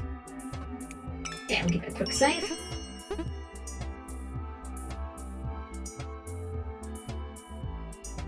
What's this? Blessings, child. The confession is upon us. Will your soul withstand it? Only if you repent. The chapel is waiting for you. Do not talk to the ruffians living in this wretched underground. Your soul will become tainted. Glitch. Huh. Bizarre. Activities at the marketplace are normal. Proceed with your task, citizen. Wait, are you a mechanica? I work with bots all day, so I can tell. What? I've never seen one like you before. What are your specs? You can't just ask someone what their specs are. That's very impolite. Oh, sorry, I'm asking too many questions. You are. Listen, don't go around saying you're a bot. Some sentients will pay a pretty penny to get your parts. Rude. City surface is one level above this one. That's also where most of the apartment blocks are. I'm renting one of the buildings on Kowloon Street. It's not a great place, but it's a start. You won't see a lot of residents of Echelon here. Scaffold's goods are usually delivered to them in a secure manner, or retrieved by service bots. Check out my wares. What do you sell? Oh, you sell actual good stuff. Got like 10.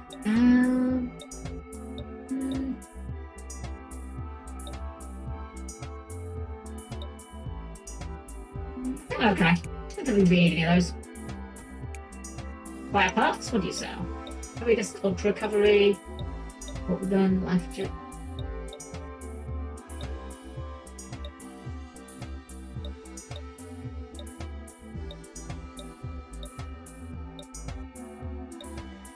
Artificially increases weight. I think we're good. That's on the maids.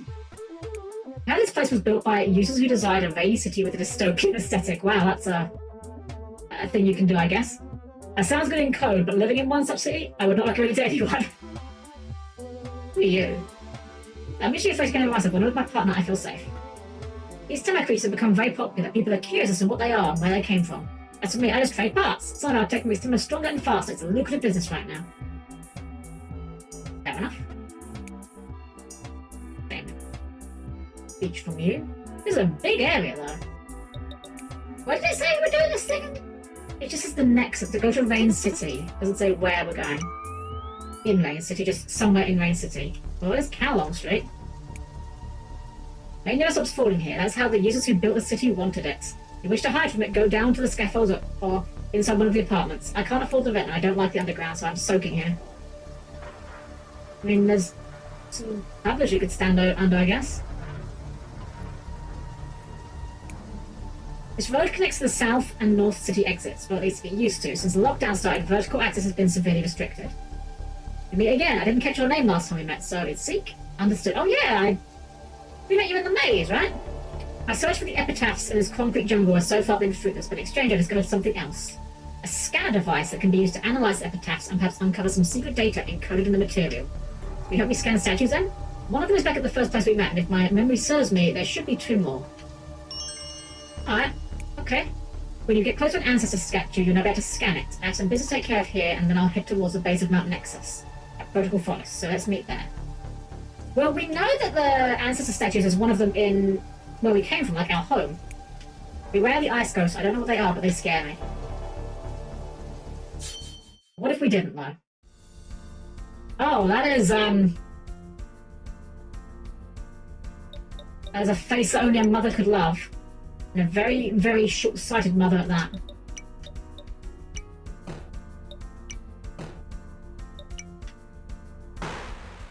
Yeah, I don't like that. Buy me a GPU first. I mean, true. I didn't even pay attention to walk down. Yeah, literally just Sadako, yeah. Give it a bash. There's that. There we go.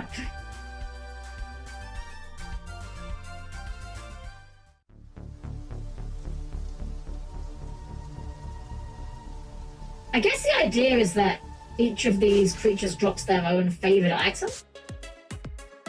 We are performing a security check. No visitors are allowed in at this moment. Okay.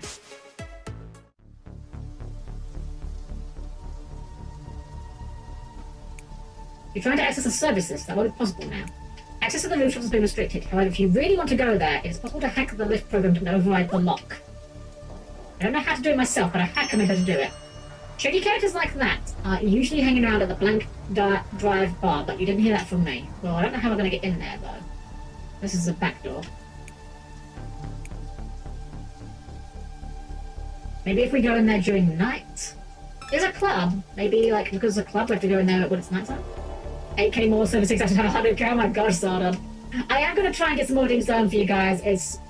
I have no excuse other than just I haven't found the time to do so. That's literally all it is. I've had a lot of things to be juggling lately, especially with when we put our game onto the Steam Workshop for Toadson. We've got a load of feedback from it, so we've had things to work on with that, and that's definitely taken up some of our time. I need to head to bed, but we've got work on tomorrow. Have a lovely stream, Helm. Best ever made around. Oh, thank you, Chris. Always a pleasure. You have a wonderful night. Take care. Always lovely to have you here. I need a dampening net to fix the socket. Oh, you can have one of those. Yeah, sure. Won't go anywhere when you find bringing it. We got one of those? We haven't got one. Wow! Azinga's got one, right? You have. We'll just take that out of you. Here you go. You can just have this. It's a metal card. It can open locked chests. Well, most of them anyway. Sounds good to me.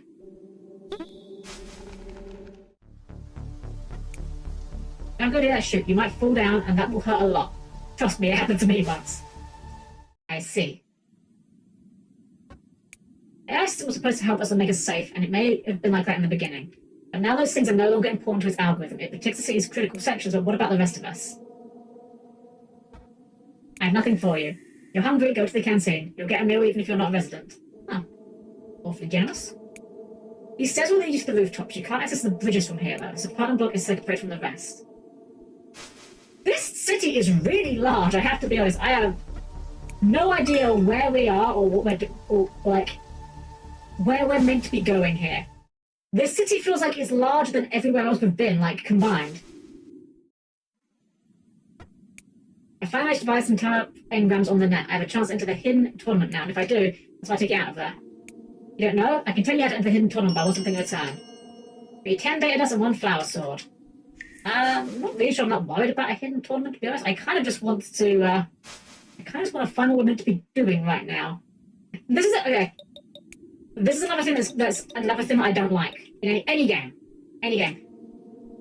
Getting quest after quest after quest like this.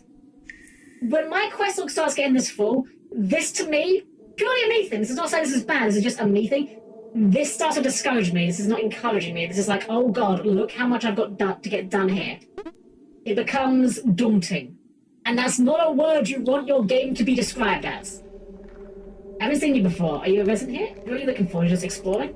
We used to come here to explore. Yeah, some of them are searching for lost mechs.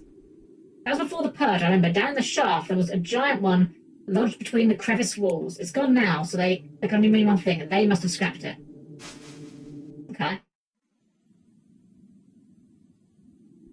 Still just trying to work out where this thing is. What are you looking for? What's the thing called? It just says the Nexus Terminal. I have no idea what the Nexus Terminal is or where it is in this city.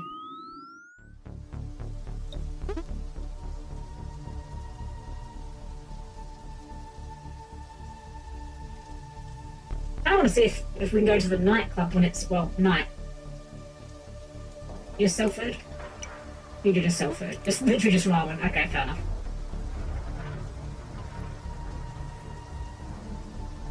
We can't go any further up. Yeah, we can't go any further up here.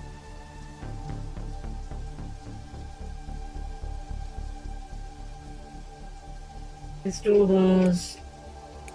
Oh, that one's not working. That left. This is the end of the road.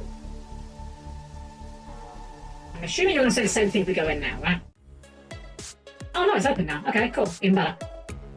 Who, me? I'm not shady. Actually, that is my name, but I'm not a suspicious guy. Trust me. Hey, you shouldn't be here. The dark will swallow you whole if you stay there for too long. Did you see it? You won't tell anyone, right? Here it is. Oh, it's just a back door here. See who's on this layer first before we go down any further. We want to escape to some faraway place outside of all the layers and systems. Rumor has it that on the other side of the planet, so it's completely unplugged, there's a commune being built. The AI won't like it, but once this lockdown ends, we'll be going there. Our dream is to escape, like truly, materially escape. We'll unplug and join the commune in the outline. So I guess this world is like a simulation, huh? I went to leave the city, so here I am. Blank Drive is my new home. Oh, hello. You're probably a bit too young to hang around here, but I used to sneak out into places like this when I was little too.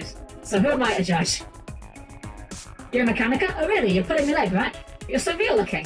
And you're looking for a hacker, someone to unlock the service lift that goes to the rooftops? I guess you could ask around here, some of our guests are good with computers. I'm just a salary man, but even I'm interested in these town creatures that appear everywhere. My boss wouldn't be too happy if I put one to work on. Oh no, it's SAO, no! I tried going to the lower floor once and that big bouncer dude wouldn't let me. Right. Hey, handsome. No. I can feel the rhythm! Hey man, welcome to the best club in Rain City. If you talk to Sumi, she's one of the bartenders here. I think she's kind of cute. Dancing, it's not something I like to do, I'm more of an observer. Edgy man in the corner with his hood up. Not taking any hacking jobs right now, I'm laying low. There's something really weird going on with the net recently. If I start poking too much, I'll get caught for sure. Hacking job, did Sumi talk to me? Too bad, it's too risky to do that at this moment. When the opportunity arises, you should flee the city. I have to stay, but if you're not bound to leave this place, then you better leave it before it's too late. Okay, we'll just heal real quick. Might as well. Ah, you're looking for someone to help you get to the rooftops? Don't look at me, I don't need bots following my block for a petty job like that. But no one here wants to help us. What about you, robot? Can I help you? I cannot serve you any drinks, but you're welcome to stay here nonetheless. Fair enough. But I'm guessing we gotta go downstairs and maybe there's like a fight boarding us off, I'm assuming? Seems like a logical conclusion. Boy, you're not allowed to be here, not unless you have a grey ticket. Okay, so we've got another key item we have to find, a grey ticket. So we've got the blue key for the mansion and the grey ticket for whatever's going on here. So no one here wants to help us hack the elevator, which, I mean, fair enough, I can't reasonably be mad at them for that. But we've set up another situation where we've got another area we can't go to yet, but have to remember to come back to later. This is what I was saying about, like, the kind of tricking you into thinking something's non-linear. This area here so far, like, that area seems to be linear. Like, we can't go there without the ticket yet, and so far we've not found the ticket. They can get care of broken box here. The easy solution is to just dump them outside the city and issue a new manufacture order. With the recent material shortage, we can't afford to do that anymore. Fair. Great ticket, not a gold one. Must be the fake we look at. Oh look, it's the unknown! And by an AI. Face. Yeah, I've seen it once. It's a big metal face. I will show you some pictures I took, but they all vanished from my matrix. Revamp check.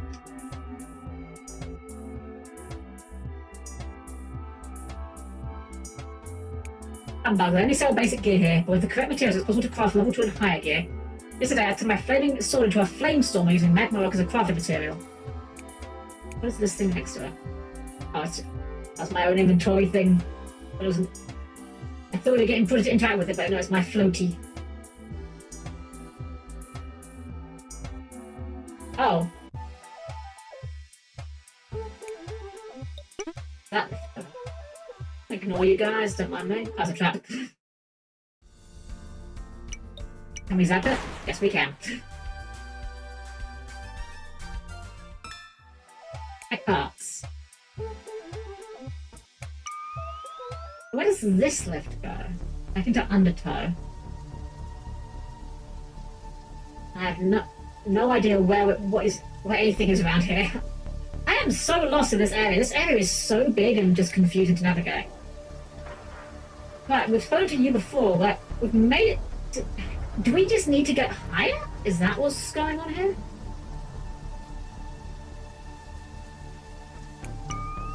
Do we need to get on the lift? Oh, I'm sorry. No, let me do that one. Do we need to get into the hacker that can get us higher up? Is that what we need to do before we can progress? Is what I'm trying to make sense of. Oh, we've been up here. We did this area. We didn't go down, but it doesn't look like there's anything down here anyway.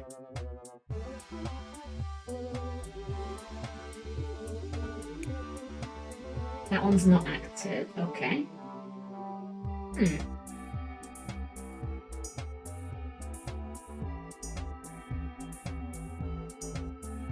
Well, I mean, I guess we can do one of the other quests. We had this one to...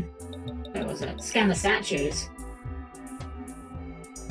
get across this island using the scanner I gave you. Yeah, we could try that. Alright, I guess we'll warp out of here. I'm a little bit at a loss at this point, I'll be honest. I assumed once we had the debugger that we'd be able to do the quest and get to the thing, but that doesn't seem to be the case. Get residual data, yes. Alright, well there's one done. There was another one in the... what was it called? What's that area called now?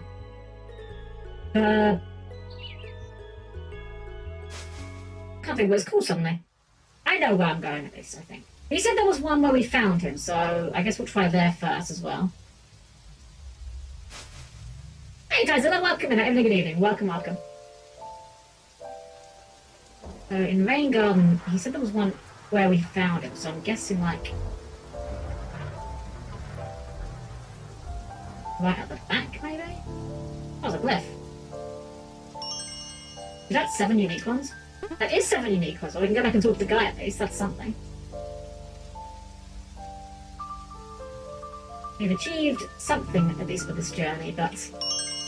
it does feel an awful lot like we're kind of... oh, we're at 8 already, brilliant. It does feel a little bit like we are kind of just like wandering a little bit aimlessly right now, which is...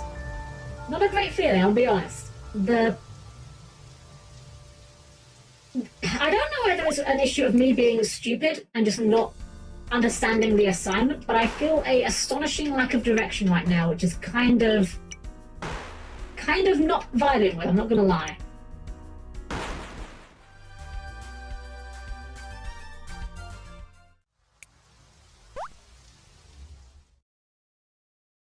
You know, I'm almost wondering why I'm even opening the chests at this point, because again, we've kind of established the chests don't have a lot of interesting stuff in them.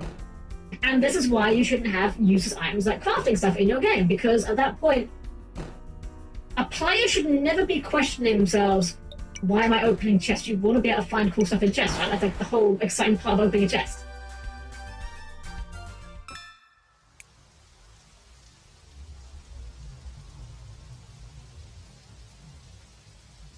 So another one of these thingamajigs over here.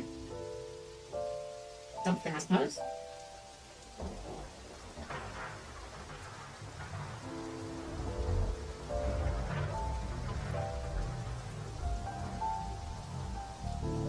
I don't know how I even got to that part in the first place. I'm doing alright, my day really improved a lot. Oh, I'm glad to hear that. Glad you're having a great day. Glad to hear it. I'm just trying to work out where we need to be going in this game right now. Okay, so this is like where we found him, so... like... oh, was it here? No, wait, it wasn't here. This was the other guy, wasn't it? We first found him in the other village. Right. That's where it was. I don't know where the third one might be.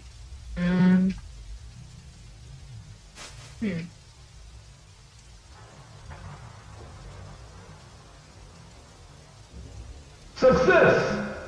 Oh, something resembling success at least. I don't know about success, but we're getting somewhere. There was lower bits. There was one of them here, right? Yeah, here we go. There's a second scan. I don't know if we've actually found the third one of these.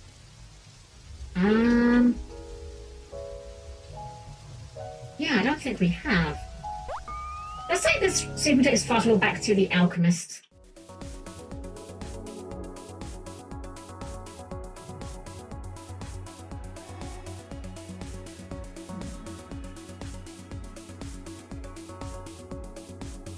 Where are we now? Oh, binary forest, I think. Yeah, well, like right here, I think. Well, kind of. We're not quite where I thought we were, but good enough, I think.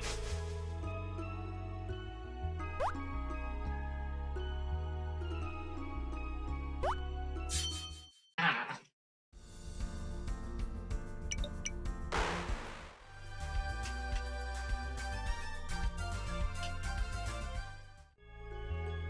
Not gonna lie. I am not gonna lie. I am struggling a little bit with the game right now. It's annoying. I want to be having a lot more fun than I am right now. But this long list of tasks with like very poor direction is really throwing me off. Like, there's a lot of things I want to do in this game. Like, I've got objectives, but half of them I don't know how to achieve.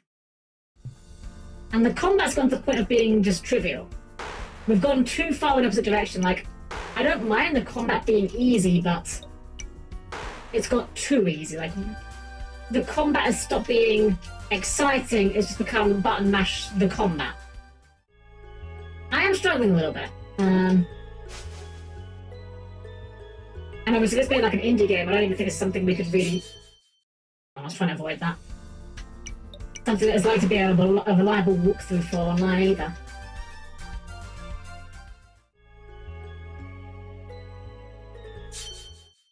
Come on. When you get these sort of like emblem battles, like, you know, you find an enemy on the map, you touch the enemy, random encounter happens. I do think Earthbound had the right play with that, insofar as I think once you get to a certain degree above the opponent, it really wouldn't kill the game to just make the fight happen automatically. There was, like, those encounters there was no reason for us to have to do those. We gained nothing of value out of them, you know? I'm sorry, I don't mean to come across as so negative.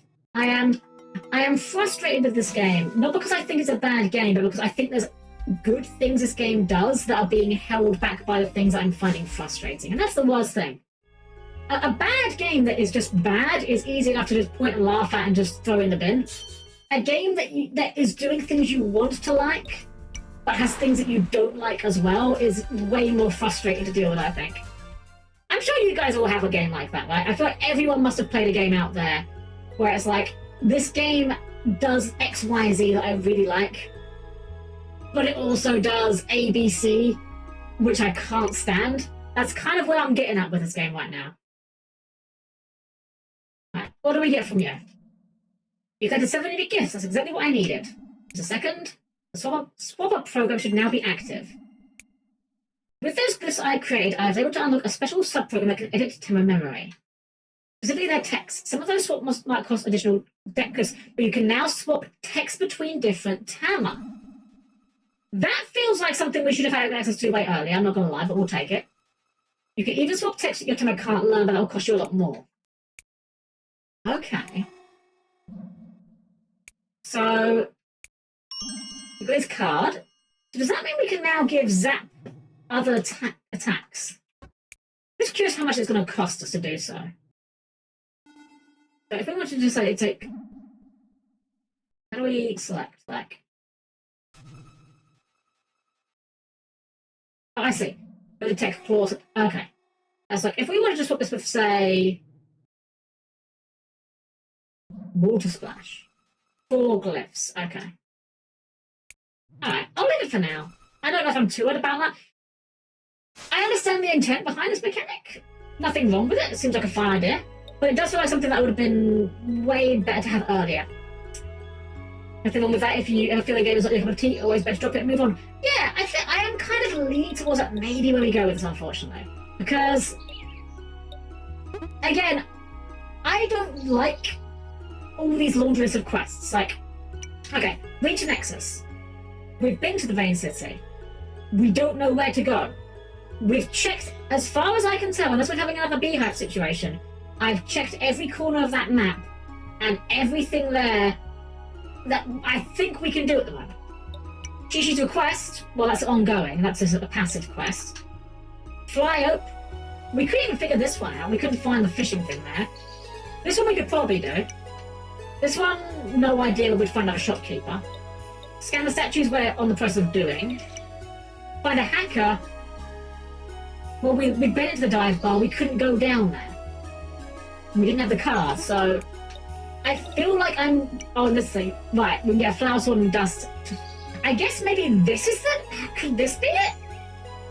Like, maybe we do the hidden tournament and that gets us a grey card, maybe? Flower, sword, and 10 data dust for the person in the Racy apartments. Like, that's the only thing I can think of, and... I don't know. Pokemon knows that problem is, well, I can't fast forward or move the animations. Yeah, exactly. Every game that has like those annoying, I want to like this game. The aesthetic of this game is on point. Like this overworld map, gorgeous. the monster designs, a little hit and miss. Some of them are good, some of them are kind of a bit meh. The combat system's interesting, but I feel like we've distilled it down to not requiring the finesse. Like, I remember at the start of the game, we discovered there were interactions like, if you get hit by an ice tech, say, you can get frozen. If you use a fire tech, though, it will thaw you out. Neat interaction, but it feels like those interactions just don't really seem to be necessary a lot of the time because just big damage just seems to be the play.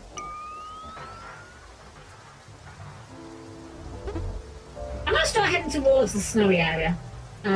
See if we can get there. Because at least we know that Shiny's waiting for us there. We can beat him up at least. That's like something we can do.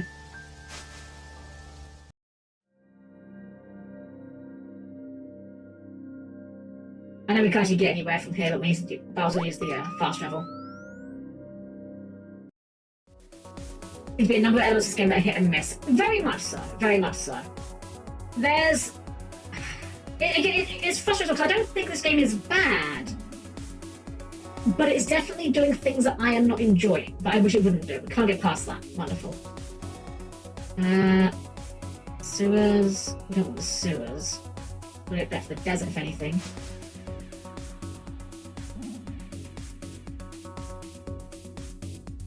Memory Meadow was where we went to before. Vertical Channel, put Forest.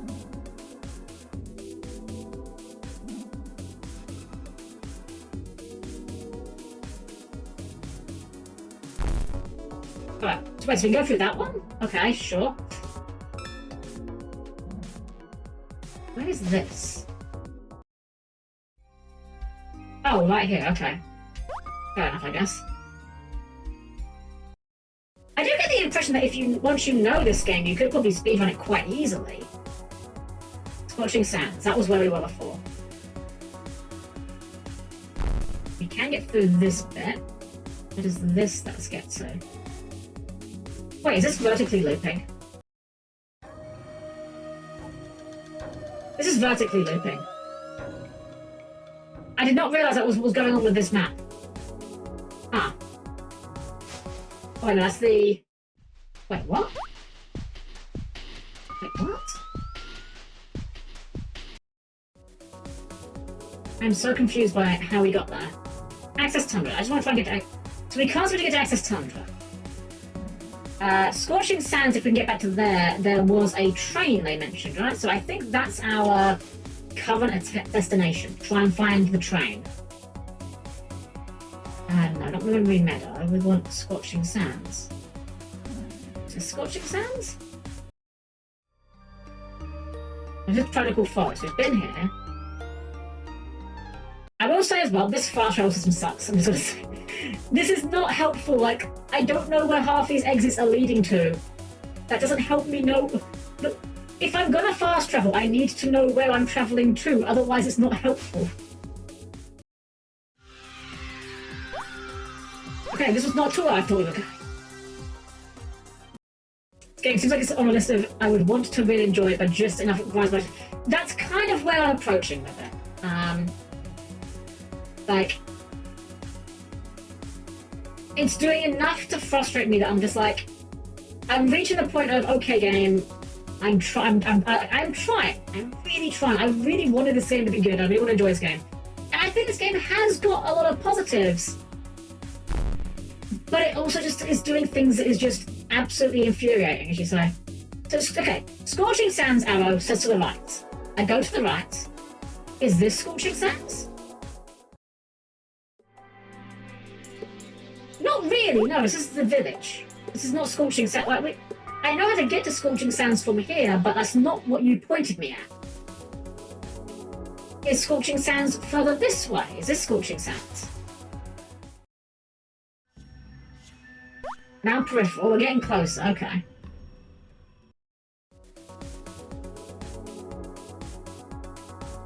Scorching Sands is further to the right. So, is this looks like Scorching Sands. Surely this has to be Scorching Sands. Alright, we're back at Scorching Sands. So what was that about the train? I want to figure out where the train is. Someone mentioned it around here.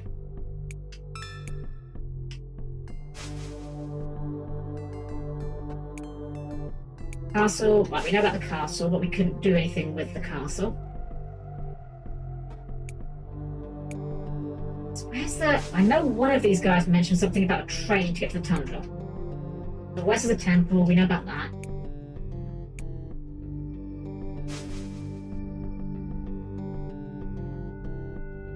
Point me in the direction of the train. Continue heading north, you'll reach the PSC Express train station.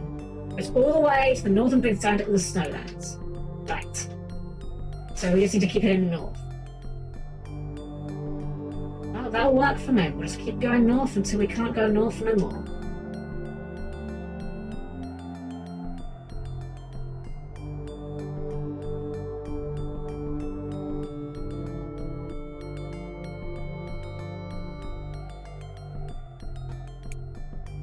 Castle veiled in sandstorm is the domain of the Sand King, the one who was chosen by the Virtuals to govern this sector. If you're not one of his aides, and your only goes to cause trouble, you will perish. Well, my goal is to get to a train. Ah, this is like a train. I think we were like... Okay, I'm pretty sure we saw this scooter station. I think we were like... I think we beehived ourselves again. You're here for the PSC Express train. Access to it has been blocked under Rain City orders. Even though I'm the conductor, I can't do anything about it. Maybe this order will get lifted later, who knows. Okay, and with that I am officially out of ideas for where we can go and what we can do.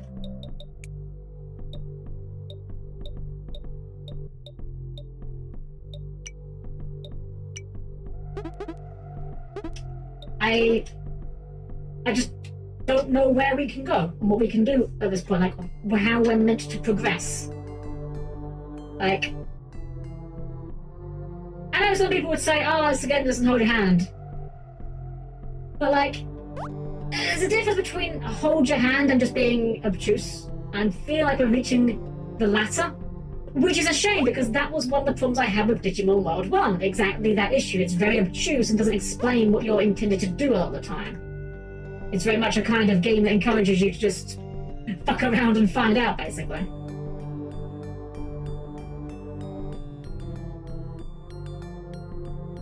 I'm assuming that time of day isn't going to fit going into the castle. It was the spiky guy, wasn't it? Yeah. What if we just like beat you up without doing the spiky thing? Do you just not care?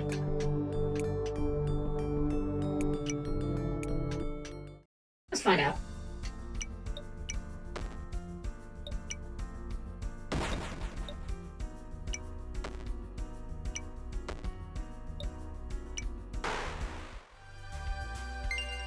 Well, get leveled up at least. That's something. Not enough spiky. Spiky, I don't approve. No, challenge me again, little man. Okay, fair enough.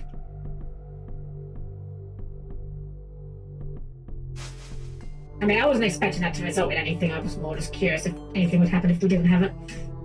Difficult balance. It is easy to fall into the trap of... It's easy to figure out if you're the one that... Yes! 100%. That is a big issue we had with our game that we're making, our board game, is... After playing it for like a year, we know the game inside and out. We know what all the bosses do. We know how all the characters do. We know how to play that game about as optimally as it can be played, more or less. Problem with that is now everything seems easy to us, and we got to the point where we needed fresh blood to play the game and see, you know, is this easy, or are we just too good at the game at this point because we know the game inside and out? It's like writing riddles for like anything, like D&D or whatever. Riddles are really difficult because it's impossible to write a riddle that doesn't seem obvious to you. Because the whole point of riddles is once you know the answer, you can't unknow the answer. There's a bunch of cool ideas and presents a bunch of buts. Like the world is inspired, but it feels like Pokemon. The monsters are cool, but the rebirth system is kind of silly. Exactly. It is the curse of the Digimon game. Because this game is extremely Digimon in its styles and its like, you know, presentation, but it's not Digimon. You know, it's trying to get that feeling of being Digimon, but it's not quite landing it. I'm kind of bummed. I'm kind of bummed. Like, I was okay with us not finishing this game, you know. But again, it's that thing of seeing a game that has the potential and just not quite sticking it, you know. That's the thing that I think is like the biggest heartbreak for me on this. Not enough poo the college in one experience. Honestly, Debu, you're not even wrong. I think that's kind of part of the issue, right? Because Digimon World 1, whether you like it or hate it, like, if you don't like this about it, valid. I'm not saying you're wrong. Part of Digimon World 1 is feeding your Digimon, taking them to the bathroom, and they die. That is just part of the Digimon life cycle. Because in this game there's no care features like that, it doesn't really feel like feeding them. Well, feeding is like, doesn't really matter, you know? It's health restoration, but it's a trivial amount of health restoration compared to the actual health healing items. So why bother with it? Like, there's a weight mechanic, sure, but that's just another stat box to tick for your evolutions. I've been wondering around as we're kind of just chatting right now, but I still have no idea what to do. I've got one more idea, which is I'm going to try and head all the way back to the other forest and see if maybe we didn't explore something there. Maybe we can find something there to be doing. But yeah, it is a real shame. I am like actually bummed about it. You know, it is what it is. Not every game's going to be your cup of tea. It's not going to be for everyone, but when you see a game that does things that you like, you want to like it, even if it does things you don't like as much. Great example for that. Final Fantasy Type 0. That game, I don't like it. I don't think it's a very good game. But I really want to like it because it has that aspect of, it does things that I think are really cool. I think the setting is very cool. I think the concept of a whole, like, class of characters that you can swap between whenever you feel like is really cool. But there's a whole lot of things that game does that I think are really not good. We can't go this way anyway. Every meadow we've been to, but we couldn't go into the flat area here, could we? Let's look for a fishing spot. That's something we couldn't figure out before. And the bright side of the card game minigame is pretty cool. It is. Unfortunately, I'm pretty sure that was stolen basically whole cloth from Digimon World, I'm not going to be honest. I think that is literally the Digimon World 3 card game. Oh. So, you have no idea how correct you are right now. This is one of those moments where the game's dialogue choice could not have been worse. Are you here because you reached a dead end? Then on your answer, mine will depend. For a game we're about to play, I'll need your name, my friend. Zeke, what a wonderful name, Zero. Would you like to play a game? Oh, I don't know. Yes? Yeah, go on, yeah. Marvelous, your choice I will respect, for this game will forge your future prospects. I'll explain the rules in a simple warm-up match. Worry not. It will all be easy to catch. The game field is currently clear, but our talent teams will soon spawn here. Each turn will choose who will go forward one tile. The ones that do will guard the center file.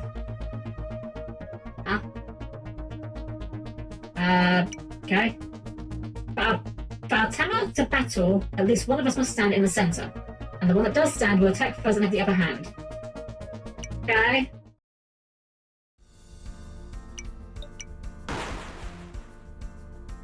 This feels like an awful lot of effort to go through just for a battle. Is the idea that we only have one Tama because he's the only one there?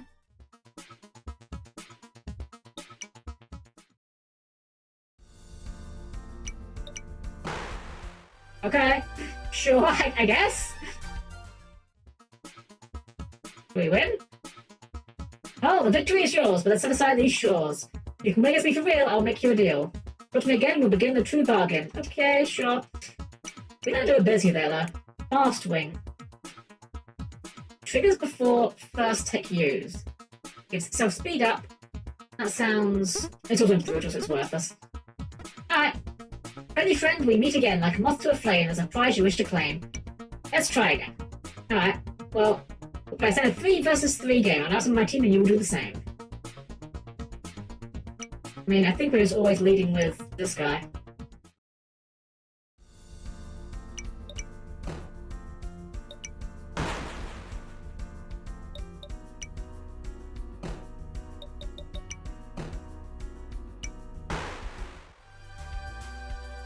Sure. Okay. This minigame feels a little extraneous. I'll be real. I don't know why this couldn't have just been a regular battle, but sure. Alright, I mean, easy enough, I guess. You fought well, my friend, all the way to the end. Now I'll give you what you seek, so that you may reach that castle on the peak. With its magic shears, you'll fit right through the flatland gears. Get to the giant blocks in the west, talk to the gap, and magic will do the rest. Well, hey, we've got something resembling direction. I'm okay with this. I don't know how we missed that guy the first time around. Maybe he only spawned at a certain time of day? Okay, this is cute. This is cute. Oh dear, I shall be late. Oh dear, I have to hurry. Can I jump? I cannot jump. I'm just entity. This will be your first time inside the Flatland world. Well, then you've activated the Sail Hospital Sail. For a measly 100 gems, I will teach you how to jump. You don't have any gems? Right, you can't cut any without jumping. So how about this? Just for you, I'll also accept bits. Sure. Jump, push your usual interaction button, probably the space button. The longer you hold, the longer you'll jump. Oh, and you won't be able to talk to me using that space button. But fret not. It's a down arrow whenever you would normally use for downward movement, and that's how you interact with others here. Okay. Alright, we're playing Mario now. That's fine. I'm not even mad about this. This is kind of cute.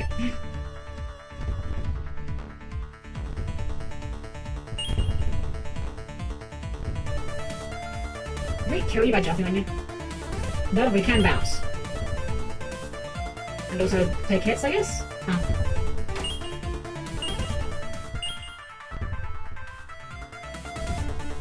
Right. I wasn't sure if that sound thing was like the music track or like something we were near.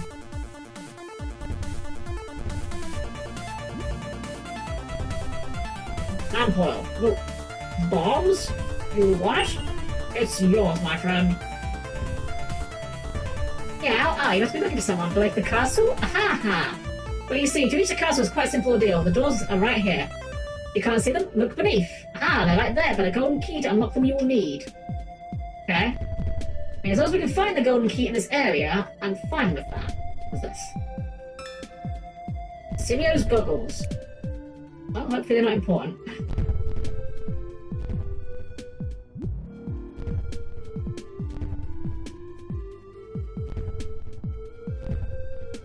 Can't jump as that high though.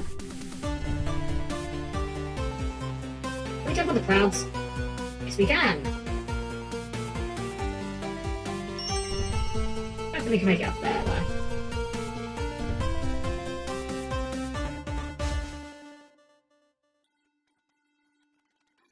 Save? Sure.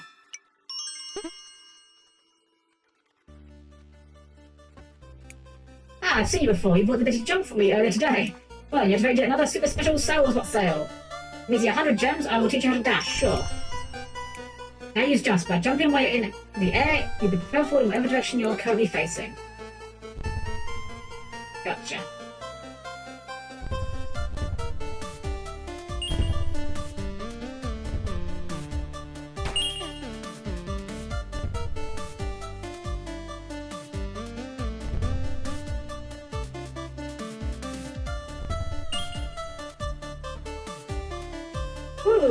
Who might this visit to be? Who? Oh, a golden key? Oh yes, there is one, but you'll have to take it from a devil at the end of this level. Your V key you must use to throw his bombs back to his caboose. That's all I can provide. I don't know which key that is.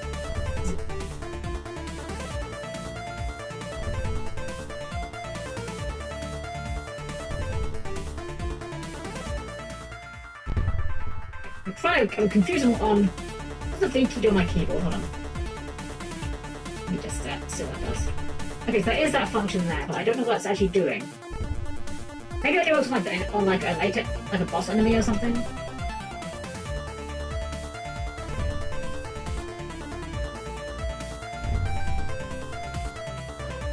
Oh there, a key seller. Are you into keys? I have keys. From these 300 gems, I can give you one, sure. You know large gems? Well, you can always snatch a key from that big guy, I guess. Okay. Oh, I guess we won't. Oh, that's our time in the top right. Right, okay. I thought that was our score. Oh, hello. Bombs? Oh.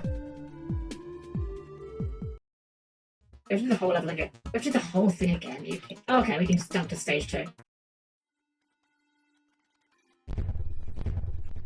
We'd have to do the whole thing again, that would have been a bit much.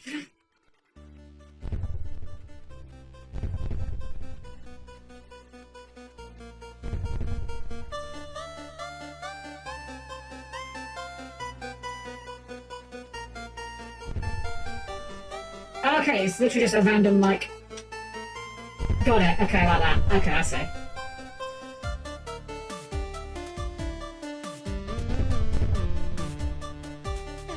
Oops.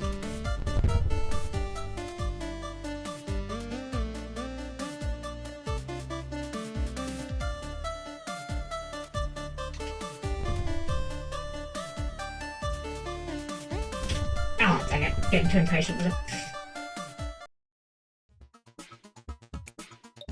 Try again. Well, I don't think I'll be doing Mega Man this early in the week, but, you know, it's nice to mix things up from time to time. I do like this very authentic Game Boy aesthetic, even with the unpleasant green colour that all the Game Boys had back in the day.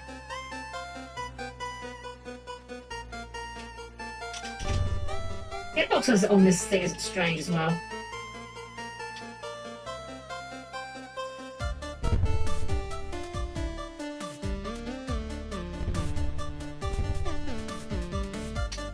No. I don't even really know why that menu's enabled in this mode. Dang it.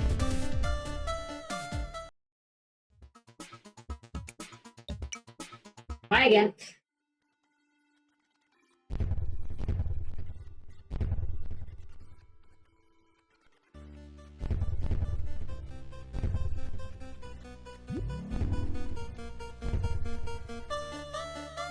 I think the trick is I'm getting too far towards him. It's putting me in a position where I can't hit him easily. I think I'm going to be further away. Yeah, it's a lot easier to move into the bombs than to back off. That was weird.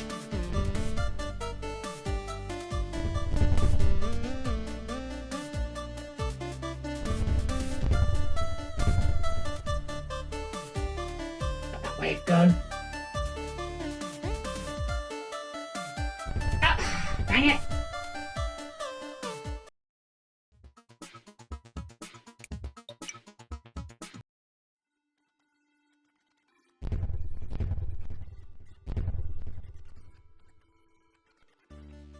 Patience is wearing a little thin now, that means. I'm definitely getting a bit. I'm definitely a bit silly by the game. Yeah, I know what to do now. Yeah. It's that thing where, you know, when you're already not having a wonderful time with a game, it does make you less inclined to be charitable towards it, you know? I'm trying to not do that. I want to be fair to games when I'm not having a good time with them. Even if I'm not enjoying it, like, don't make up reasons to not be having a good time. It's fine to not have a good time as long as you've got, like, actual reasons for it.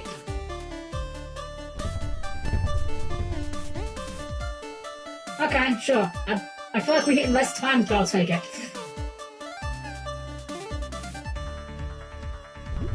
We must have been so close on some of our previous attempts there.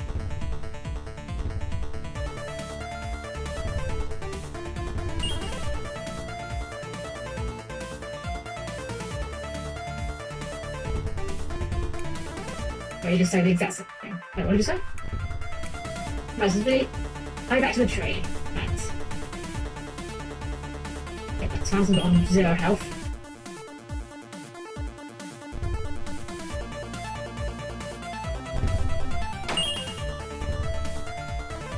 Oh! Okay, that's fine. Those clouds did not have collision. I was relying on them having collision and they did not. We should probably save. How do we go back to the tree? Okay, just like that. Never mind. Yeah, those clouds have collision, the other ones don't.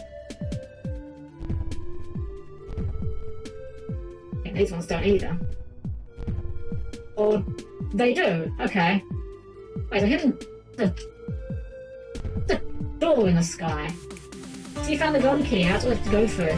Talk to the door, be warned. On the other side, you may find more than you bargained for. Small door embedded in the base of trees. The golden tree, go through, sure. It's all good, at least we're experiencing with you, and you're not alone in your frustration, which might appear would make it worse. Yeah, that is true. That is also true. If we can't get through that thing, I'm going to be annoyed. If that buggy barrier there is like saying you can't get through it, I'm going to be mad. Banana. Ah yes, another worthless item. Again, these kind of like food items, I would have no issue with them if there was another use for them. So I found the flatlands, didn't you? I have an offer for you. With these photo gems, unique flatland tablets can be yours. I don't have the gems. Am I joke to you?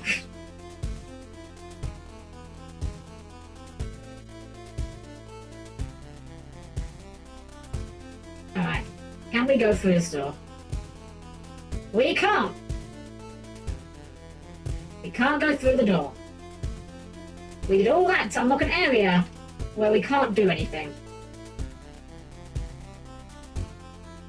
Got these dash panels for no reason, but we can't even go through this door here.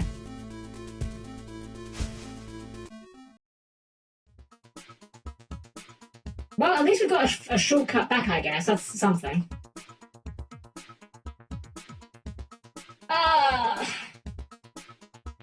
Sorry, I'm going to stretch. I really don't want it really fast. I'm wondering if maybe we have to try and do the race with that guy. The guy that we, like, failed the race against. Maybe we have to beat him. Because those dash panels were offline. Well, they still are offline here.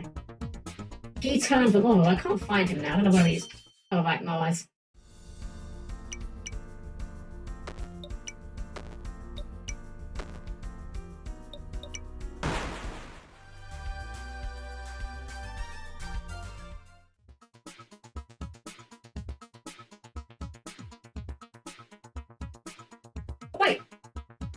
Wait, what?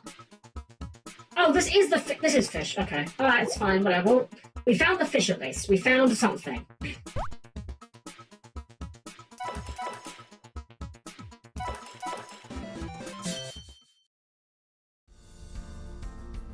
Flyo. Oh, wait, this is the guy. Wait, Flyo is an enemy. I thought Flyo was Flyo is what he wants, isn't it? Catch Flyo. I see. I didn't realise that he meant literally it's an enemy that we have to, like, catch as a hammer. Also, why is the fish still working here? There's no fishing indicator here. Mildly butthurt about that.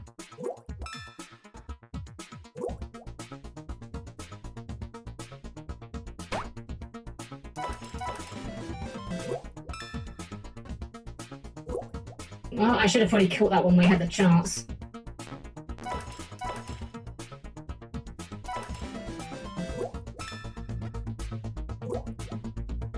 The fish set looked like the cloudfish. It did, yeah. You're right. We're still able to fish here despite there being no indication that we can. But it's like, no wonder we failed to notice it last time, right? Did we just get, like, the super rare encounter on our first try and now we've missed it?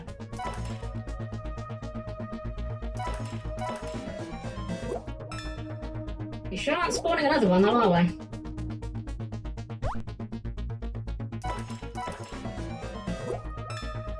We're getting everything but that. What if we, like, zone again? Whoops. Let's try, like, zoning into the castle, coming back, and maybe then... Maybe it only gives you it on the first try, maybe? Maybe wishful thinking.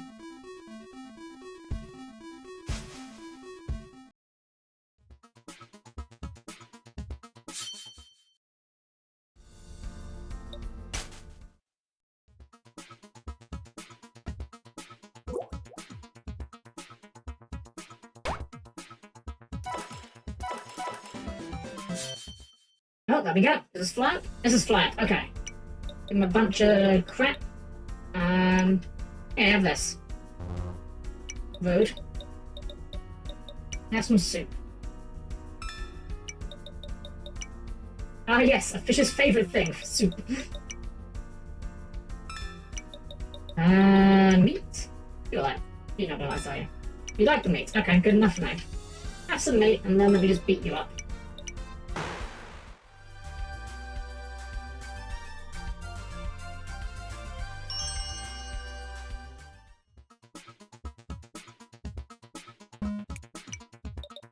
At least we can just deposit this and get up the fly up here. Well, we got a quest done at least. We gotta at least figure out where the fishing spot was. Now I have to remember where the fisherman was. I think he was down by the... You want to try... Oh wait. Oh right, you just refires. Okay, sure. I thought you guys were one-time encounters, but obviously not.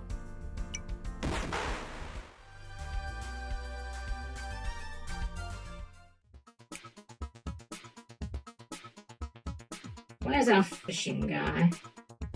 Yeah, progress fish. Yeah, that's kind of where I'm at. There you go. Yeah, you got a flight. Wind flute. Sure. That doesn't really do a lot to ease where we're at, does it? Because we now still don't know how. So we don't know where the. Okay, we don't know where the statues are. There is one more place we can try though. I want to check the forest that we led to from here to see if there's anything down there we can find. If there's nothing there that clues us in on what direction to go, I think we may have to wrap it up. Which is a shame. Again, I do want to like this game more than it's ended up being, but where's that? Hey mate, meeting you here again. I need your help. Might even need your help again. Simple, I've been hard to fix this thing up by keeping distracted by those wild tunnel critters. Feel that batting thing, right? Defend me while I debug this thing, sure. Alright, just stand there beside me and punch everything that approaches.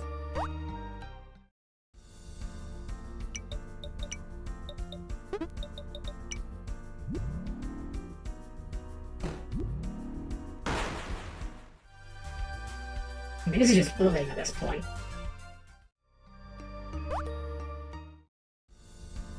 Oh, that's a different one. Dolu, huh. Dark and Earth. That means you're weak to... Yeah, that means you're like extremely weak to lightning. That means you're gonna just die. We're gonna just destroy this thing. 394 damage. I think that's a record.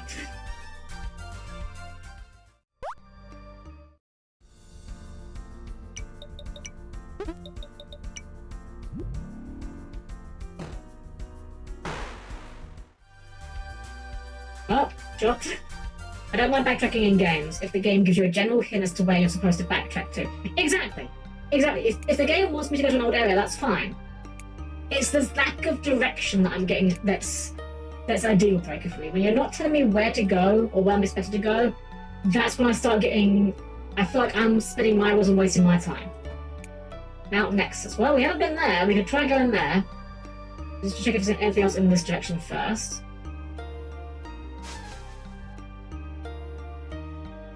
Well, there's something here, actually. What's this? Young traveller, tell me, are you good with circuitry? Our chief wants us to trap fix immediately, but I have no idea how it works. I have one of those electric tunnels I could use to just jumpstart it. We have an electric tunnel. Did it work? It did! Let's go report to chief. That was an easy enough one. Togo! Thank you for the raid! Welcome in, raiders! I'm Helm-Chan, the perfectly normal robot maid. Pat cannon's ready. Aim fires. It's 10-10 raid. Welcome in, welcome in. Give me a shout, of course. Hope you're having a wonderful evening. You've been having a great time with your stream. You need to go and take care of yourself post-stream aftercare. I totally understand, but thank you for bringing your community over. I really do appreciate it. Welcome in, everyone. We're playing some Anode Heart today. This is a very Digimon World-inspired game, but I will be real, everyone. We are probably approaching the end of my rope as far as my patience with it, unfortunately. The lack of direction is becoming a bit of a deal breaker for me with this game, unfortunately. We're just kind of seeing if we can figure out where we're meant to be going next. We've found a few different locations. We've been here before. But it's, I was just lamenting how, unfortunately, this game, while I love the aesthetic and the vibes, it's that frustrating experience where it's a game that you want to like, but it does a few things that you just can't stand, and it's that thing where a bad game, I think, is easier to get upset about, whereas, you know, like, oh, this game sucks, I'm not playing this game. Whereas, like, if the game's got potential but doing things wrong, it's like, oh, I want it to be good. And it's really, really testing my patience.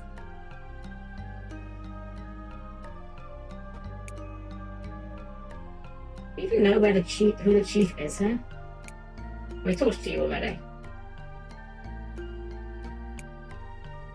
You told us that as well. Don't go to temple. Yeah. I think we talked to everyone here and like exhausted their dialogue. Wait, is that a person? One item. Item.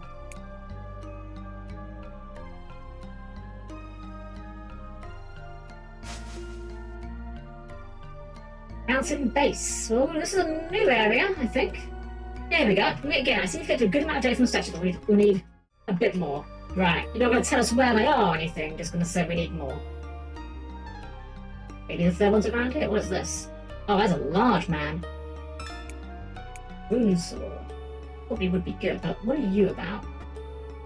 Initialize. I am the Guardian Program of Mount Nexus. You have been to receive passes points. If we force a fight, this probably won't end well. I mean, what do we have to lose?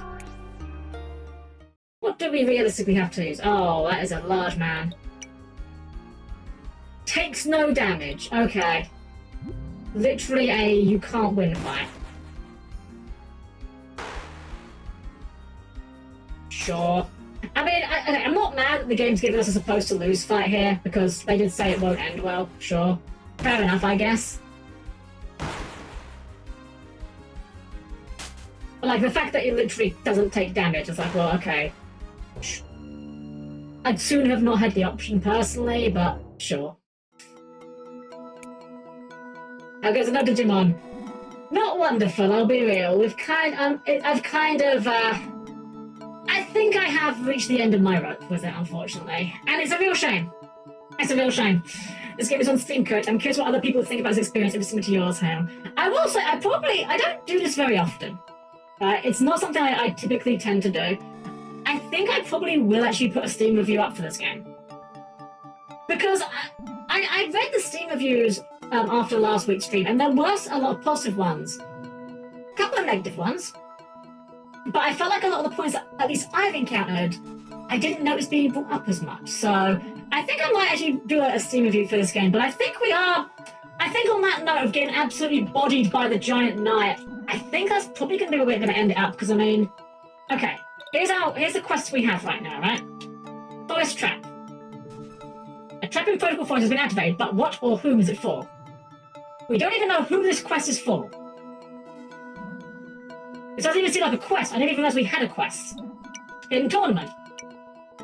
We could maybe do this, but this, like, okay, if this is plot critical, like, quest progression, this doesn't seem like it. It seems like a side quest thing. This is like an arena or something. I don't care about that right now. The combat in this game has gotten too easy to be interesting.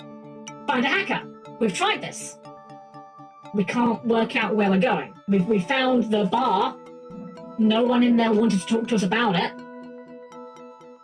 Shrug. Scan the statues. I don't even think this seems like a very important quest. It's only rank E, so I'm guessing it's just like an item, but don't know where the third one is. New shopkeeper could be literally anywhere. Shiny's quest we can't seem to get to because we can't get on the train. Shishi's request we're doing passively. Reach the Nexus we have tried and we can't seem to work out where the Nexus terminal is. We're out of leads. We've got no more leads left and we don't know, I don't know what else we could possibly be doing at this point, so unfortunately that it is to say, I think this is going to be where our adventure ends. It's a shame. This is the first game. I am kind of throwing the towel in, but I don't think it's an unreasonable one. The other thing too, there's a lack of main story focus that you can't even distinguish what are the main plot objectives. Yeah, I'm assuming the star is indicating the main plot objectives, but that's just my assumption. Like, this is a D one. Like, why is it D rank if it's a star? Yeah. How is this so far? Well, so far is about as far as we're going to be getting, unfortunately, Parrot's Nests. I was literally just saying I'm going to be throwing in the towel with this one, unfortunately. I like bits of it. So like, let's talk, you know, we haven't been streaming for that long. So let's take a little bit of time to just kind of, let's talk the pros and cons, you know, let's break this down nice and objectively. Let's talk pros. The style. Like, these maps look wonderful. The environments are great. The designer clearly understood the assignment when it came to combining the obviously inorganic features of Digimon's environments with very, you know, natural ones. You know, like natural paths where you've got random floor tiles here, or, you know, random electrical pylons that seemingly don't have no function. The sprite art is very nice on the overworld. The overworld sprites look great. The music is okay. It's not the best, but it's fine.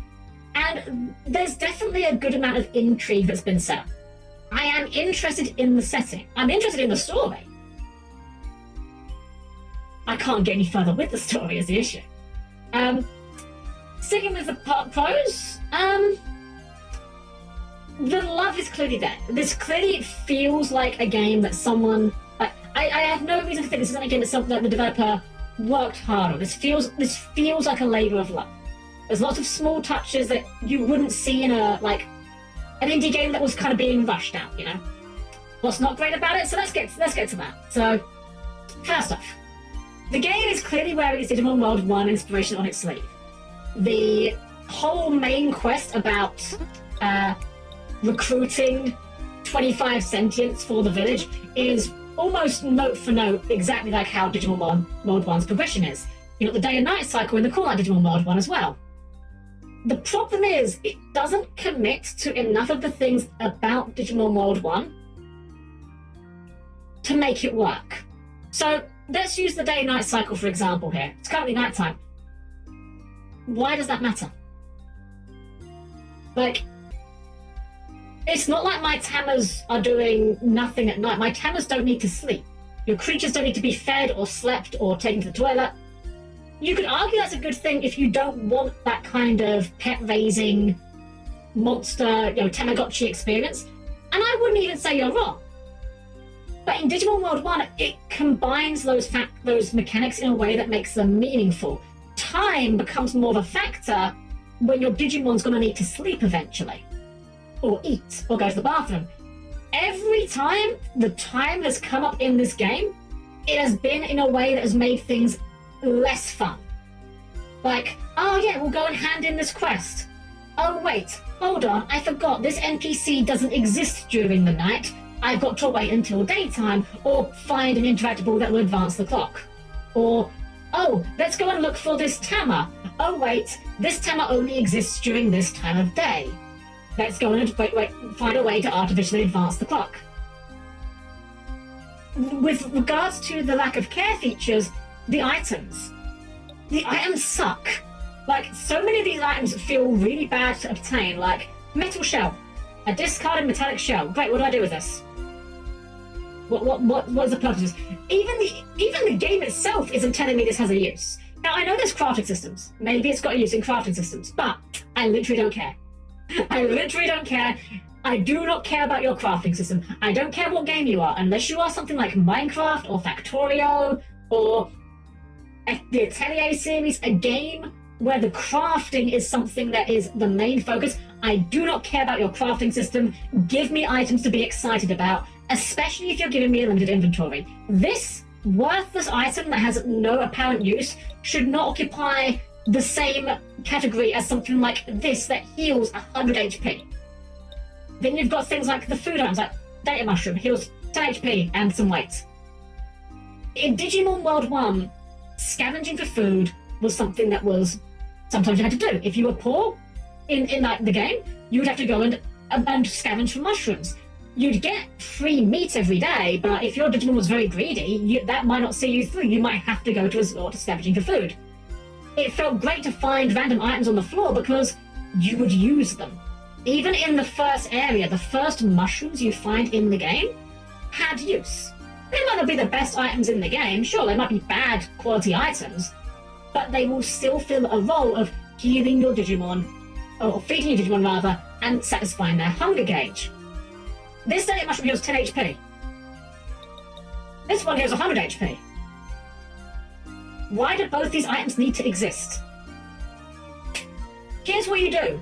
If your game has HP values that get out of control, like if, say, at low level your characters have, say, 20 HP, and then maybe by mid-level they'll have, like, say, 500 HP.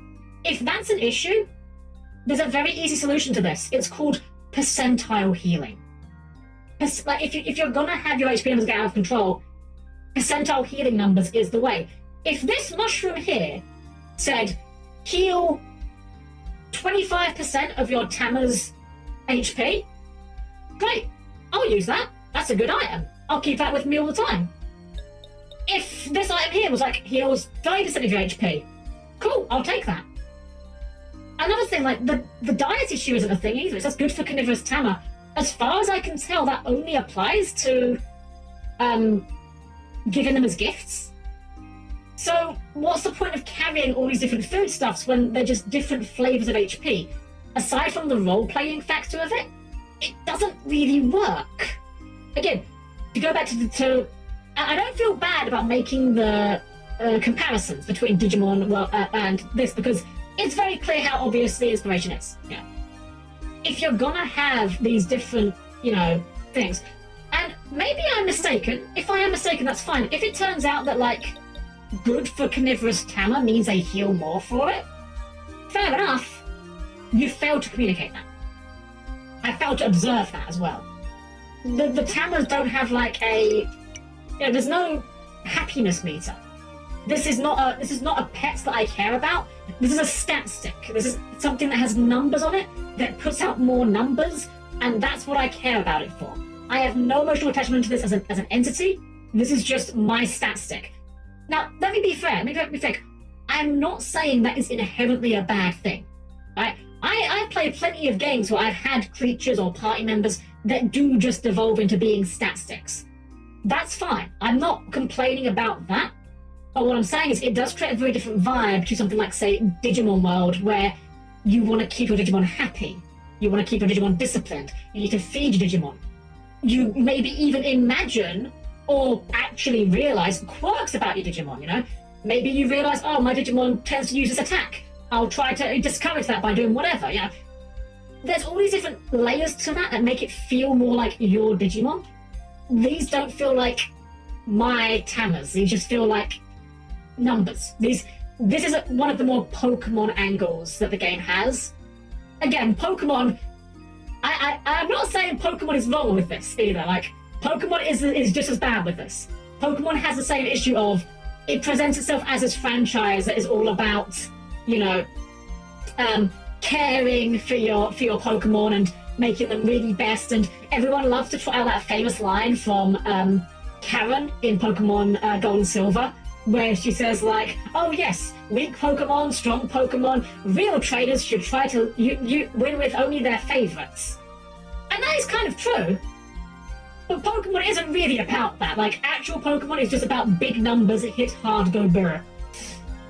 Tamas with tier 3 evolutions are vastly superior to those only have 2 tiers, and if you only have 1, it's completely useless. I haven't even gone that far.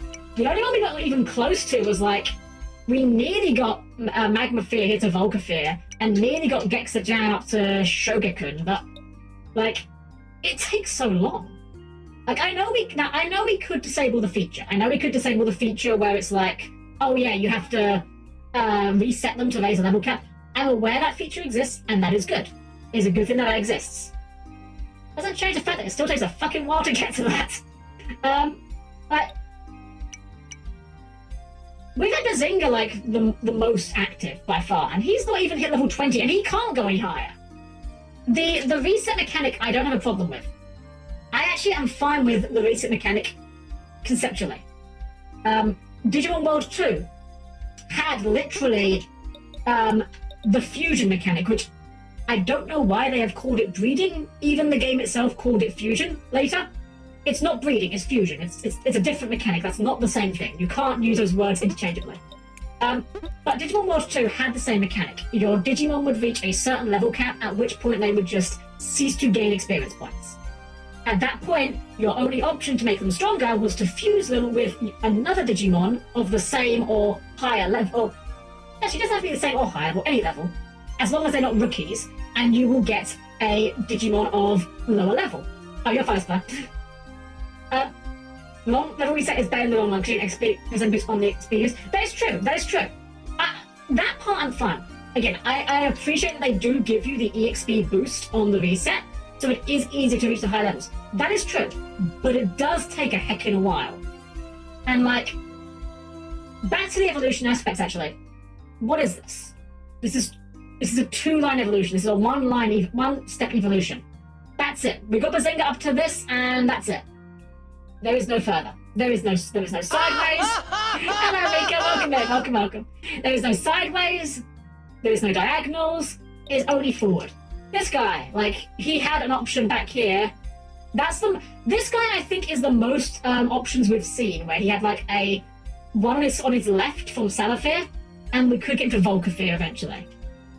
The evolution branches feel so slow, so narrow, so small, and it doesn't work for me in a game like this. If you're gonna have like these small evolution branches, that's, to me at least, this is how I interpret it. That is the game to me saying you need to mix up your party a lot. We are encouraging you, because look, this Tama only has one evolutionary stage. It evolved, and hey, look, you've finished its line. Go and get another one. Get something else to train up. That's fine, but the reset mechanic actively discourages that. If we had been swapping out our Tamas once we saw all of their evolutions, we would be like far weaker than we are now. This is the strategy. Find 3 Tamas that have got like decent enough types and good enough stats and buff them up through the sky. In Digimon World, because your Digimon died and reset and came back as something completely different, you never got bored of them. It's a double-edged sword, admittedly. Some people might like, someone might go, oh, I really like Bazappa here, I want to keep Bazappa. I don't want to change him into something else. Well, that's fine. But you're only catering to the one angle with that. If when you reset your Tama, you had the option of reset it as the same species or a different species, that would solve the issue.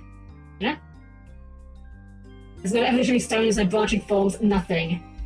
There's a couple of branching forms we have found, to be fair, but they are few and far between, and we've yet to find anything that has more than 2 options so far, which is not wonderful. Like, does this thing have anything?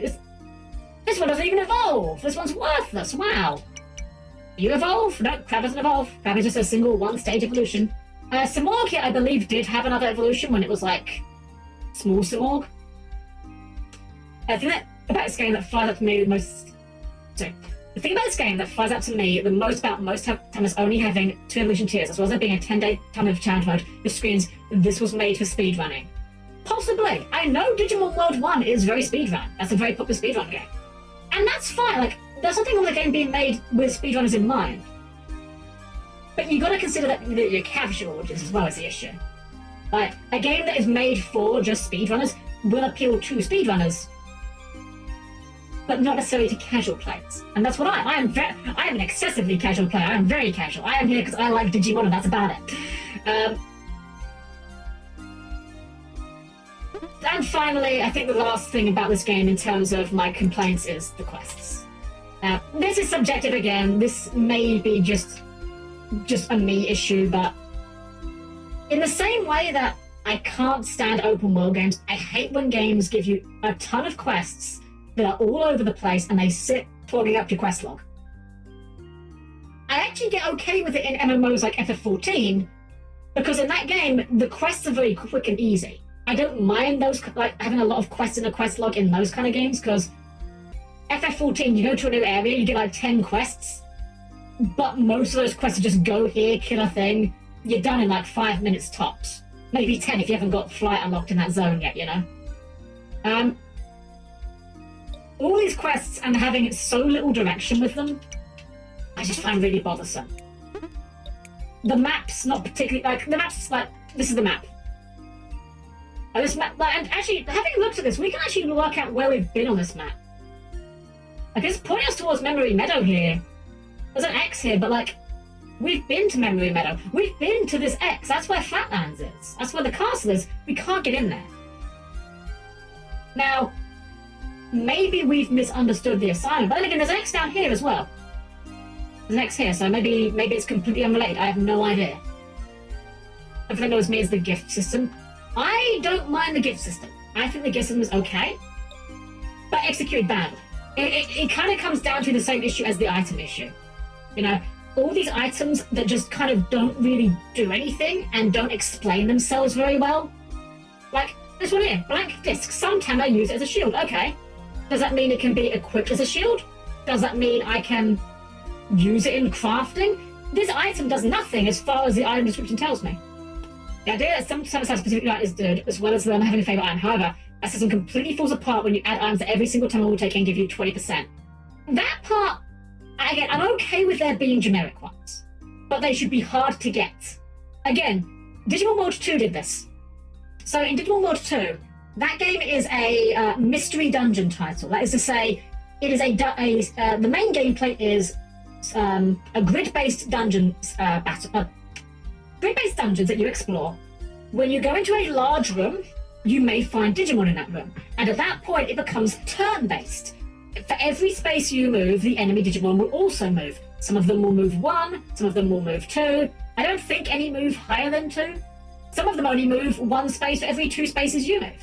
And they have different behaviors. Some of them will move towards you, some of them will move away from you.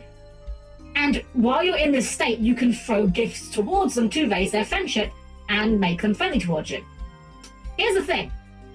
In Digimon World 2, there are 4 major types of gifts. There are gifts for vaccine Digimon, virus Digimon, beta Digimon, and gifts that all the Digimon will accept. Early game, you actually cannot get gifts for one of the Digimon types. You have to pick a group to start off belonging to, a team as they call it. And if you pick the vaccine team, you cannot get data items. If you pick the data team, you cannot get virus items. If you pick the virus team, you cannot get vaccine items. Eventually you can, but early game it does pigeonhole you into your options. You can get generic items later, but they're much more expensive and, again, not available till later.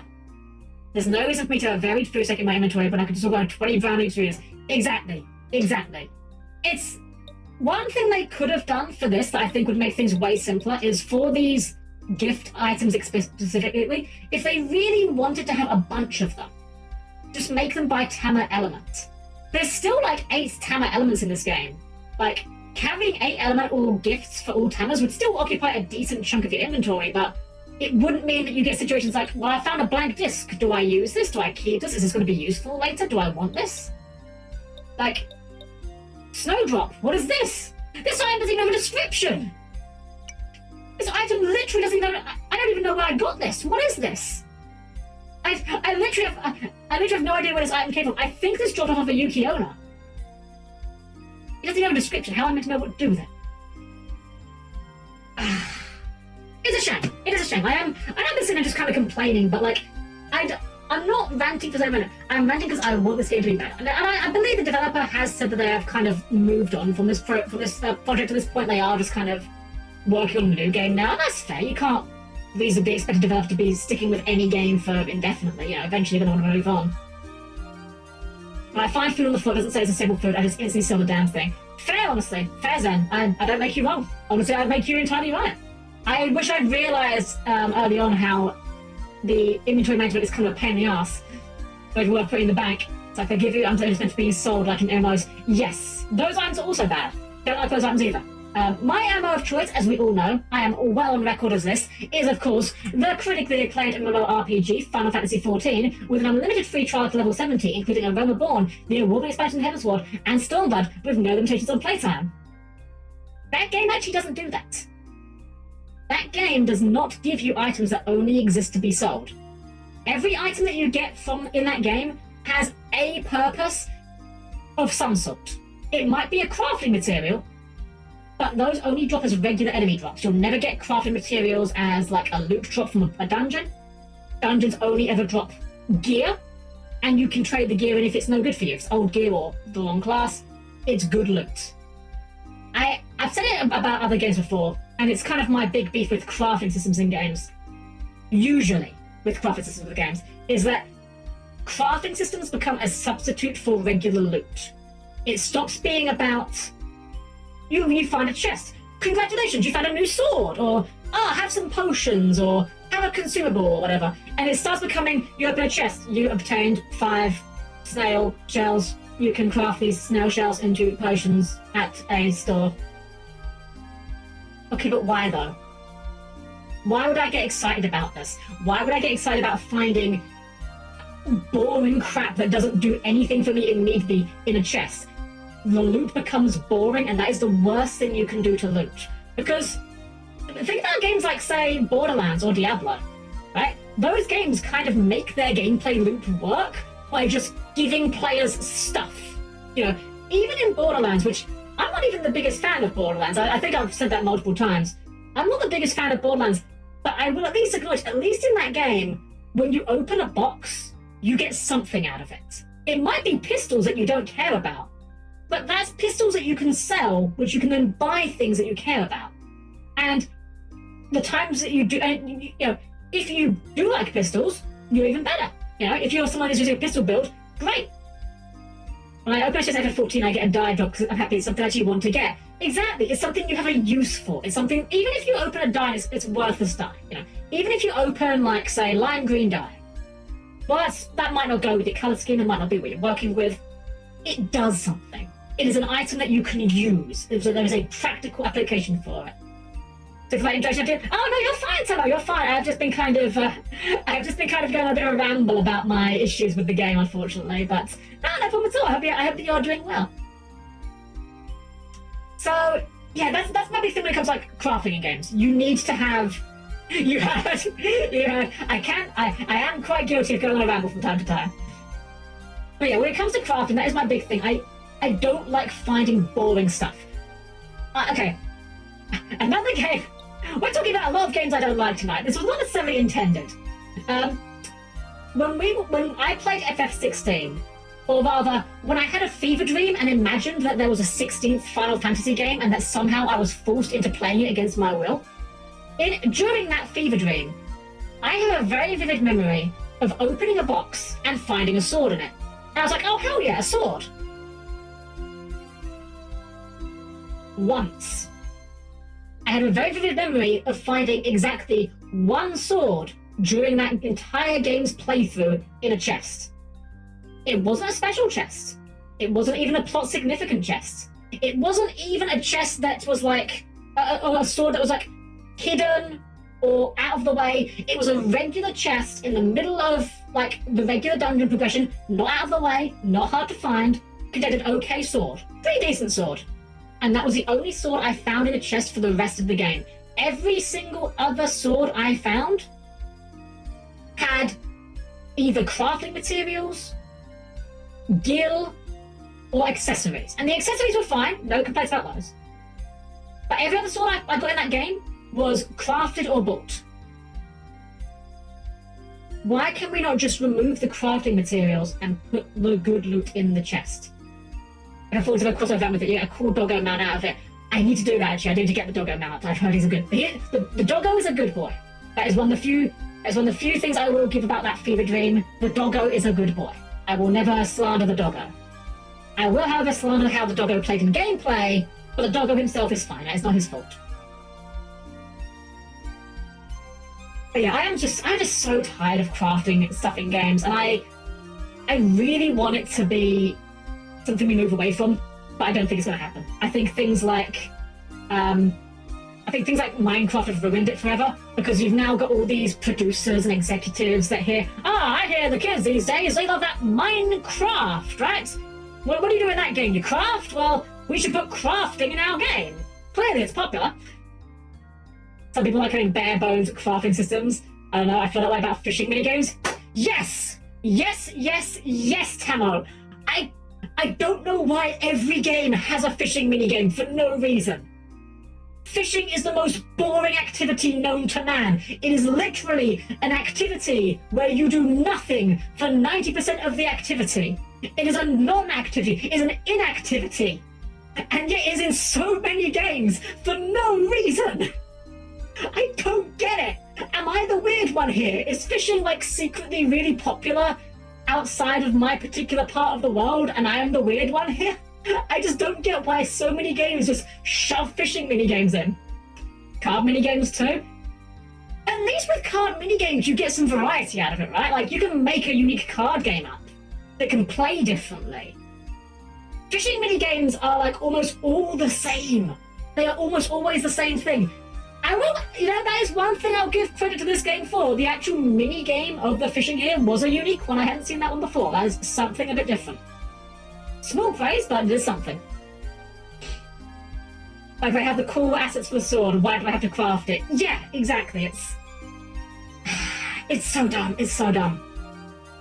Even in, like, FF14, like, in that game, you can craft weapons, but it's not the only way you get them. And, again, you don't get craft materials as a substitute for loot. FF14, if you want to craft, you can craft, but you're going to work for it. Because you've signed up for it. FF14, if you want to craft, you have to get your materials. You have to level up your crafters. You have to gear your crafters. And you have to learn how to craft. Because there is a minigame associated with crafting in FF14, and trust me, it is not something that is like immediately intuitive. It is something that you will need to take a little bit of time to learn. And you might hate it. But if you like it, great, you've got a crafting game. Leon, hello, how's the game so far? We're kind of wrapping up with it. I've kind of reached my quit point with it, unfortunately. We've spent the past, like, half an hour just kind of rambling about it. So I won't repeat everything, but it's the issue of it does things I like, but it does more things that I don't like, unfortunately. Fishing is fun if you're actually catching fish. If fishing minigames are more like Pokemon, then I'd be fine with it. Fishing is literally just you chilling doing nothing and experiencing nature at the very most. Exactly, yeah, exactly. Like, don't get me wrong, I'm not an outdoors person, but I can understand the appeal of just sitting out and enjoying nature and just, having a good time, sitting with your friends, having some beers or whatever, however you want to unwind. I can appreciate that. But, like, fishing as an activity to do specifically, I don't see how it works in a video game as, like... Well, actually, if I'm entirely honest, I actually do have a theory for why fishing is so common as a minigame. And it's actually a very simple one. It's because it's easy. It's extremely easy to implement a fishing minigame in a video game. All we need to do is define a zone where fishing is permitted, have a couple of animations for your guy doing a rod casting animation and a reeling animation, and a loot table of things you can fish up. That's it. It's press A to catch fish. Exactly, yeah, it's a very easy minigame to make. You don't have to make a lot of assets for it. So I think that maybe that is it. Maybe that's why. You can check out Monster Hunter 4, give you a ballista to catch a fish. True. Monster Hunter is a game I kind of like this, actually. Monster Hunter is a game I like parts of, but the overall product, unfortunately, I don't vibe with. Personally, for me, the combat's a bit too weighty. And the other problem I have with it is just, I don't really enjoy the grind for the materials. That's very much a me thing. Like, I understand some people like it. A multiplayer game, yes. I can see the appeal of it as a multiplayer game. My sister and her human, actually, they actually play Monster Hunter quite a lot. And they have a great time with it. I have admittedly only ever played Monster Hunter single player. Because I don't often find the time to, line up my schedule with other people all the time.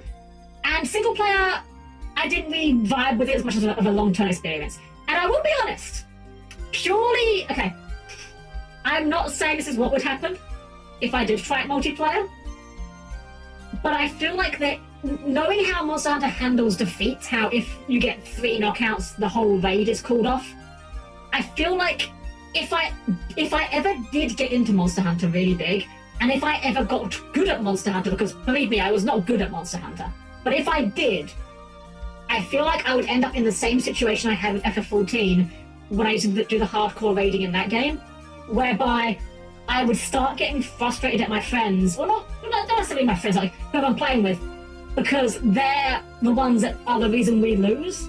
I'm not a big fan of stuff where it's like one person messes up, everyone pays the penalty, purely because if one person in the group is not on the same level as everyone else, either way, could be one person that is very much better at the game, one person's very much worse at the game. It goes either way. That causes issues for people, for someone's going to have a bad time.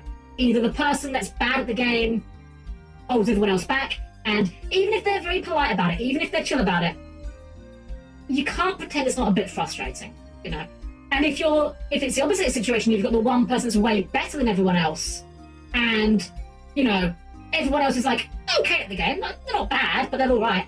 If they're the reason consistently why the group's losing, say the really good player is never dying, they're going to start feeling frustrated. And it sucks. I don't have an answer for this. I'm not saying that this is something I have a solution to, just that this is definitely something that is very real in those kind of games. You go hardcore and not everyone is down for that. I don't know if I would go hardcore, but if I did, I could definitely see that would be an issue. That was me with 14. When I was hardcore into FF14, part of what kind of got me tilted off of the game at one point was our party was not evenly matched in terms of skill levels. Haha, evenly matched. Get it? Yu-Gi-Oh joke. Not everyone in our team was evenly matched. Everyone, but we were all friends, and that almost made it worse. Because if you've got, say, 2 people in your team of 8 that are consistently messing up mechanics, it's a lot harder to say to them, hey, could you kindly get your shit together, if they're people you like. You know, I've heard people say actually that they prefer raiding with people they don't know for that exact reason, and I can definitely see that line of thinking. You know, if you treat it, the problem then becomes, it then stops being a hobby and becomes more of potentially a job where you've got colleagues rather than friends.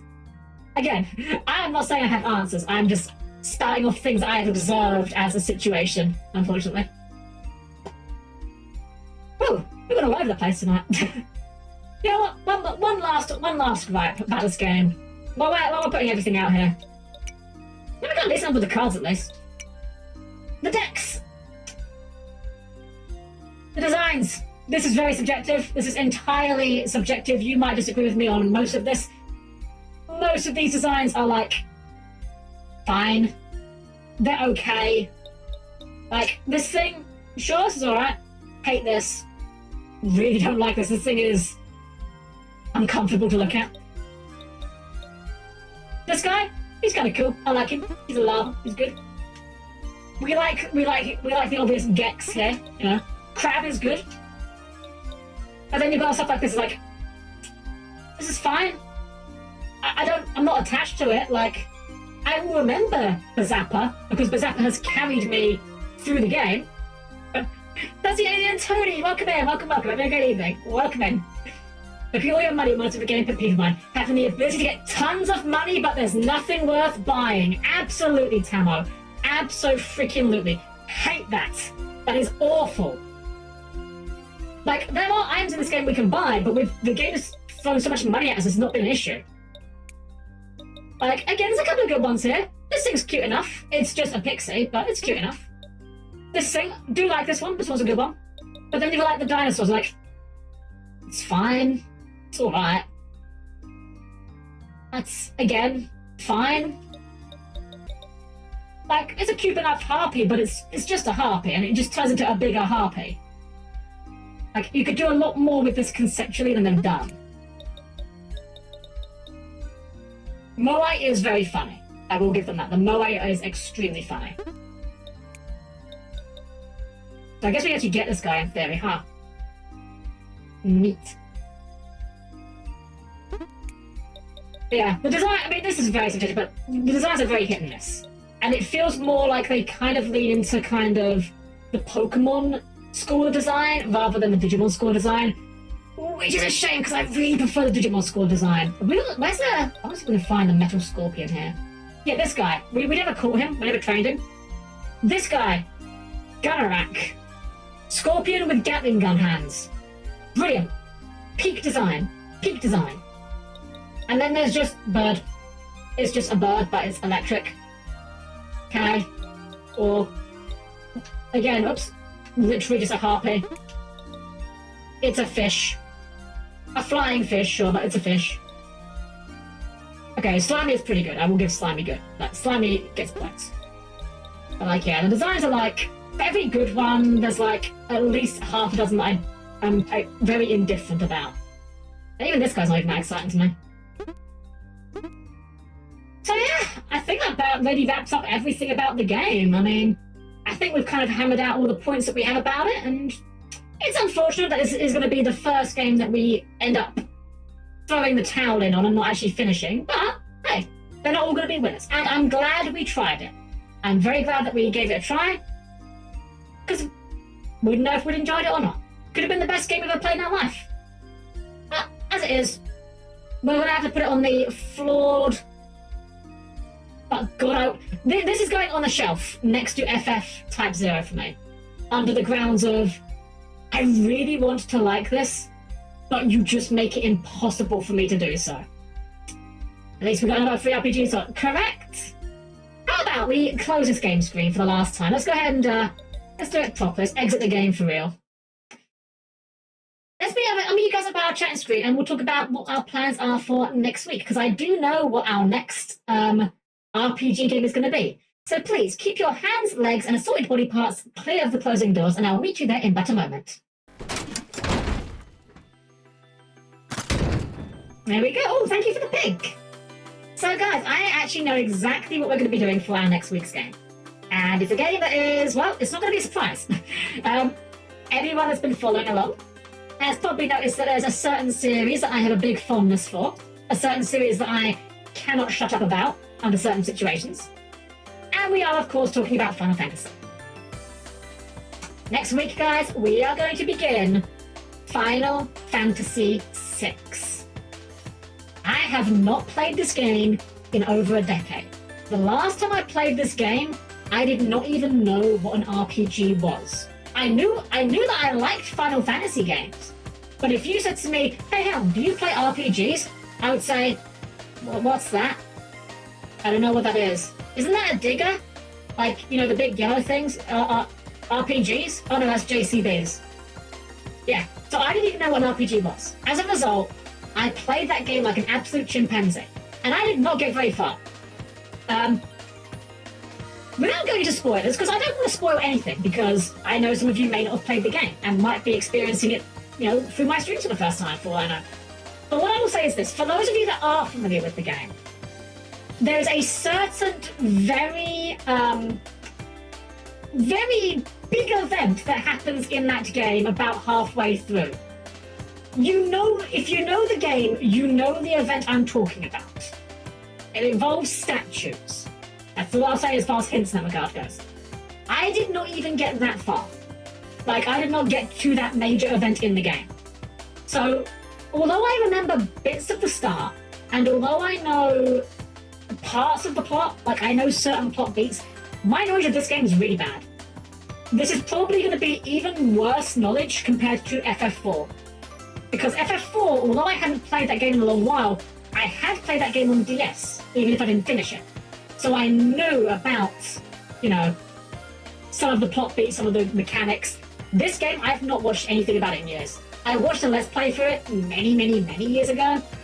Can't tell you anything about it. I'm going to be basically blind after maybe the first few hours. So it's going to be interesting. It's going to be interesting. You guys may remember that I famously put this game surprisingly low down on my FF tier list. Part of that is, I don't remember it very well. Part of it is the tone is a lot darker than FF5, and you guys know I like a lighter tone in my games. FF5's tone, in my opinion, is maybe just ever so slightly on the side of sillier than I would like. But I'd much rather a game be a little bit too silly than a little bit too serious. That's just my taste. So it'll be interesting to see how we do with it. I'm not going to hard commit myself to the idea that we are going to finish it. If I'm not having a good time with it, I will pull the plug on it. But I want to give it an honest to goodness try and see how it goes. If I have a good time with it, great. If I don't have a good time with it, also not a problem. Let's be real. There are Final Fantasy games that I do not like. If we have to add another one to the pile, so be it.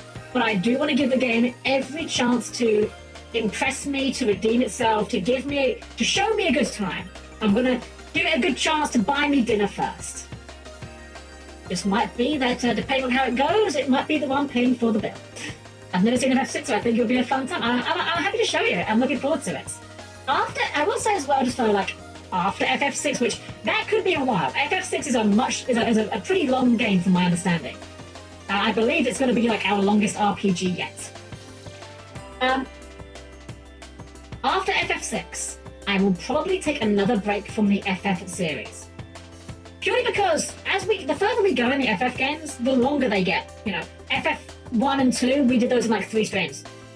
FF5, I think, was like 4 streams, but they were quite long streams, some of them. By the time we get to like 7 and 8, like those are literally multi-disc PS1 games. They're going to take a while. We're going to be here for quite a while. But I have another series that I do also want to show you guys. I didn't mention the other day.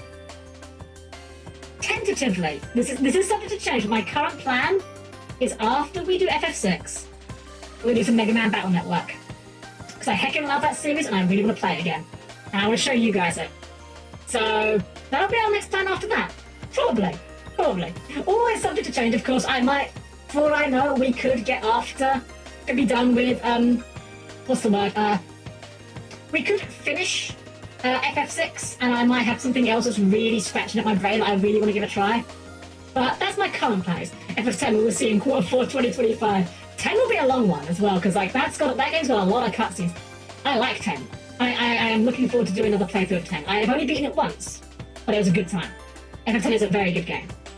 Also, hey guys, did you know that when it comes to Final Fantasy games, think of a Final Fantasy game in your mind that is about 23 years old.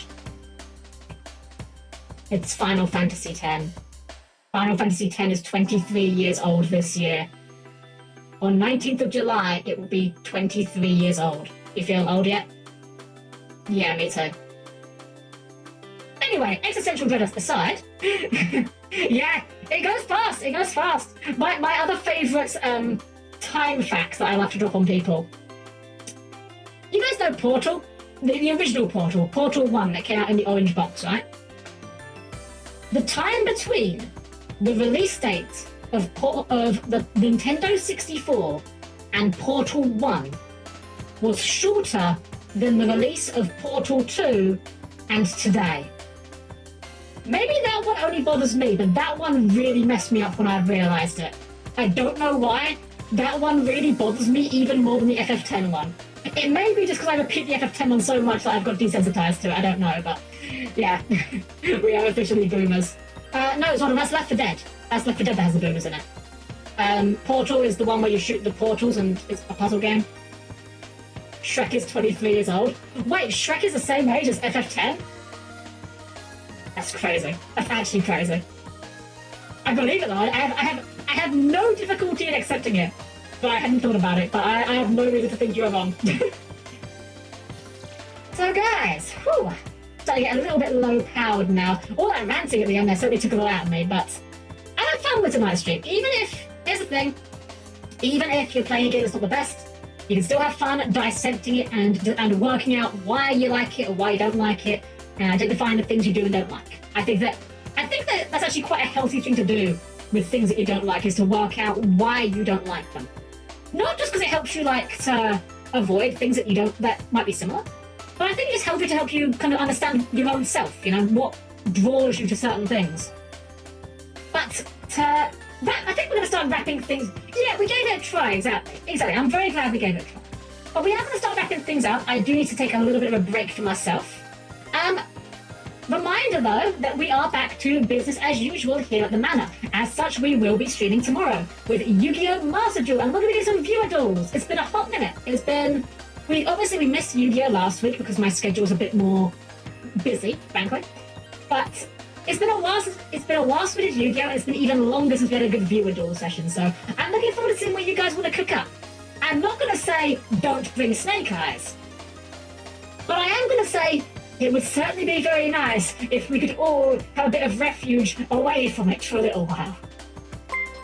Tamar, thank you for the follow so much. I really appreciate that.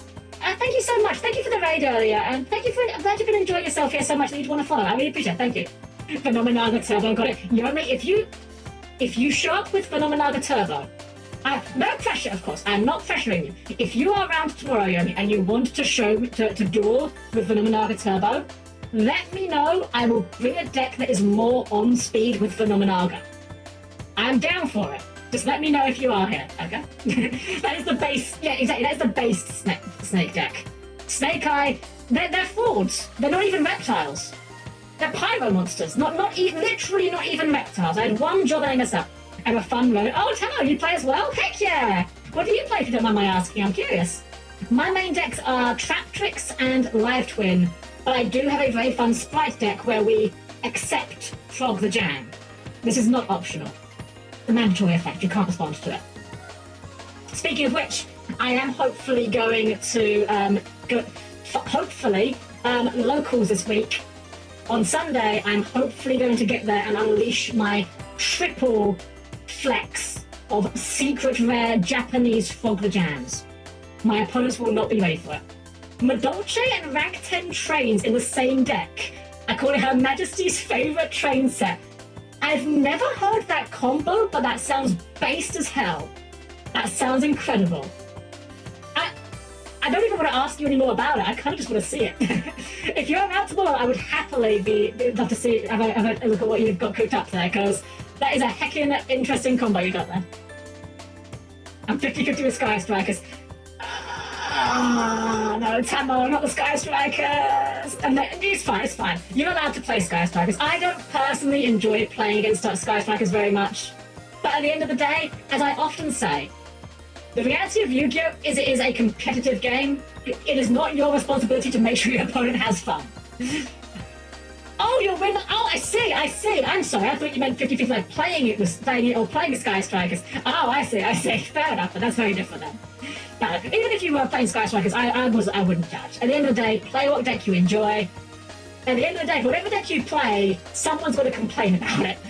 Like, you could be sitting down playing Blue Eyes Chaos Max and someone's doing, oh my god, you're playing Chaos Max? That card's so bastard. Someone will find a way to complain about it. I enjoyed Note to Oblivion. It certainly was one of the decks of all time. That's all I can say about it. I didn't really engage with the tier format. The entire extent of my opinion when it comes to tier as a deck is that Merly is very cute. That is the only thing I have to say about it. It is an interesting playstyle. I think Tearlament's biggest issue is it was a deck that was from the future. Like, I could definitely imagine in like 2 or 3 years from now, a lot of Yu-Gi-Oh! Decks, like the standard becomes that Yu-Gi-Oh! Decks play on both players' turns, like Tier does, like Snake Eye does, like Vanquish Soul does. But because Tearlament was just the first deck doing it, it was like ahead of its time in its regard. I could definitely see a future where other decks get brought up to speed, and Tier gets unhit as a result, but yeah. Albedo is actually good, so I'm sad about it. You could play Frog the Jam Turbo. Have you considered that? It's basically you just play sprites, you put in 3 copies of Frog the Jam, 3 unexpected die, and you just slap a Totally Awesome into the extra deck. It's not good, but it's very funny. Sprites aren't Aqua. Frog the Jam is though. That's the thing, Frog the Jam is Aqua. That's the important thing. He's a level 2 Aqua water monster. But anyways, serious aside. Could play Sharks, true. Could play a bit of Crooked Cook if you really want to commit some war crimes as well. Always fun. For you, that is. The other guy is having a miserable experience. Absolutely hates being there. Now I have my labyrinth. I see you enjoy that kind of war crime. Understood. You're allowed. Honestly, with Snake Eye format, I am not going to complain about anyone playing anything that gets them wins against freaking Snake Eye, because if you can beat Snake Eye, you take those wins. You just take those wins and you run with them. Free Murray, ban Elf. Honestly, Mr. Player, I'm in agreement with you. I don't even disagree. I think Elf is a problem card. The fact it's still in Master is crazy. I don't know why they haven't hit it. Is what it is, though. Is what it is. Whew. Okay, yeah, I definitely too. I am risking spiraling. I'm risking getting back into the conversation again. I will be happy to chat you guys' ears off about Yu-Gi-Oh! All night tomorrow. And of course, if you're not already, we have a Discord. ! Discord, or there is a link in the handy description below. If you'd like to join, we'd love to have you there. Best way to know when we're going live. We've got a lot of people that like to chat about Yu-Gi-Oh! So if you want to talk about everyone's favourite terrible card game, you'll definitely find some friends there. It's also the best way to find out when we're going live and catch up on my schedule before we do it the week. So let's say that the last order of business is to see who we're going to raid into. Who's online that we can give a nice little raid for? Let's see here. Ooh, they're online. We're going to raid into Melanie the Melon. She's given us a few raids before, and we love Melanie. But often she's not online when we're raiding. We're looking for someone to raid, rather. So she's been going for quite a while. I don't know how long she'll be going for, but that's fine. It looks like she's in a boss fight right now, so we're going to give her a raid. So, guys, if you're subscribed, you can always put so here's the raid message. Perfectly normal made raid. If you are subscribed, there's an emote at the end. If you are not subscribed, you can just cross that emote off. You can put a heart there, you can put a smiley face there. That is our raid message, everyone. So please make sure you give some love to Manuela. Thank you for streaming. Oh no, thank you for being here. At the end of the day, I do this for you guys. If you guys weren't here, it wouldn't be any point for me streaming. So thank you for being here. Thank you for enjoying it. And thank you all for putting up with me whining about this game and all the things I have wrong with it. Now, so even though the game might not be the best, I've had a great time. Let's show some love to Manny, guys. I'll see, hopefully, some of you guys tomorrow for some Yu-Gi-Oh! Master Duel. Have a wonderful rest of your evening. Thank you again for being here. Thank you all to our raiders for showing up. And everyone, have a wonderful rest of your evening. And it's been an absolute pleasure to serve you.